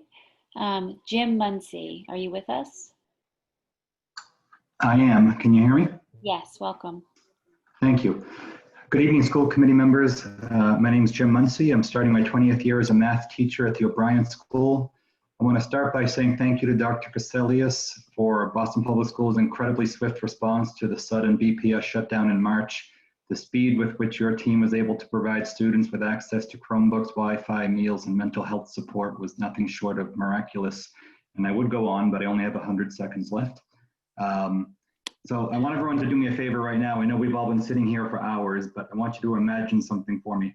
Imagine right now you're in the room that you're in, but there are 15 other people in that room with you.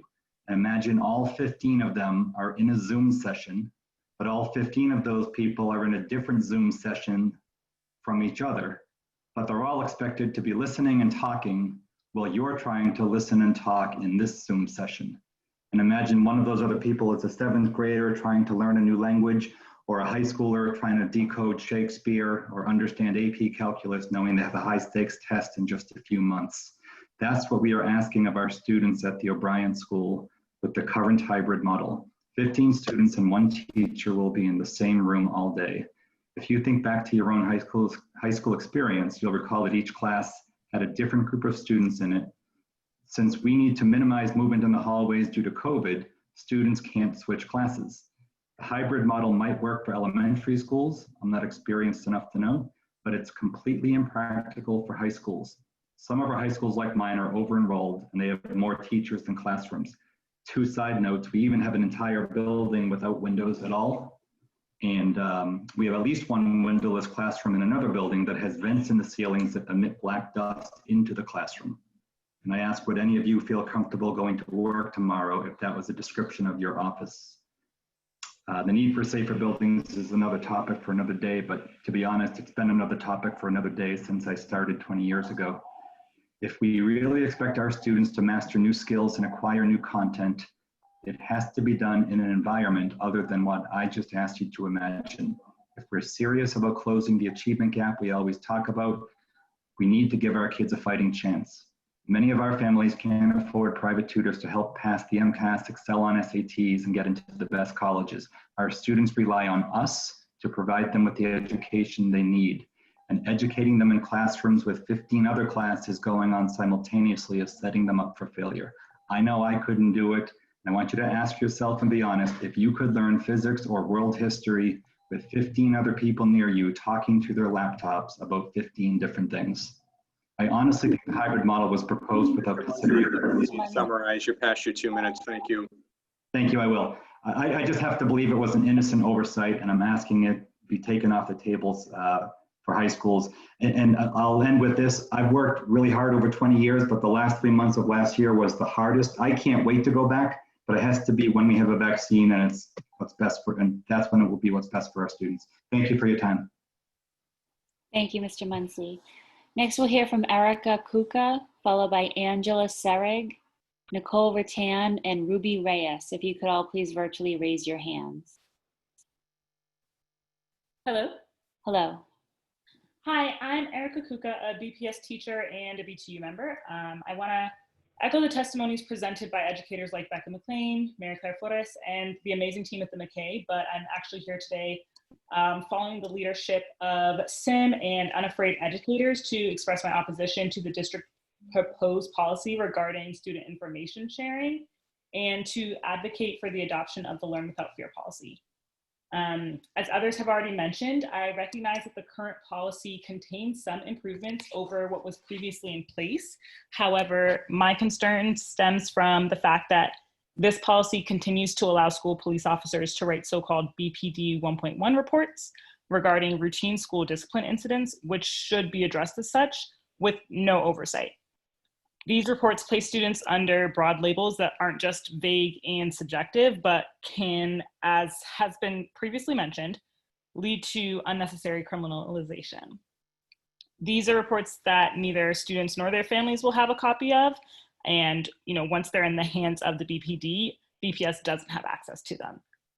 Furthermore, the policy continues to allow Boston School Police to share student information that's not in official police reports, that's not in official reports with the Boston Police Department, including information such as like what language a student speaks at home or whether school police think that a student might be involved in a gang, regardless of whether they have any conclusive evidence. We've spent the past few months as a district thinking and talking about how we approach the learning environment through the lens of equity and anti-racism. And yet we've completely failed to achieve that with this policy. So I urge the members of the school committee to heed these concerns and hold off on accepting this policy. Thank you. Next, we'll hear from Angela Serig. Good evening, everyone. My name is Angela Serig, and I'm participating tonight as a parent of a high school senior at Boston Latin School who plays soccer. I'm also an occupational therapist, and I've been treating patients in rehabilitation at a Boston hospital throughout the COVID pandemic. I've seen the devastating effects of COVID on patients and families, and I've also seen the increasing cases of mental illness and emotional stress from social isolation. This really concerns me. Many opportunities for socialization and exercise have been eliminated or drastically reduced for our high schoolers. Athletics in a controlled environment can provide a healthy outlet for supporting physical and emotional well-being. I understand the school committee is scheduled to vote tonight on whether BPS high school students will participate in Massachusetts Interscholastic Athletic Association fall sports. The MIAA COVID-19 Task Force Subcommittee determined what sports would be safe to play in the fall. They've determined low and moderate risk sports include soccer, cross country, field hockey, girls volleyball, and golf. They've also written very specific modification to the rules for each sport to reduce the risk of contact and to reduce the risk of spreading infection. For instance, social distancing is required during huddles. Masks will be required at all times, and substitutions will take place without contact between players. There are many, many more specific sports guidelines. Students, coaches, trainers, they're all well educated, and these topics can be followed. The guidelines can be safe. I'm really disappointed tonight to hear BPS's recommendation to postpone the soccer season. I completely support golf and cross country. I understand why volleyball would be postponed because it's an indoor sport, but I don't understand the science or the rationale for postponing soccer. BPS tonight listed their rationale that facilities are not available. Soccer is outside. It's low risk by that level alone and requires a field and porta potties, and masks will be used. So I implore you to reconsider your decision to delay the soccer season when these kids could really benefit. Thank you so much for your time. Thank you. Next, we'll hear from Nicole Rattan. She'll be followed by Ruby Reyes, Rebecca Judson, and Eli Harmon. If you could please raise your hands virtually. Thank you, Ms. Sullivan. And while Ms. Rattan is joining us, I just want to note that Ms. Serig's testimony was incorrect and that there is no vote scheduled this evening on athletics. Shoot. Ms. Rattan, are you ready? I can't. Can you hear me? Yes. I'm sorry. I didn't see it. Sorry, I apologize. Good evening. My name is Nicole Rattan. I have been a science teacher at the Mario Umana Academy in East Boston for 15 years. I appreciate the opportunity to speak to you this evening on behalf of my students and the East Boston community. The phrase Maslow before Bloom has been bounced around my school a lot recently, and it came up in this meeting earlier for good reason.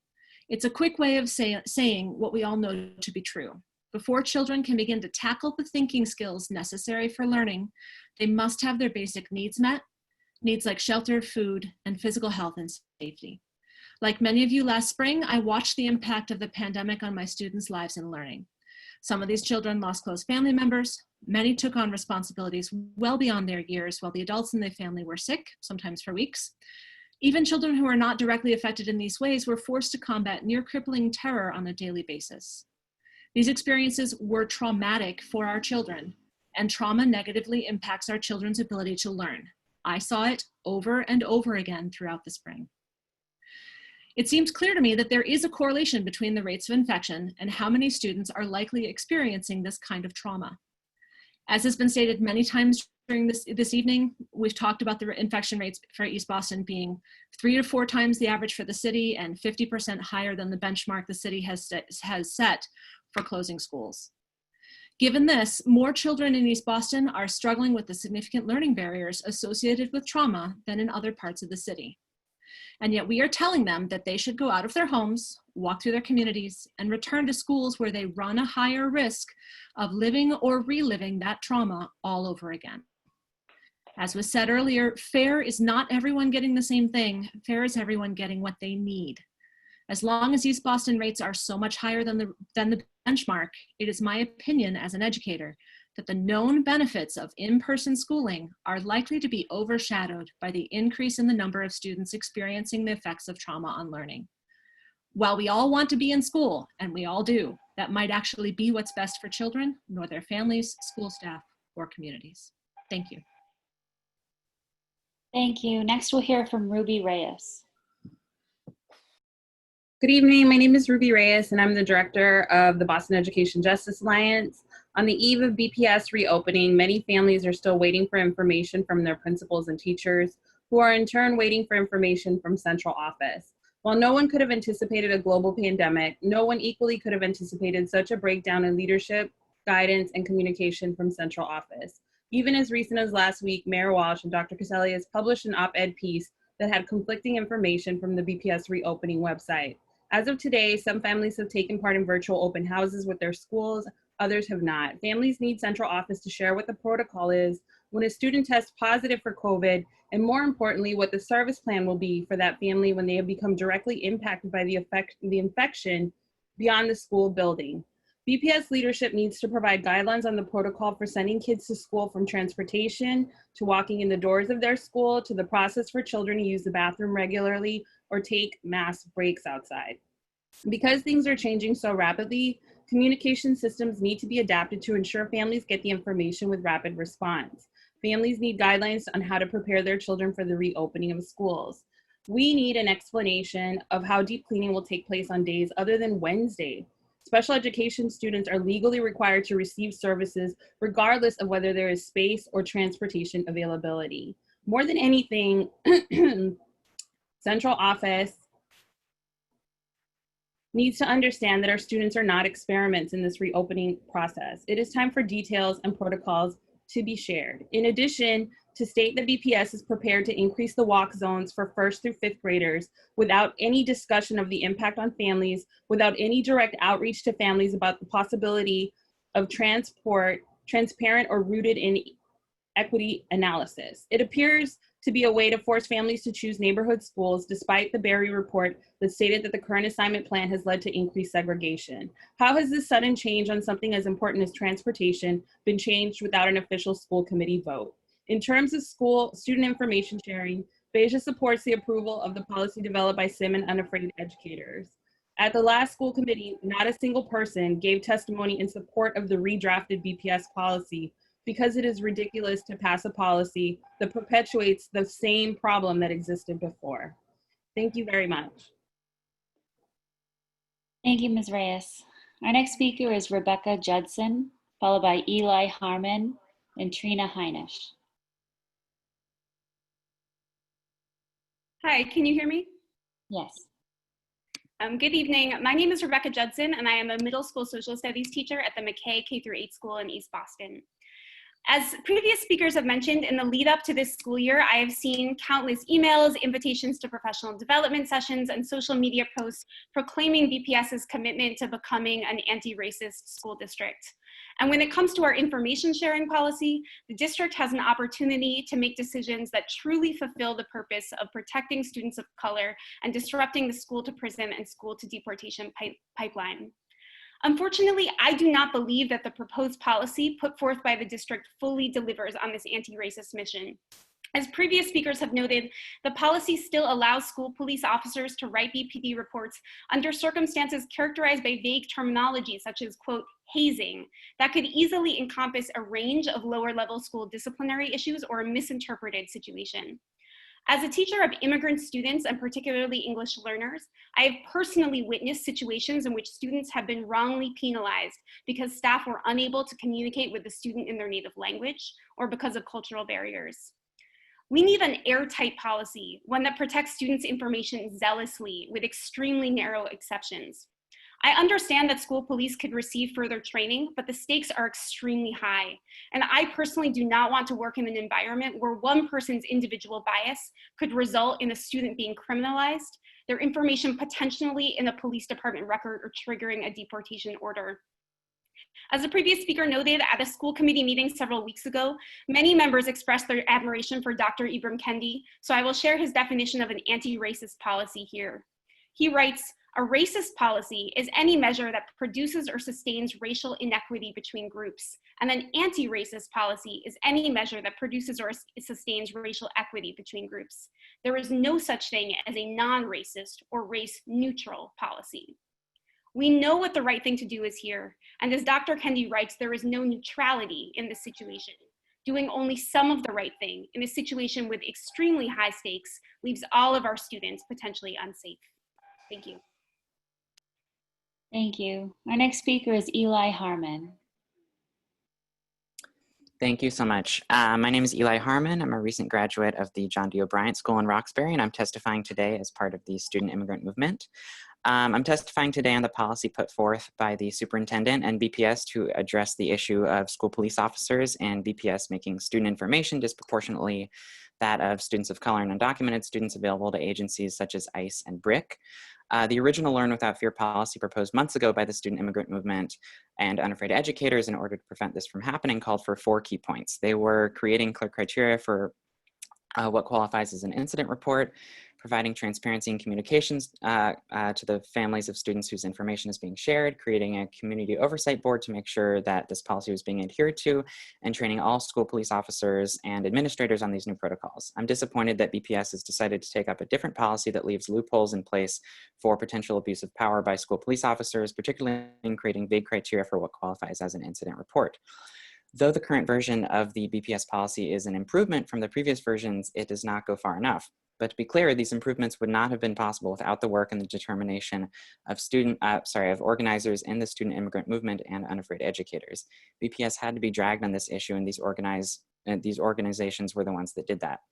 BPS must now follow the leadership of these incredible organizations, as they have been fighting for undocumented youth in Boston for many years and have shown throughout the process of fighting for Learn Without Fear that they are truly committed to finding the best possible solutions to the issues that they face. Again, I want to make it clear that this is not and should not be the end. There is much more work to do when it comes to protecting young people in Boston, and I'm calling on BPS to follow the lead of SIM and Unafraid Educators to adopt the language suggested in the letter sent to the committee earlier this week, especially the language that specifies under what circumstances certain reports can be written. Thank you so much. Thank you. Our next speaker is Trina Heinisch, and she'll be followed by Go Sasaki and Tim Maher. Hi, good evening. Good evening. Committee members and Dr. Cassellius, nice to see you here this evening. My name is Trina Heinisch, and I'm a teaching social worker at the Charles Sumner Elementary School in Roslindale, where this will be my 13th year. Also a neighborhood with a 4.6 positivity rate currently. I'd first like to also voice my support for the Learn Without Fear policy, but that's not what I'm speaking about tonight. I'm extremely concerned with the planned reopening of our buildings. We educators are very aware of the health disparities our families face, and this is so evident in the conditions of our school buildings. My building was built in 1931. There is no HVAC system. According to the Build BPS assessment from 2019, both our ventilation and heating distribution systems were rated replace and have not been replaced.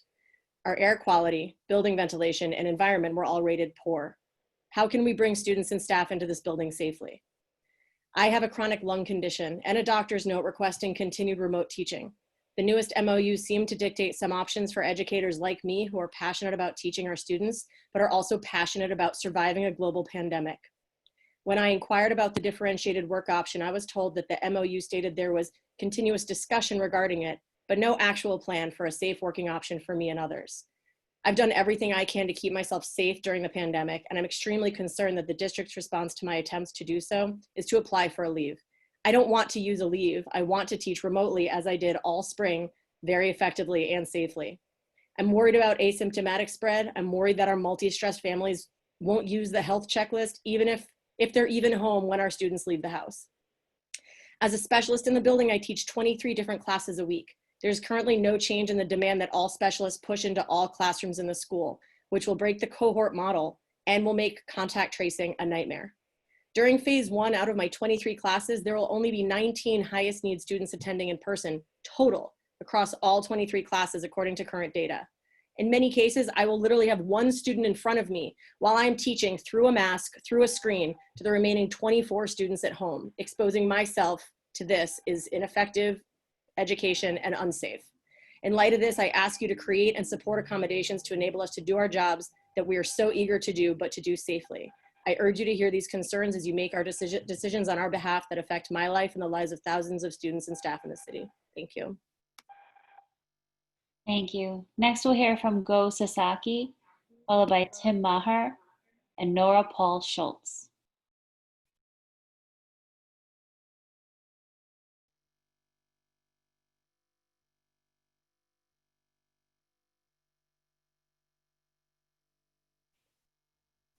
Mr. Sasaki.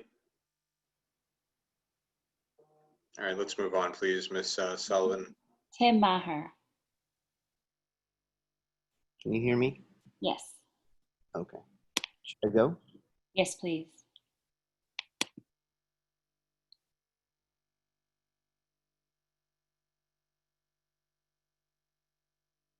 Mr. Maher. Okay. Hi, my name is Tamar, and I'm a 7th grade and 8th grade math teacher at the Linden Pilot School.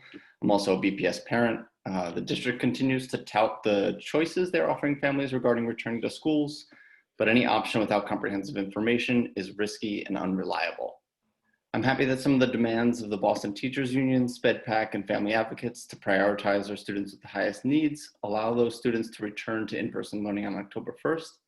However, the disparities between schools are shocking and disturbing. At Boston Latin School, where 45% of students are white, just 0.39% of the student body could potentially return. While at McKinley, where 7% of students are white, 100% of students qualify to return on October 1st. BLA, 30% white, less than 2% returning. BADA, 1% white, 70% returning. The Linden, 58% white, 9% returning. The Little G. Frederick, 2% white, 43% returning. I could go on, but this information should be widespread and easily available to families so that when they are making a choice, they know how crowded their schools will be. Additionally, how can we honestly say this is equitable and anti-racist when schools that are 10 times whiter are the same schools that will be 100 times less crowded? Aren't we just replaying the atrocities from the spring when Black and brown communities faced higher exposure and suffered greater losses from COVID? Aren't schools supposed to be a place where we can break free from the structural inequities of our society rather than repeat and reinforce them? The solution doesn't seem complicated. Families have been demanding for months, find safe, uncrowded spaces for our highest need students. Luxurious office buildings throughout the city, including the bowling building, will sit empty or underutilized while our highest priority students get one window and a fan in an ice cold classroom. And again, simultaneous teaching and learning is not a real solution. I don't think that we really think that's a solution, and I don't know why we're enforcing it. Thank you. Thank you. Next, we'll hear from Nora Paul Schultz, followed by Max Kennedy and Stephanie Manaz. If you could please raise your hands. Hi, can you hear me? Yes, welcome. Good evening. My name is Nora Paul Schultz. I'm a teacher in BPS, a leader in Unafraid Educators, and a member of the information sharing or data sharing working group. I want to say publicly today that as a member of the group that worked on this policy, I cannot support the policy that you are voting on tonight. I appreciate the improvements that were made in the policy since April, but this policy does not go far enough to protect my students and students across Boston. As a district, we talk about racial justice, and right now we are talking about racial justice a lot, but we cannot live into the racial justice values until we address the ways in which Black and brown students are criminalized in our schools. This policy allows for two broad categories of incidents to warrant reports that leave the hands of BPS and go straight into the hands of BPD. Dr. Cassellius, you have said that these categories will be narrowed by shifting school culture and training, but without strict guidelines and as a backbone, we cannot trust that all schools will shift. Our district will continue to harm its students. I care deeply about my students and the well-being of all young people in BPS, and therefore I ask you school committee members to vote no on this policy. We are not without ideas. In fact, last week we sent you a list of proposed changes to this policy, changes that would improve it dramatically. Let us begin to live into our values and make a policy that all of our students deserve. Thank you. Thank you. We're going to try Mr. Sasaki again. Go Sasaki. Yes, can you hear me? Yes, welcome. Great. Good evening. My name is Go Sasaki, and I'm a BPS teacher. I'd like to begin by advocating for the school committee to push beyond the proposed policy on sharing incident reports. It's a start, but it doesn't go far enough. I urge you to adopt the Learn Without Fear proposal. My BPS friends on the Ethnic Studies Curriculum Writing Committee are bewildered by Dr. Cassellius's mischaracterization of the Ethnic Studies work. 5 BPS teachers wrote the curriculum for low wages paid by an outside grant through the now defunct Social Studies Department, and additionally trained teachers on the Ethnic Studies curriculum through 3 professional learning community series on their own time. Kanala's Boston Through a Wider Lens training is related and important, but not directly connected to teaching the curriculum like the PLC trainings. BPS did hire a coordinator for the summer, as Dr. Cassellius said, but that was a stipended position that no longer exists. As Assistant Superintendent Zaya said, the district is currently looking to hire a 0.5 position, which is simply not enough to run trainings and coach teachers to roll out the Ethnic Studies curriculum with fidelity. I'd finally like to express my concern about COVID and Boston Public Schools in East Boston. As you know, the schools in East Boston are almost exclusively filled with children from East Boston. It's wonderful that the rates are falling, and I hope they continue to fall, but the positivity rate and incidence rate are both still very high. Excel Charter in East Boston is opening remote with no set start to hybrid learning. Neighboring Chelsea with similar rates is also opening remote with no set start to hybrid learning. If East Boston was its own city, it would be remote. I'm curious, if it was West Roxbury that had these issues instead of East Boston, would BPS act differently? Thank you very much for the time, and I hope you have a good evening. Thank you. Next, we'll hear from Max Kennedy, followed by Stephanie Manoz and Sabrina Barroso. If you could please raise your hands virtually. Mr. Kennedy?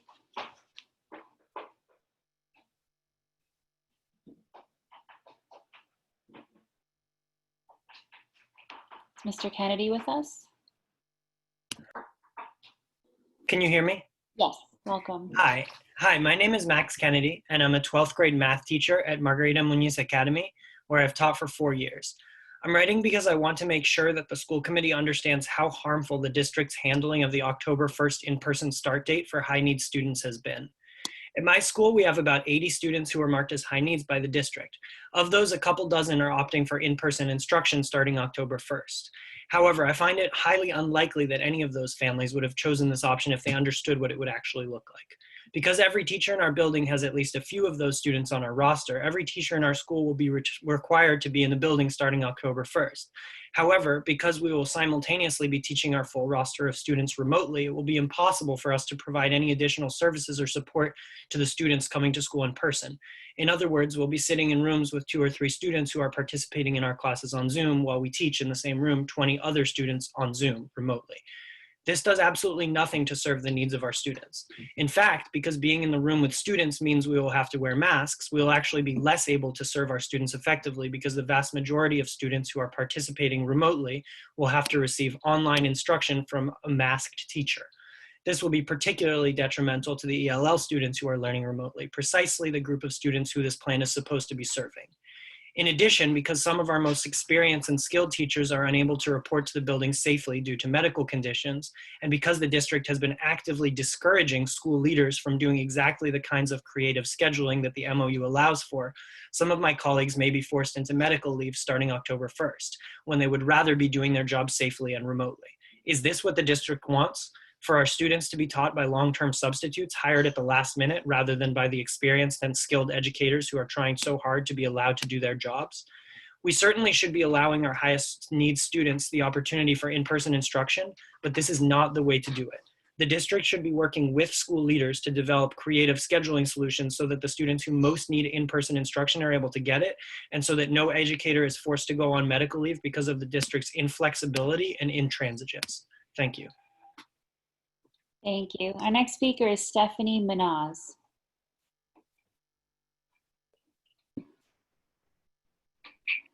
Hello, can you hear me? Yes, welcome. Good evening, BPS School Committee and Boston community members. My name is Stephanie Munoz, and I am an educator at the Margarita Muñiz Academy in Jamaica Plain and a proud BTU member. The Phase 2 Group C opening is causing issues in our school community and does not seem equitable, safe, nor sustainable for students and staff. This experience will not be effective for our students. As the only bilingual high school in Boston and the New England area, we have a large percentage of ELL and Spanish as a second language learners.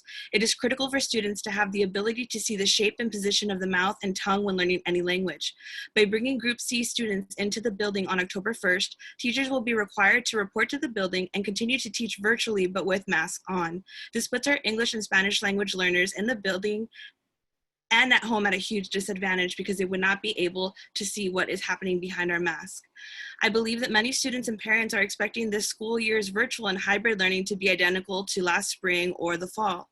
Students who will eventually be hybrid will be simply sitting in the same room as a teacher on a laptop participating virtually. How is this providing a quality education that you all are boasting about? We have limited space in classrooms and will have a staff shortage at our school if we do not have proper sub-support. What does Phase 2 mean for my colleagues who have serious health concerns? As we all know, COVID is still a threat, as many have been giving numbers throughout this 5 hours. You will only be providing employees with approved health accommodations 10 days extra before expecting them to report into the building on October 1st. Otherwise, they will have to chip away at their leave or sick time off, which puts an even larger deficit on our staff in our school.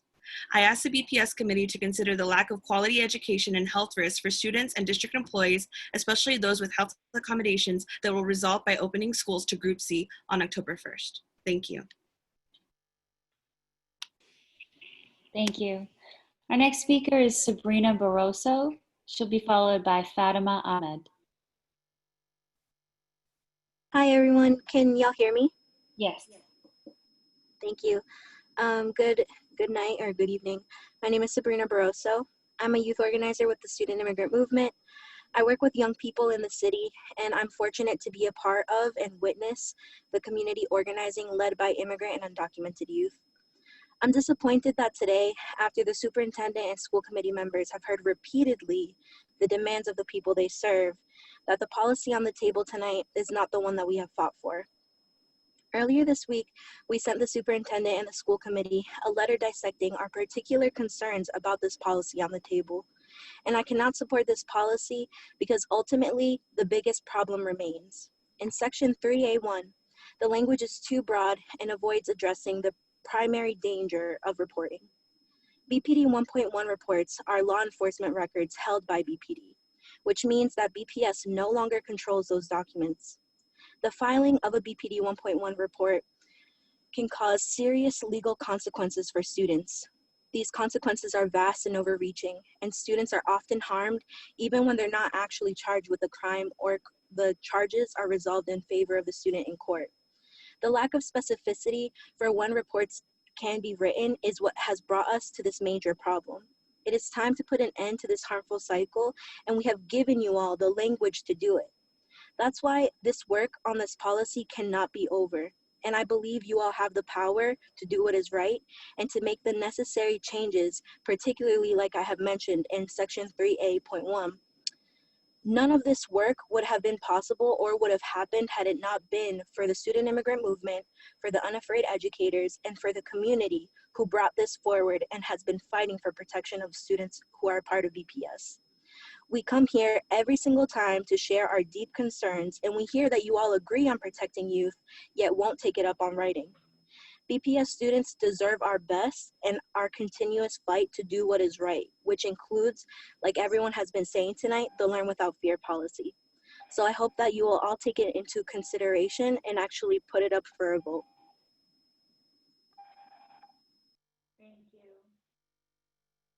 Thank you.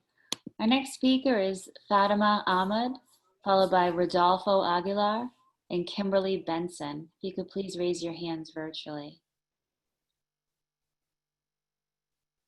Is Ms. Ahmed with us? Okay, Rodolfo Aguilar. Good evening, everyone. School committee, can you hear me? Yes. Perfect. I'm Rodolfo Aguilar. I'm originally from Guatemala.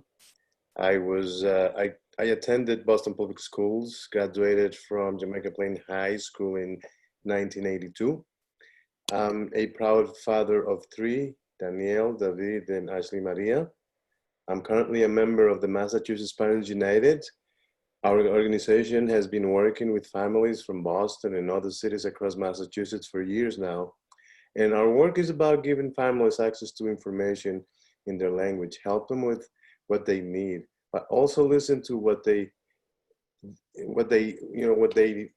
are their concerns and bring those concerns to meetings like this one. I just heard that Superintendent Casellas has a team working in some of these issues. However, recently in our monthly meetings with different parents in different communities, we heard the following 3 important issues regarding the school reopening, and I know parents would like to get some answers to them. I received calls today from parents in Chelsea and East Boston. And yes, as Superintendent Casellas stated, it has been a bumpy beginning. So having said that, the first issue is communication with teachers when English is not the parent's first language, or they simply don't speak English. Interpretation is not always available. What happened to those parents that never get to speak to a teacher because of this issue? Are you aware of the language barrier that exists, when parents try to reach out, whether there's the school district or the teachers themselves? We heard from a mother that does not speak English. She has 3 children attending the BPS system, the Humana in East Boston. Until now, she has only been able to speak to Bailey's teacher who is in kindergarten because the teacher is fluent in Spanish. However, she has a 3rd grader. Her name is Michelle, and her teacher does not speak Spanish. It has been a barrier for her to speak about her academic year with the teacher. We just passed you 3 minutes. If you could please wrap up your comments. I passed my 2 minutes already? Yes, sir. Okay, well, basically the last issue that I want to say is communication with the internet. It has been a bumpy start and parents need answers, and that's why we're here. We would like to get some clarification and some of the things that Superintendent Casillas has proposed as the work plan. We would like clarification so that we can bring this to our families. And thank you for the time. And let's all continue working together. There is no doubt COVID-19 has changed our lifestyle, including Commissioner work. Aguiar. Thank you. Thank you. Next, we'll hear from Kimberly Benson, followed by Stephanie Musto, Megan Kalapi, and Carolyn Chow. If you could please raise your hands virtually. Ms. Benson?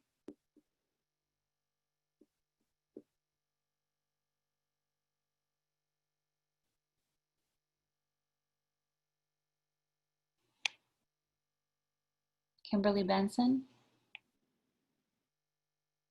Stephanie Musto?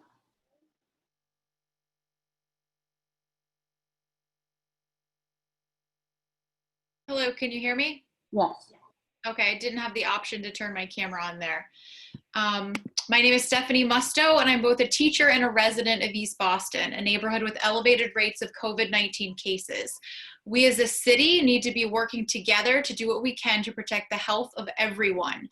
This does not mean issuing a one-size-fits-all plan that requires all 125 Boston schools to adhere to the same schedule in the same way as we enter a new school year during an unprecedented global pandemic.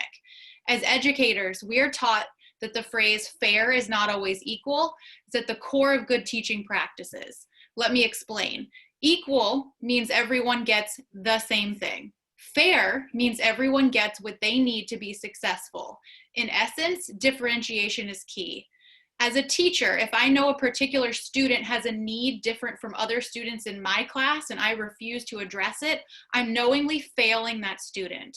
In the same way, refusing to offer a differentiated reentry plan in light of the escalated COVID rates in East Boston and other areas that are above the 4% threshold, the district is knowingly failing our communities. If we reopen in East Boston without a fully detailed, fully funded plan that takes into account these increased rates, we will inevitably contribute to a resurgence of COVID-19 cases, and we will not have that on our conscience. Furthermore, we cannot deny that turning a blind eye to the escalated COVID rates in East Boston is a social and racial justice issue. According to the Boston Planning and Development Agency, more than 56% of East Boston's residents identify as Hispanic or Latino. We've seen that COVID-19 disproportionately impacts communities of color, and it's essential that we offer a differentiated reentry plan that takes into account the health and well-being of every Boston resident, not just those in communities where COVID rates are low, for now. Above all, I want to clearly express that teachers, myself included, deeply miss our students and their families. We've entered a profession where we must fundraise, advocate, counsel, enhance, create, and constantly adapt in order to meet the needs of our beloved students. Ensuring our students have access to high-quality educational opportunities is what we've committed our lives to. It's what we live and breathe. We want to go back to school, but we must only do so when it is safe. Until then, none of us have any business entering a school building. Thank you for listening to my testimony. Thank you, Ms. Musto. Our next speaker is Megan Kalapi, followed by Carolyn Chu and Catherine Fussner. Hello, can you hear me? Yes. Great. Hello, my name is Megan Kalapi, and I'm a teacher in East Boston. I am very concerned about the crippling COVID rates in East Boston. Currently, the rates are higher than the suggested 4% rate in which to return safely to school. This has an enormous impact on the spread to others within the East Boston community and to other sections of Boston, especially since a large number of our students and staff take public transportation, including myself, to commute to and from school and work. It is impossible to do contact tracing while on crowded public transportation. The level of risk is too high at this time to force adults and children to use public transportation in order to return to school. Also, not only is it scary at how quickly this virus spreads, but many of our students and staff have immunocompromised systems. Again, this includes me. The CDC states that people with weakened immune systems are at higher risk of contracting COVID-19. This is frightening when we are asked to enter buildings where classrooms do not have windows that open and some classes do not have any windows at all. I work with higher risk students, so I will be in close proximity to students who I am teaching while not having proper ventilation. I fear the district will not have all routines and procedures in place to safely welcome students and staff back on October 1st.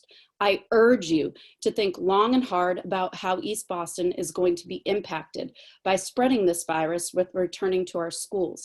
I want our students and educators to feel safe and comfortable when learning and teaching, and I feel it is necessary to only return to school when the COVID-19 rates have lowered to their safer rates that are provided by DESE. Thank you for your time. Thank you. Our next speaker is Carolyn Chow.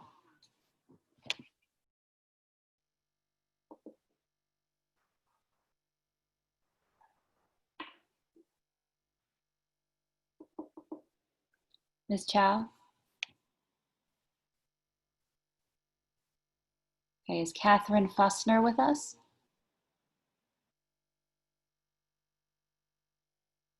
Hi, can you hear me? Yes. Great. My name is Kate Fussner, and I'm a 10th year BPS teacher, 5 at Fenway. BPS says in its reopening plan that equity is at its center. But in a district where students with high needs are not equally divided amongst schools, the current plan will actually deepen inequities within Boston. I have 2 concerns I'd like to raise about the current hybrid model, one of facilities and one of instruction. Fenway has approximately 20% of students qualifying for in-person on October 1. At the McCormick, 39% of students qualify. At Boston International, that number is 67%. What about Boston Latin School? Fewer than 10. Not 10%, 10 students in a building that normally houses 2,400 students. How is the current plan equitable if most schools must come up with complicated social distancing plans to keep our most vulnerable population safe while this school remains entirely unused? Our students with the highest needs will also face different classrooms than their peers under this model. In a hybrid classroom, one teacher will have students who attend Monday, Tuesday, Thursday, Friday, or all 4. The teacher must teach all present and remote students simultaneously while wearing a mask. Meanwhile, a teacher at an exam school can teach maskless over Zoom, focusing entirely on students who are all gathered virtually, also maskless. What has the in-person student gained instructionally from this scenario? I'm genuinely asking. BPS should focus on reaching our students who need our help most by creatively using facilities and thoughtfully staffing dedicated in-person educators and dedicated virtual educators to ensure that real learning can actually safely occur. Thank you for your time.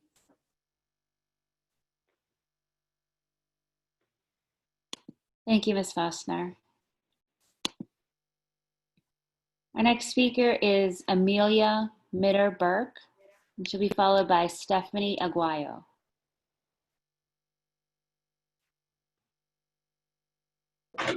Hi, can you hear me? Hi, can you hear me? Yes. Thank you. Hello, my name is Amelia Mitter-Burke.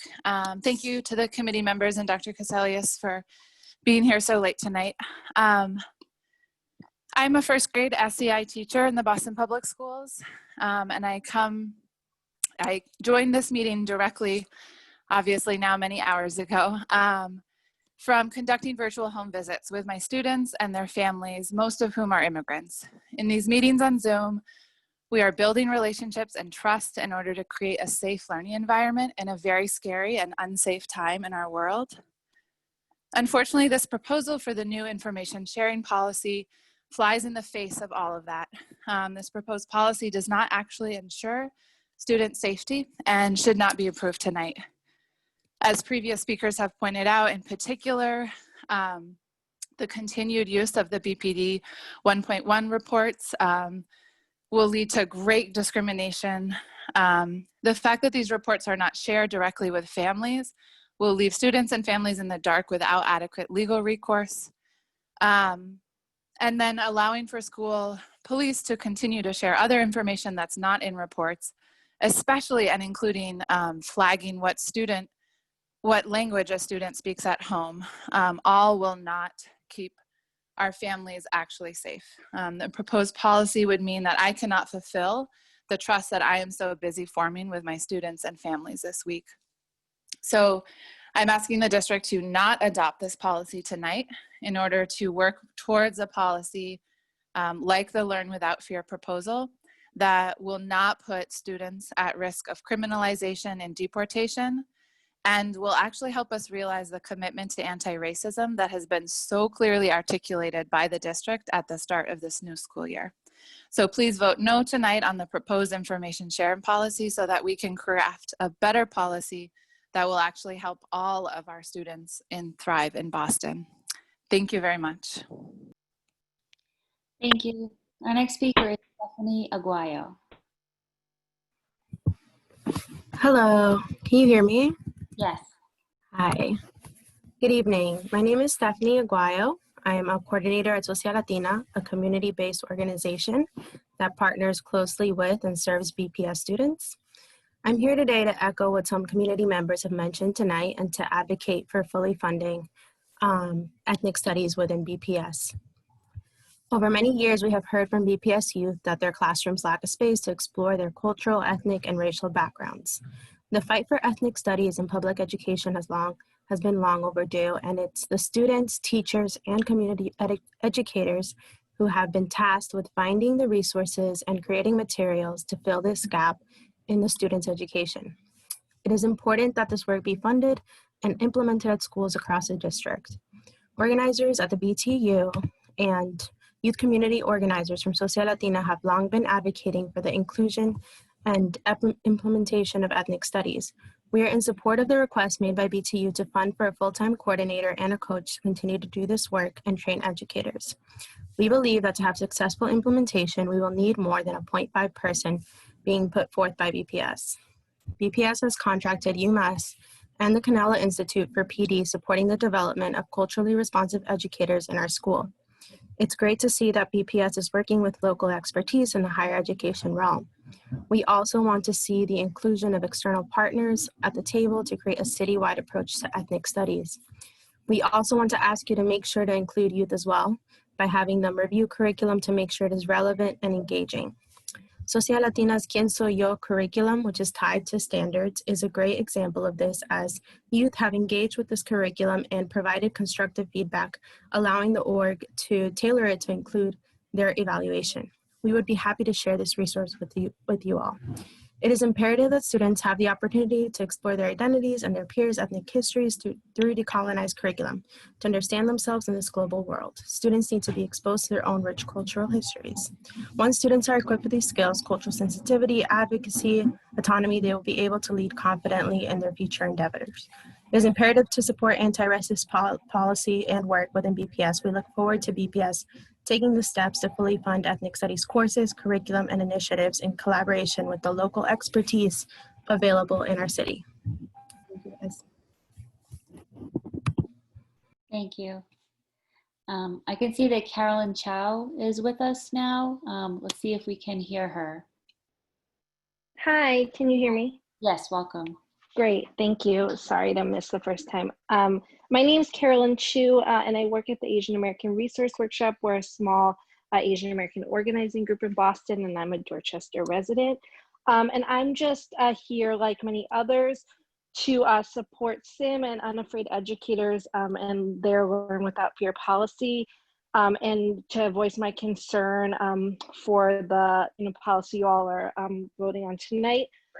We work with refugees and immigrants in the Asian community who are facing deportation after coming here as young children and building their lives, getting caught up in the criminal legal system and rebuilding their lives and still facing deportation. And we don't want to see this cycle of criminalization to deportation continue to happen for generations to come. And so I think it's extremely important that we enact a policy that does not include things like the BPD 1.1 reports and does not perpetuate the school to prison to deportation pipeline, and actually takes into account what students, advocates, folks on the ground are saying, and the Learn Without Fear policies that SIM and Unafraid educators have put forward. So I hope there can be more conversation and that we can really find a policy that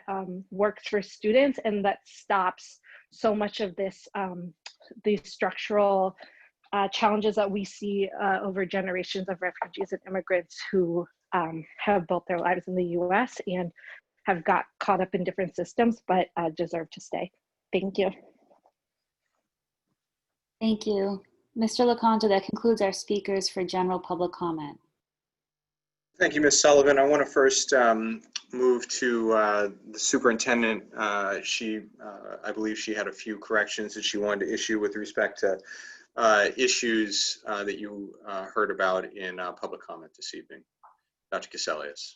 Yeah, thank you, Mr. Chair. I don't typically speak to all of the testimony, but there are a few things I think that need to be cleared up here. First, I want to just make sure that people do understand with regard to the MOU, there is inside the MOU the task forces meeting, and they need to meet prior to November 1st for creative solutions for scheduling. So those are meeting and are established. And so I just wanted to make sure that that is clear and we are honoring that. Second, it was mentioned that there was no, that there was an increase in the walk zone. That was put on the table in the reopening plan as an option if we didn't think we could hold the capacity for all our students, but we have not entertained that at all. So that's why there hasn't been any discussion on that matter, because it's not something that we are considering. And if we do need to consider something like that, if our numbers kind of grow, then we would certainly bring that forward to the school committee and to the public. I also, with a number of speakers talked about language barriers and linguistic barriers. I just want to make sure people know that we work in our OEL office is working around the clock to translate all of our materials in 10 different languages. They're all translated there. We were not able to get that big 80-page document translated. It took us a few days to get that up and get that ready, but we are doing that. We also have got the new talking points we talked about, and so this is front of mind for us that we really, really do want to meet. And we also have family liaisons now within our schools that are over 50% one language, speaking the language of our family. So I hope that will help the families who said that there was a struggle with that. And then I just know that there were a number of teachers who spoke this evening, and I empathize with their anxiety and the fear and the scariness of all of this. So, I do sense that. I have heard that. I do feel that from our teachers, and our custodial staff and our facility staff has worked endless hours tirelessly around the clock to ensure that our buildings are ready for our teachers and our students to come back. And I said we will not open buildings if it is not safe to do so. I stand by that. So does the mayor. And we are doing walkthroughs right now with our building reps and our union partners. And I just think it would only be fair for us to do those walkthroughs with them and to give them the respect of the entire hard work that they went through all summer long to get our buildings and at least go and see. And if we see things, let's lift those up. and then get them fixed prior to students and teachers coming. So I thank you for letting me clear up a couple of those things. Superintendent, that's greatly appreciated, and obviously the school committee shares your concerns and those of the mayor in that we certainly don't want any building opening and any students returning into any building until it's safe. And we have confidence in the plan that you've put forward and the execution that's been shared by the district and the city in getting us ready to welcome students back to school. I want to take a pause and just thank Michael and Cindy, our American Sign Language interpreters. We've had you working furiously for 5 hours now, so just want to take a moment and pause and say thank you for your hard work this evening. It's greatly appreciated. And just one other note before we move into the action items, we are going to table the report on equity this evening that was to close out our meeting. Given the late hour, it's roughly 10:30 at this time, and this committee's been going for about 6 hours since we began our executive session this evening. So we're going to move through the action items tonight, the consent calendar, and the 3 votes that are scheduled, and then adjourn. We will reschedule the equity presentation, a very important annual presentation before this committee to a later date. So moving on, the first action item this evening is grants for approval totaling $5,506,693. I'll open it up now to questions and comments from the committee. As a reminder to committee members, if you either want to make a motion or raise your hand virtually, I'd be happy to turn the floor over to you. Are there questions or comments? Okay, hearing none. If there are no further questions, I'll entertain a motion to approve the grants as presented. And please unmute. Thank you, Dr. Coleman. Sounds like a second for Ms. Robinson. Any discussion or objection to that motion? Ms. Sullivan, will you please call the roll? Dr. Coleman? Yes. Mr. O'Neill? Yes. Dr. Rivera? Yes. Ms. Robinson? Yes. Mr. Tran? Yes. Ms. Oliver Davila?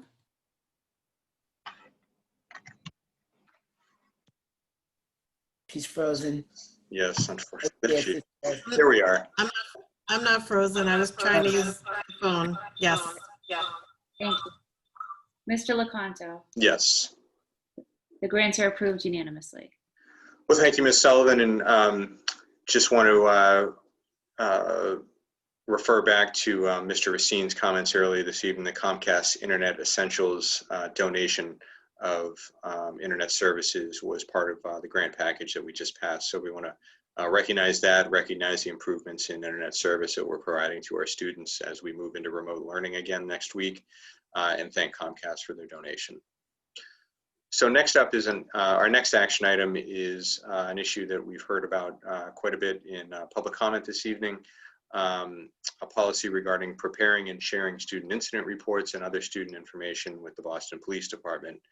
Now, members of the public will recall that at our last meeting, our Chief of Operations, Mr. Sam DePina, presented a draft policy, which is the culmination of nearly a year worth of collaboration by the Superintendent's Working Group on student information sharing with a number of community advocates.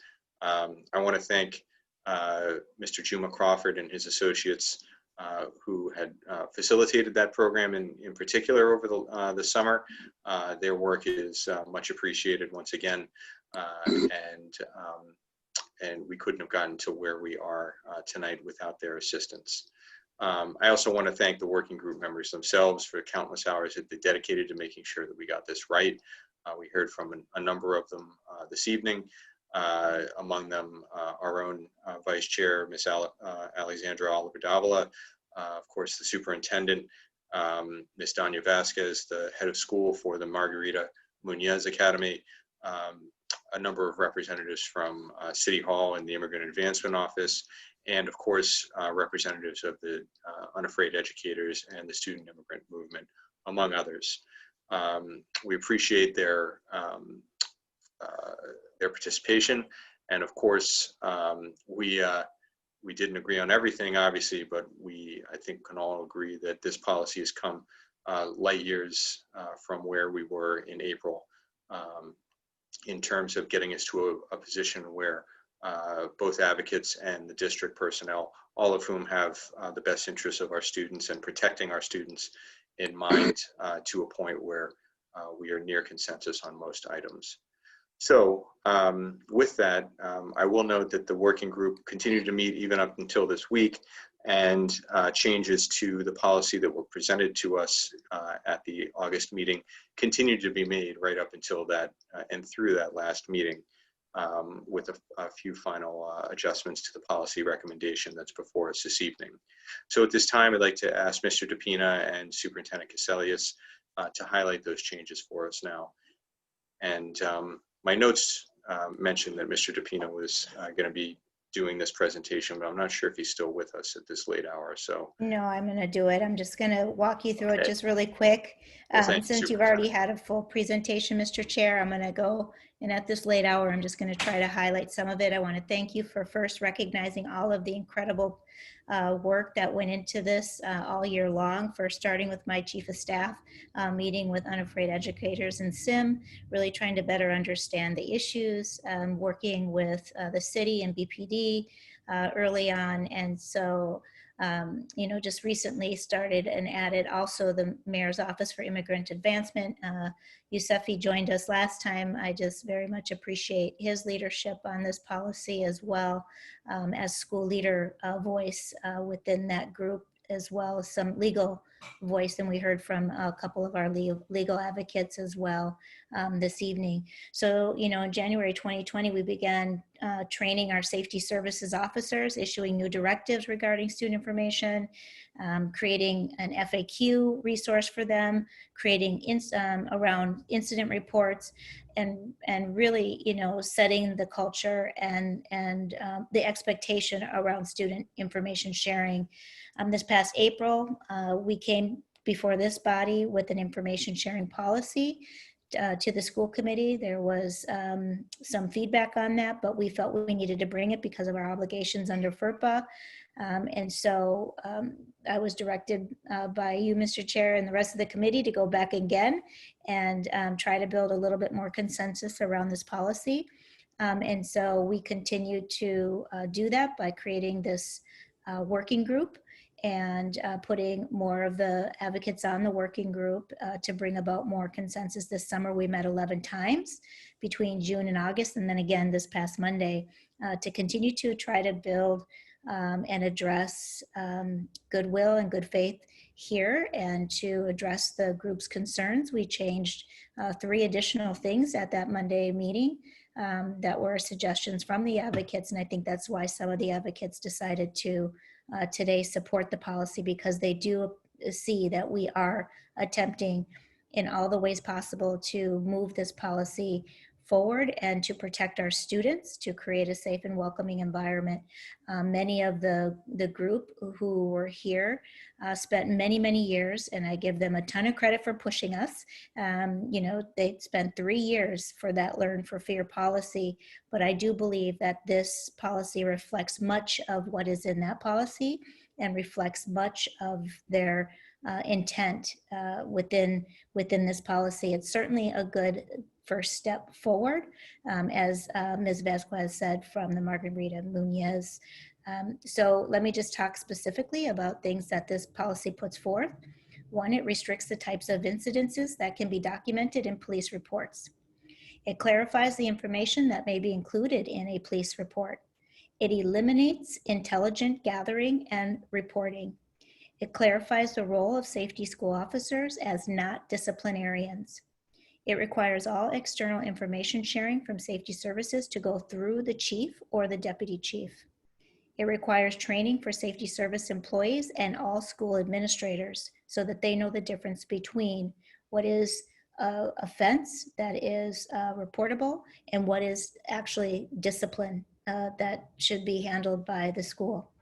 It creates school safety working group. This is something I made a commitment to oversee the implementation, to provide transparent disaggregated data. This was one of the things they wanted us to do additionally, is to disaggregate the data collection and reporting, to audit, which we are already doing this year, and monitoring and compliance of the policy.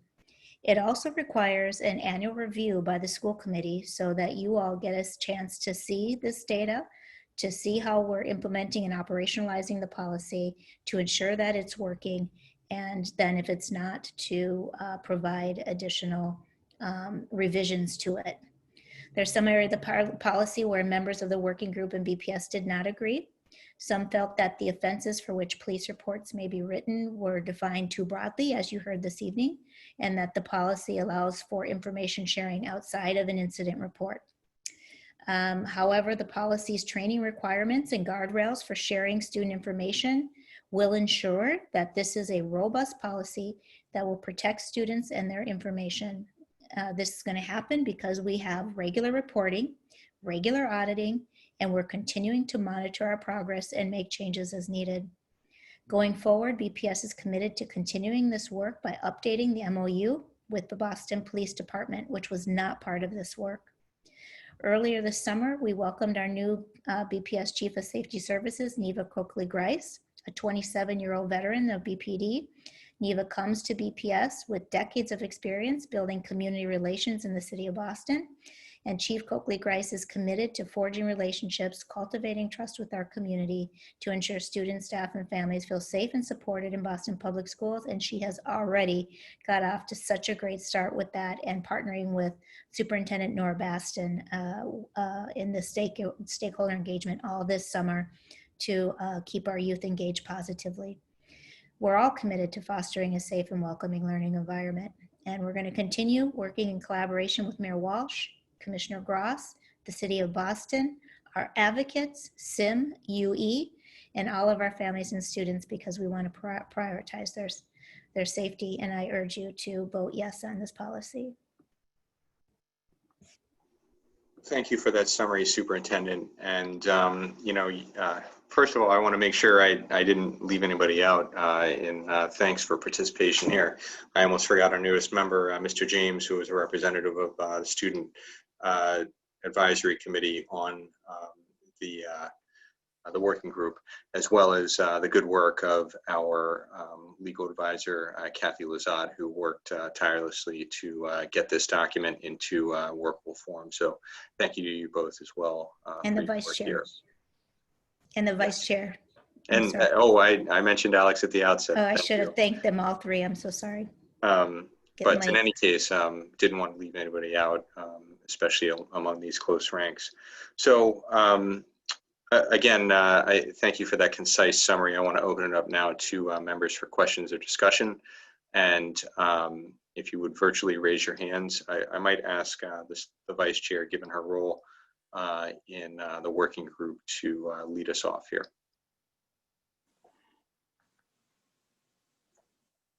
Thank you. Sorry.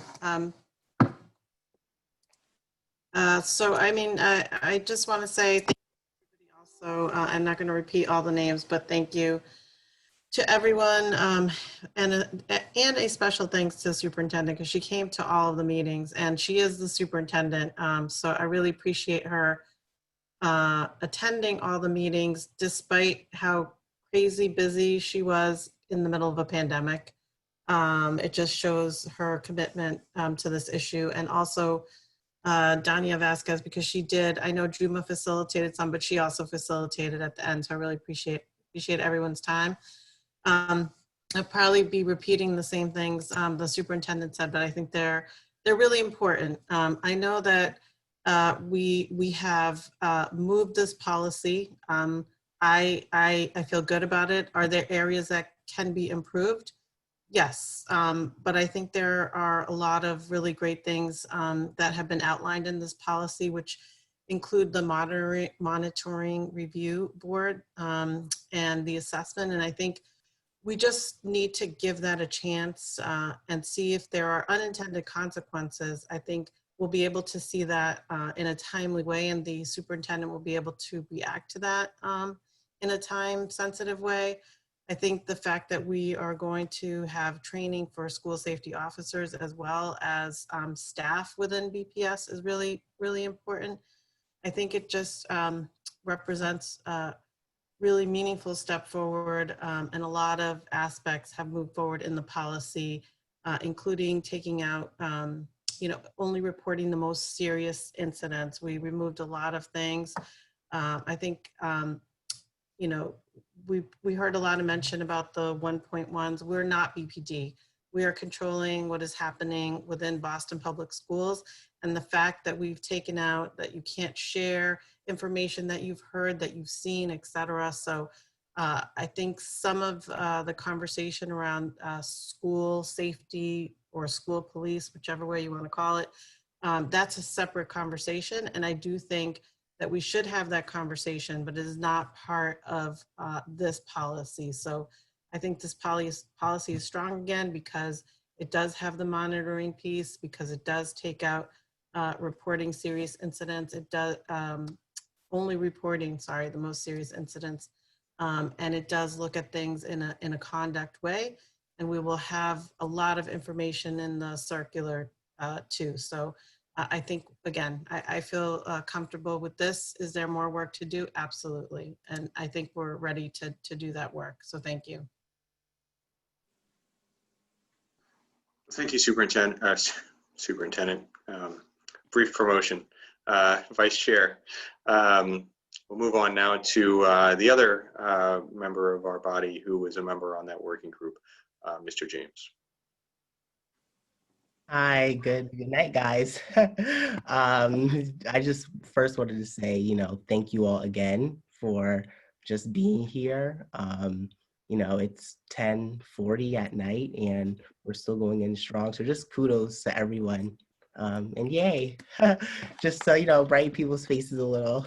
It's not yet a school night, sir. So, we're going to have to roll these back as soon as the school year starts next week. But so as you all know, I was on the working group that helped draft the policy, and believe me when I say that everyone at the table wanted the same thing. We wanted to protect our students' information. However, like most legislative bodies, we disagreed on certain aspects on how to achieve that goal. And I believe I speak for many, if not all, members of the working group when I say that the policy being voted on today is a significant improvement from the policy BPS originally had in place, significant improvement. Many of us do think, though, that there is still a long way to go, as Vice Chairwoman Olivia Davila said. There are certain sections of the policy that are either too vague or are lacking necessary language that leaves too much room for misinterpretation and would result in our students and some students possibly having a report written on them for small incidences.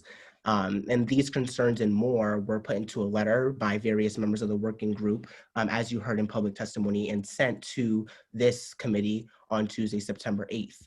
And as a full disclosure, I did sign my name onto the letter, not as an act of full disagreement, because as I mentioned, there are some really great language and points in the policy that I think are very strong. But as a reminder and a commitment that we can and we will improve on the policy so that it addresses the deep systematic issues that were highlighted from student information being shared in the first place.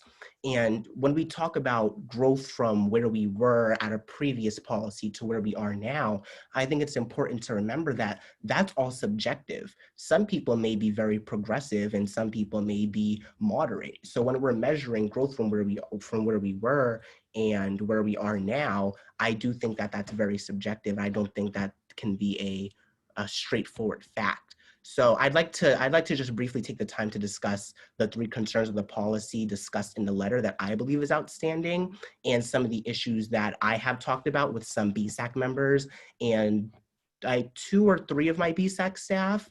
I didn't get a chance to fully outreach as much as I wanted to, but this should come as no surprise. Problem number 1 being that BPD 1-1 reports, which is a type of police report, can still be written for too many offenses, including misdemeanors that don't involve weapons or any injury to others. In Section 3A1 of the policy, it states that non-felony crimes of assault and battery would still constitute a 1-1 report. However, there have been situations where an autistic kid will push over a chair, for example, and it'll land near a safety service officer. And under this policy, the child could have a BPD 1-1 report written up on them for assault. Another example is a student with PTSD who's scared to get on the bus, and the bus monitor tries to take their hand to get on the school bus, and the child slaps the bus monitor's hand away and runs away. This would be, under this policy, the student would have a 1-1 written up on them for assault and battery. And I just think that, these are our students with disabilities who are, again, vulnerable to harsh and unfair treatment. Not to mention that these scenarios shouldn't even amount to an SSO having to get involved, something Dania Vasquez mentioned perfectly in her testimony earlier and back on the working group. But instead, in these types of situations, these students should be provided with the social, emotional support and restorative justice interventions. So that's my number one point. Number two is my second concern is with problem number 3 being that SSOs are still allowed to include confirmed gang affiliation in their reports, something that BSAC has expressed their opinions on to the superintendent and other people that we've met with time and time again. In order to receive confirmation on a student's gang affiliation, an SSO would have to contact BPD. The action of an SSO contacting BPD in itself, it begins to form the bridge between BPS officials, which are safety service officers, and BPD, a bridge that we were trying to chip away at with this policy. Not to mention, it's extremely discriminatory due to BPD's gang point system embedded in Rule 335 that characterizes a person simply based off what they're wearing or who they hang around with.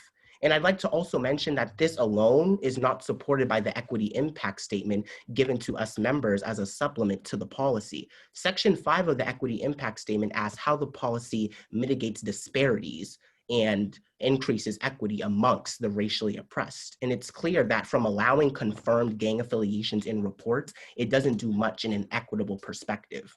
And then my third and final concern that I'd like to highlight is problem number 4, being that families don't have access to the report written on their child. I think it's very important that students and their families be given access to all information that can help them stay prepared and build their case to get ahead of the situation that they may be in at the time. I do, however, appreciate the amendment made, I believe Tuesday by the district, to help to create a list of local legal resources for those families to have if they ever find themselves in those situations. I thought that was very helpful, and it did meet one part of problem number 4 that was addressed in the letter. And I do hope that those legal counsels that those families are being presented with speak the preferred language of the family. So that's sort of my main 3 outstanding concerns with the policy that, as chairwoman, vice chairwoman, my apologies, as vice chairwoman Oliveira Davila said, and I agree, there's some really great things about the policy, but, when I'm speaking about this policy, when I look at it, and, you guys know I don't have a vote and I can only sort of help shape the perspective and outlook on the policy. But I do believe that I think that there are a lot of red flags that should amount to a sort of a re-look about how the policy is as it is right now, and whether or not it should be passed.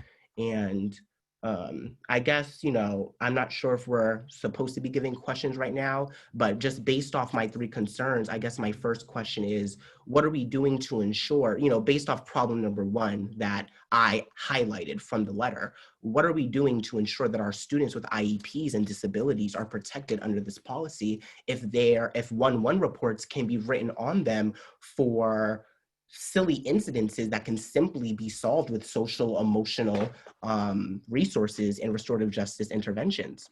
So really good analysis, Kamani, and I told you guys he's going to come prepared. So thank you, Kamani, for that. I do want to answer one question, but I also would like to correct another piece of the information you gave. The first is that students with IEPs also come with protections around their IEPs, and so if they have behavioral goals and other issues, they are protected, and you cannot suspend kids for these types of offenses. So that's in training.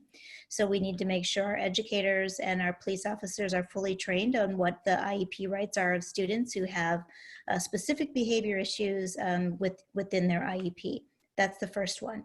So the second is that on your number 3, where you said parents don't have access to the report, the reason that parents don't have access to the report is because we no longer have the report to give it out. One of the things that the committee asked us to do was not to mirror Boston Police Department reports any longer into our student discipline file. So we took that out. And so we are no longer mirroring those. So parents do have access to the report. They just have to get it from the BPD, which is a public report. We just don't have it within our own jurisdiction to give it out. Boston Police will have to go to the police department and make their reports. So how do we know how willing BPD is to give these? Well, they're public reports. I believe they have to give it to them, especially if the You child's certainly a just minor. go to your local district and request a report. That was made on their child. Yes. Correct. Okay. And okay, so I guess I'd like to respond to the piece about training. I know we had this conversation. I definitely do agree that a lot of it does go into training. I definitely do agree that our SSOs need to be trained on this policy, need to be trained on different circumstances and scenarios that could arise that they would need to act under this policy. I do think, though, that, well, personally, I do think that we can't put our full weight. I feel uncomfortable putting the full weight and sort of like expectation behind training, because I think it's helpful to have written in clear, concise language somewhere in the policy that, you know, like this is how to approach X, Y, and Z. And then couple that with training as well. So you have something on black and white on paper to refer to when you're trying to figure out how to navigate a scenario that would constitute looking at the policy. Yeah. Mr. James, and Superintendent, if I might just interject, Mr. James, I appreciate, you know, obviously you spent 11 meetings poring over this policy with your colleagues on the working group, and I appreciate, you know, the continuing conversation here in your first meeting this evening. But I do want to recognize that there are other members that want to ask questions and have comments. So I did hear, before we move on to other members, we can certainly loop back if other issues that you still have concerns about need addressing. But I did hear that you had 2 other questions. So if you want to ask those 2 brief questions, we can get answers to those and then move right back around to the other members. Can I quickly just tell them that there is an FAQ that will come with the training? So there will be scenarios and FAQs. Thank you, Superintendent. And my second and third question is, what are we doing to prevent further profiling and racial discrimination of our students under the policy, specifically in reference to confirmed gang affiliation being allowed in 1-1 reports? And then how exactly are we increasing the transparency? And, well, actually, you already answered that question. So that's my only question left. You know, how are we going to prevent further profiling and racial discrimination, because it most likely is going to happen? Well, you know, Kamani, that's a big dilemma in the world around racial profiling, isn't it? And so we want to continue to do training around anti-racism training and around profiling, and say what is and is not acceptable in terms of that profiling. And so it has to go back to training and then our FAQs on what is and is not tolerable. And then just holding people accountable through our auditing and through our data. Yep, sorry, I'm interrupting, but we are collecting data on ethnicity and race. So that is something that we're flagging to make sure. And the monitoring body, I don't know if we mentioned it, is meeting very regularly with the superintendent. We'll have external people outside of BPS that will be on that committee to monitor. Thank you all. Okay, thank you, Mr. James, and thank you, Superintendent and Vice Chair. Mr. Tran has a brief question or comment, excuse me. Thank you. I have a comment rather than a question. Responding to most of the comments today surrounding the policy, I've read the contrast between the one that are before us and the one that was proposed by the activists out there. I do see some similarities. As a matter of fact, I see a lot of similarities, but in my personal opinion, I think ours, the one that is before us, goes further in terms of public safety. And as a civil rights lawyer, I hear you. I understand racial profiling.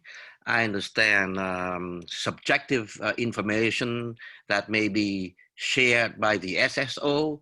I understand the lack of concrete and structured training that may may influence on the report itself. But I do believe that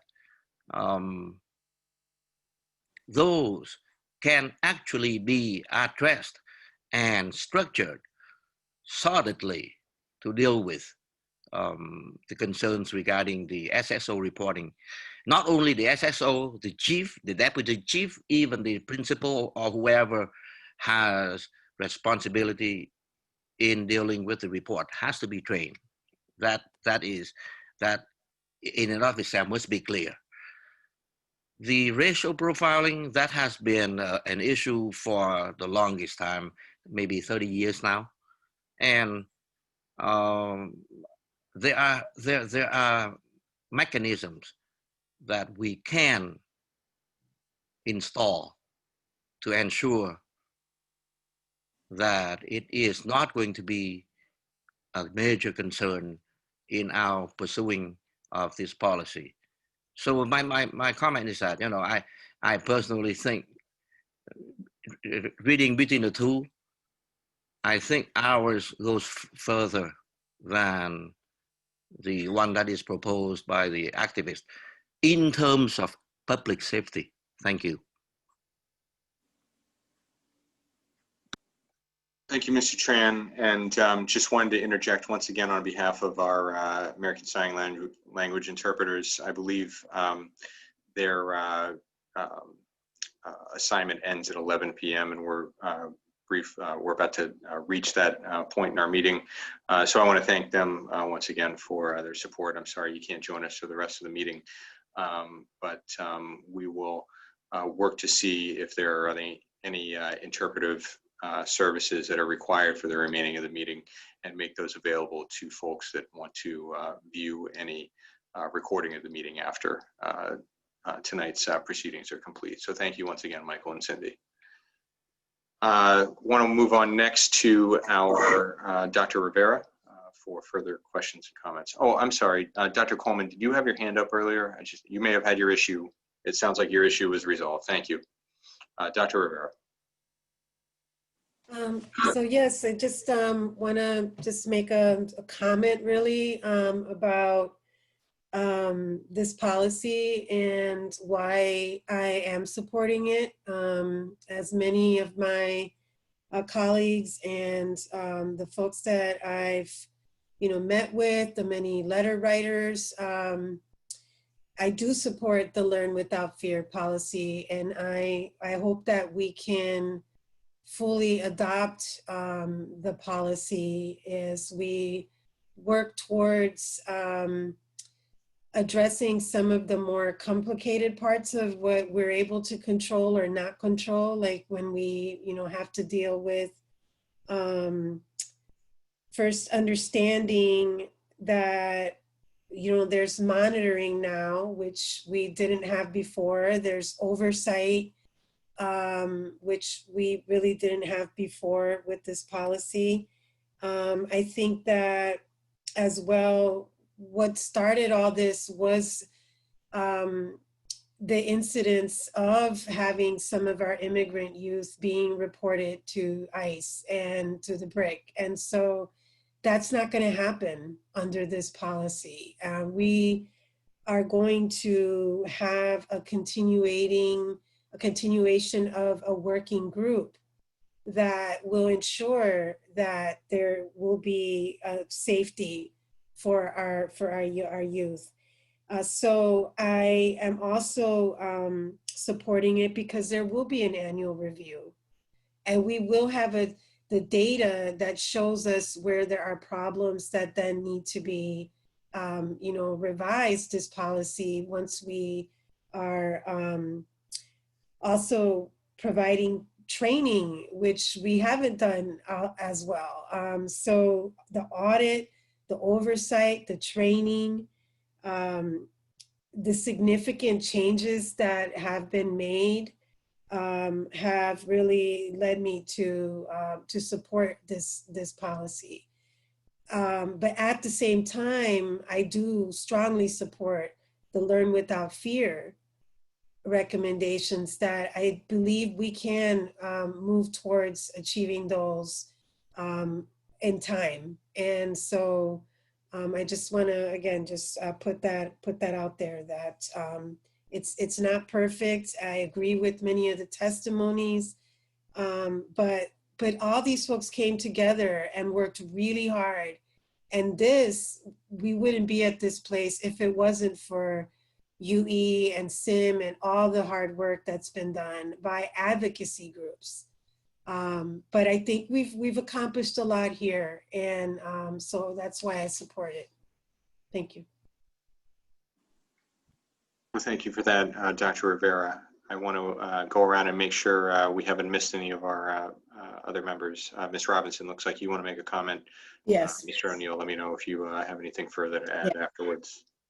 Yeah, I want to thank everyone for their hard work on this, and I agree 100% with what Dr. Rivera has just talked about in terms of where we are. We all agree that a lot of hard work has been done, and there are a lot of new checks and balances put in place as we move forward. We also have a brand new school safety officer who is coming in. And feel that this is a new day, and that even though it's not perfect, we're not forgetting about the issues that still need to be dealt with that are in the Unafraid Educators piece, that there are more places that we need to work towards this. But one piece that has always bothered me as we've talked about all of this is that what we're talking about is that last moment when a report is written. And to me, we need to back up to what brought us here in the first place, and how are we, particularly over these next weeks, working with students around appropriate behaviors. We have our VSAC, we have this, we have our own policies, behavioral policies.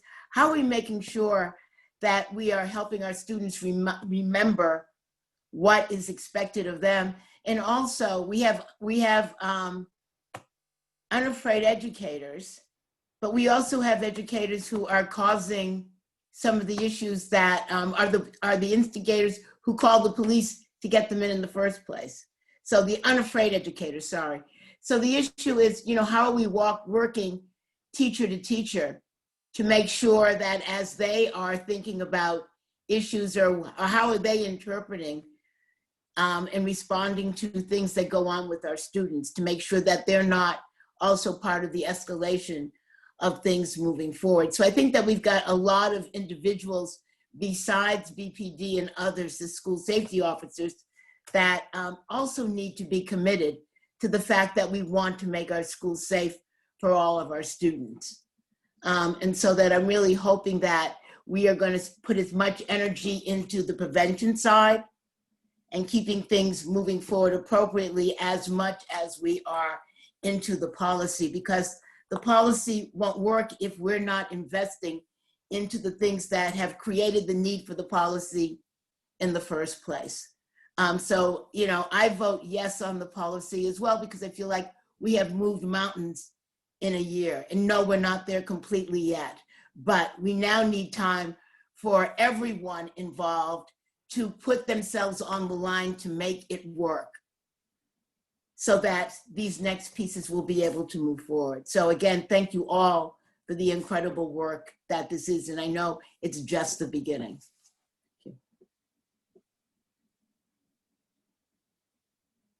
Thank you, Ms. Robinson. Any further members with comments or input? Mr. O'Neill. I just want to simply say I appreciate that the superintendent stepped back on the original policy that was proposed in April. Heard the concerns that were raised, including by committee members and community members, and took a fresh approach to this. Very impressed by the work of the working group, and I know not agreement was reached on all things.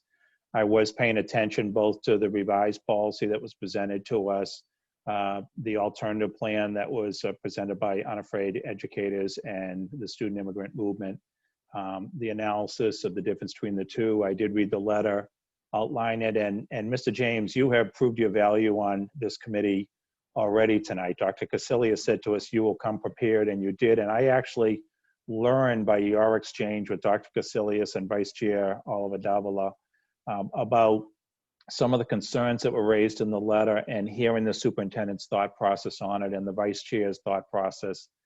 And then finally, the comments from Vice Chair Davila and Dr. Rivera and Mr. Tran, who have paid particular attention to this and why they're comfortable with it.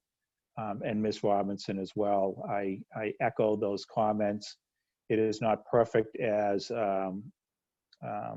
head of school Vasquez said earlier today. It's a step in the right direction, and there is still some work to do, but I'm encouraged by the continued process of the working group, the monitoring that is being put into it, the reporting back. I think this will be the type of thing that will continue to be strengthened over time. But I'm certainly comfortable with the superintendent's recommendation that we'll proceed with what she has put in front of us. And I thank all for the conversation. This has been a learning conversation for me this evening. Well, thank you, Mr. O'Neill, for that summary. Before I close things out and call for a motion, Mr. James, I just want to go back to you for a moment and see if there were any further questions or comments. I know I put some of your comments on hold a little earlier. Do you have anything further to add? Not necessarily. Again, I just continue to be thankful that I have a seat at the table where I can engage in, conversation with you all and speak on behalf of students. I think that it's a very complicated and complex issue to talk about. The only sort of thing, I want to go back to what the superintendent said earlier about students with IEPs being protected from long-term suspensions. I am aware of that, but correct me if I'm wrong, students with IEPs are not protected from having BPD 1-1 reports written on them. Is that correct, Superintendent? Oh, we can't hear you. Yeah. I'm still getting familiar with Massachusetts law, but I think it is federal law. Kathy Lazat maybe could speak to that. Okay, well, that's She's here. She's here. Oh, she is. Okay. Just gotta wait for her to. Just a moment. There she is. Good evening, Ms. Lazat. Good evening. Special education students do have additional due process rights. They can be disciplined and they can be arrested, but there are certain additional steps that have to be taken before that occurs. So they can have 1-1 reports written on them. They can. So that was just sort of pointed to my point earlier, but that's all I have to say. Thank you, Mr. James. And thank you, Ms. Lazat. And, just to summarize here, I think we all learn from each other, obviously, with the respective expertise and experience that we bring to the table. And it's certainly appreciated the depth of experience that a number of our colleagues have with respect to youth in our schools and criminal processes, civil rights, And so, you know, we look to each of you for guidance, and we certainly have heard the committee's call to, well, I should back up. The superintendent first heard the committee's call to address the deficiencies in the policy back in April. And frankly, superintendent, you know, that's what we brought you here for, right? We brought you here to listen and to hear from the committee and the community when maybe we weren't getting things just right. And the fact that you took this under your wing with a working group, with members from across the community, advocates on both sides, to make this a better policy and bring it back to us in time for the school year to begin, really is a testament to the work that you bring to the table on behalf of the district and our students. So I want to commend you for that. And, you know, I really am ecstatic about the way that this policy has come into shape over the last 6 months. And that's due in no small part to your leadership on it. So thank you for that. And I think, you know, just to reflect back on a theme that I heard in a number of the comments here, a policy is only so good as its training. You know, you can write all the words you want on a document, but until people understand what that document means and can apply it in the real world and in their schools and think about what are the effects of labeling a child with, or a young person with a criminal record, and what are the alternatives that you can take to create discipline, corrective discipline, correct behavior in a school before a child gets inserted into that school to prison pipeline, is so important to reinforce across our entire district. And I really believe that the effort at annual training here for our safety forces and additional training that will go out to all school leaders to really understand the context of this policy and the way that it works alongside our nation-leading code of conduct is the key to the success here and to improving on the experience of our students and really creating that environment and sustaining that environment that allows our students to learn without fear. So I thank once again all the folks that have been working on this. Head of School Vasquez mentioned that, you know, again, this is a beginning. We've heard that from a number of folks here. We continue to have the School Safety Working Group that will continue to meet, continue to work on the MOU that we have, the rules of engagement, if you will, that we have with Boston Police in our schools. We'll continue to think about the role of Boston School Police in our schools, and continue to make this place not just a safe place for our students, but a welcoming place for our students. So with that, I'll ask our members if there are no further questions, I'll ask for a motion to approve, I want to get the name right here, the policy regarding preparing and sharing student incident reports and other student information with the Boston Police Department as presented.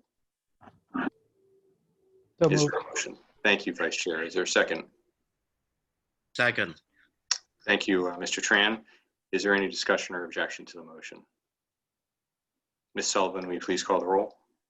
Dr. Coleman, Yes. Mr. O'Neill, Yes. Dr. Rivera, Yes. Ms. Robinson, Yes. Mr. Tran, Yes. Ms. Oliver Davila, Yes. Mr. Lecanto. Yes. The motion passes unanimously. Well, thank you, Ms. Sullivan. Thank you to my colleagues, and thank you to Ms. Oliver Davila, Mr. James, and Dr. Caselius on their hard work on this group. And we know we have much more work ahead, but we know that the work that's been done over the last year, and particularly the last 6 months, puts our students in a much safer place as we start this school year. So moving on now at 11:14 p.m. is our next action item, which is the connector system between the universal pre-kindergarten programs across the city and BPS. This is a favorite of Ms. Robinson and the realization of a number of years of work in her day job, in her career, as well as the work that she's done on this committee. And you recall that at our last meeting, Mr. Jason Sachs, our Executive Director of Early Childhood Education, as well as Ms. Tiara Dias, our Universal Pre-K Director, presented a proposal to establish a connector system for UPK K1 students in community-based organizations to BPS K2 classrooms, creating a pipeline. And by creating that pipeline, the policy proposed would establish priorities for UPK K1 students in those CBOs to move directly into a limited number of BPS K2 student assignment lottery system seats. So the first priority, as a brief reminder to members and to members of the public, the first priority in the proposal will be for low-income UPK K1 students in CBOs as determined by, the first priority for moving from a CBO into a BPS K2C will be for low-income UPK K1 students in those CBOs, and then income determination will be made according to the Massachusetts Department of Early Education and Care income requirements. I hope that wasn't too confusing. The second priority will be for non-low income UPK K1 students in CBOs. And then finally, students that are already enrolled in a particular school and siblings will have priority over UPK CBO students for a particular seat. And as we discussed at the last meeting, we had requested there was a, as part of the presentation that Mr. Sachs and Ms. Dias presented, there was mention that there were 33 schools that would be receiving schools for students coming out of the CBO programs. And we asked the district to share that list with the committee. And I want to thank the district and Mr. Sachs and Ms. Dias for doing so. I can attest to reviewing that list. That list represents a cross-section of schools all across the city, all across tiers in the school quality school quality framework, and represents a number of highly desirable schools in a number of different neighborhoods across the city. And so I'm very heartened to see that we are spreading out availability for students in this program across our city and across some of the very most highly sought after schools in our system. So with all of that as prelude, I want to open it up briefly to members for questions and discussion. And again, seeing as this is this meant so much to Ms. Robinson, I'd like to start with her. No, I just want to say thank you that we have finally gotten to this place, and we'll be able to move forward in making this a reality. Don't know how many of our families will take advantage of it, but it will certainly do a lot to stabilize our work of, supporting our community-based organizations and keeping kids in place, but also for families to have a real plan about thinking about K2 opportunities. So I think it's a win-win on both sides, and glad it can finally begin to make us really think about our community-based organizations really being a part of our early childhood systems and getting kids ready for support in public education. So yes, just happy it's happening finally.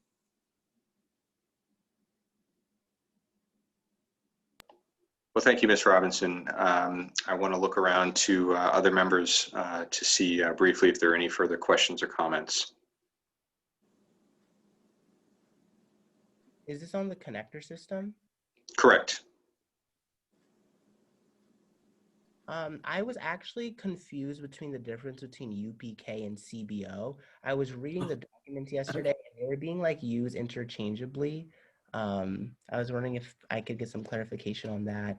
I may have further confused that in my opening, but Ms. Dias, Mr. Sachs, please. Go ahead, Jason. So universal preschool, community-based organization just means like a Head Start or a child care center.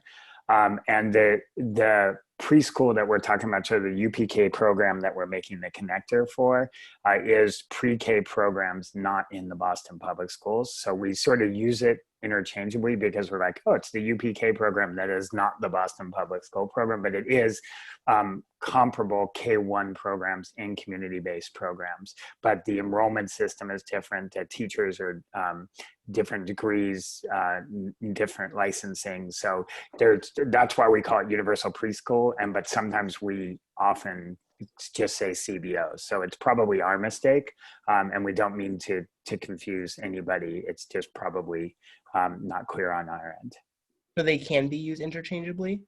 We do, they're not. I mean, universal pre-K is just a term for across the country, universal preschool, meaning free and access for everybody. In general, when we just, from the Boston Public Schools, because we're trying to differentiate it from the public school K-1 program, we just say UPK, but we really shouldn't. We probably should be very clear in our language. School-based and community-based. Yeah, and the whole point is that some families use community-based programs by choice, and we want to make them comparable in all the supports we can give them, so that there is no academic consequence or any kind of consequences for families who are working. And so the UPK portion of Boston's effort for universal preschool, we often treat it synonymously with community-based programs. I don't know if that helped clarify or made it even more confusing. I don't want to take too much time. It helped a little bit, but I think I do need to do some offline research and further. After listening to you tonight, I definitely would love your brain on a lot of this stuff. So we'll be happy to talk with you and hear your thoughts on this. Thank you. And then my second question was, other members of the committee may already know this, but I was reading, I believe it was the equity impact statement for this connector system.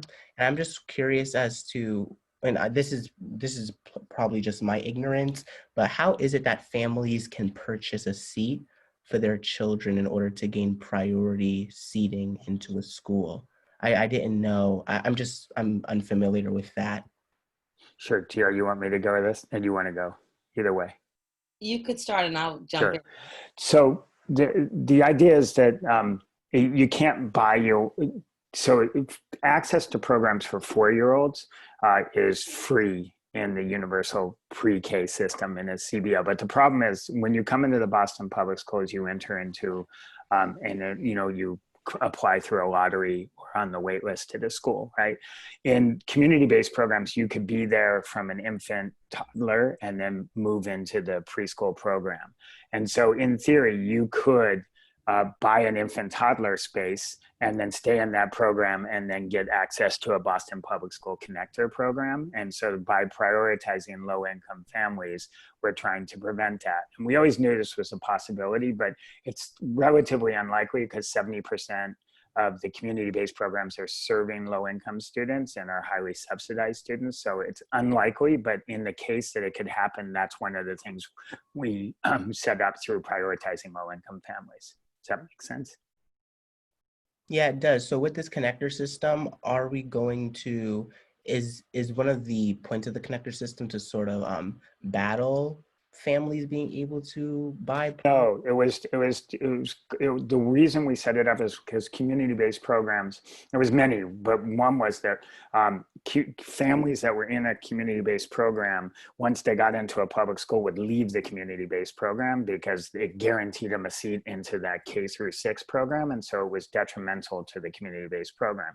It also put parents in a really tough spot because they needed an 8 to 10 hour day, 12 months of the year childcare space in order for them to work, and yet they would choose the public schools even though they would rather use a community-based program. So the whole idea is that we're increasing parental choice and at the same time not destabilizing community-based programs. And then we took the community-based system is very different in the way they enroll families, especially families that are seeking subsidies. And so we took that system and matched it to the public school system, which is a very different lottery system, and really worked with the enrollment system to make it work. And this is why it's called the connector. Okay, thank you. I'd love to meet with you or anyone else who's an expert about this connector system so I can sort of Sure, it'll be our pleasure. Yeah, thank you. Thank you, Mr. James. Other members, any further final questions or comments? Well, hearing none, I will entertain a motion to approve the connector system between the UPK programs in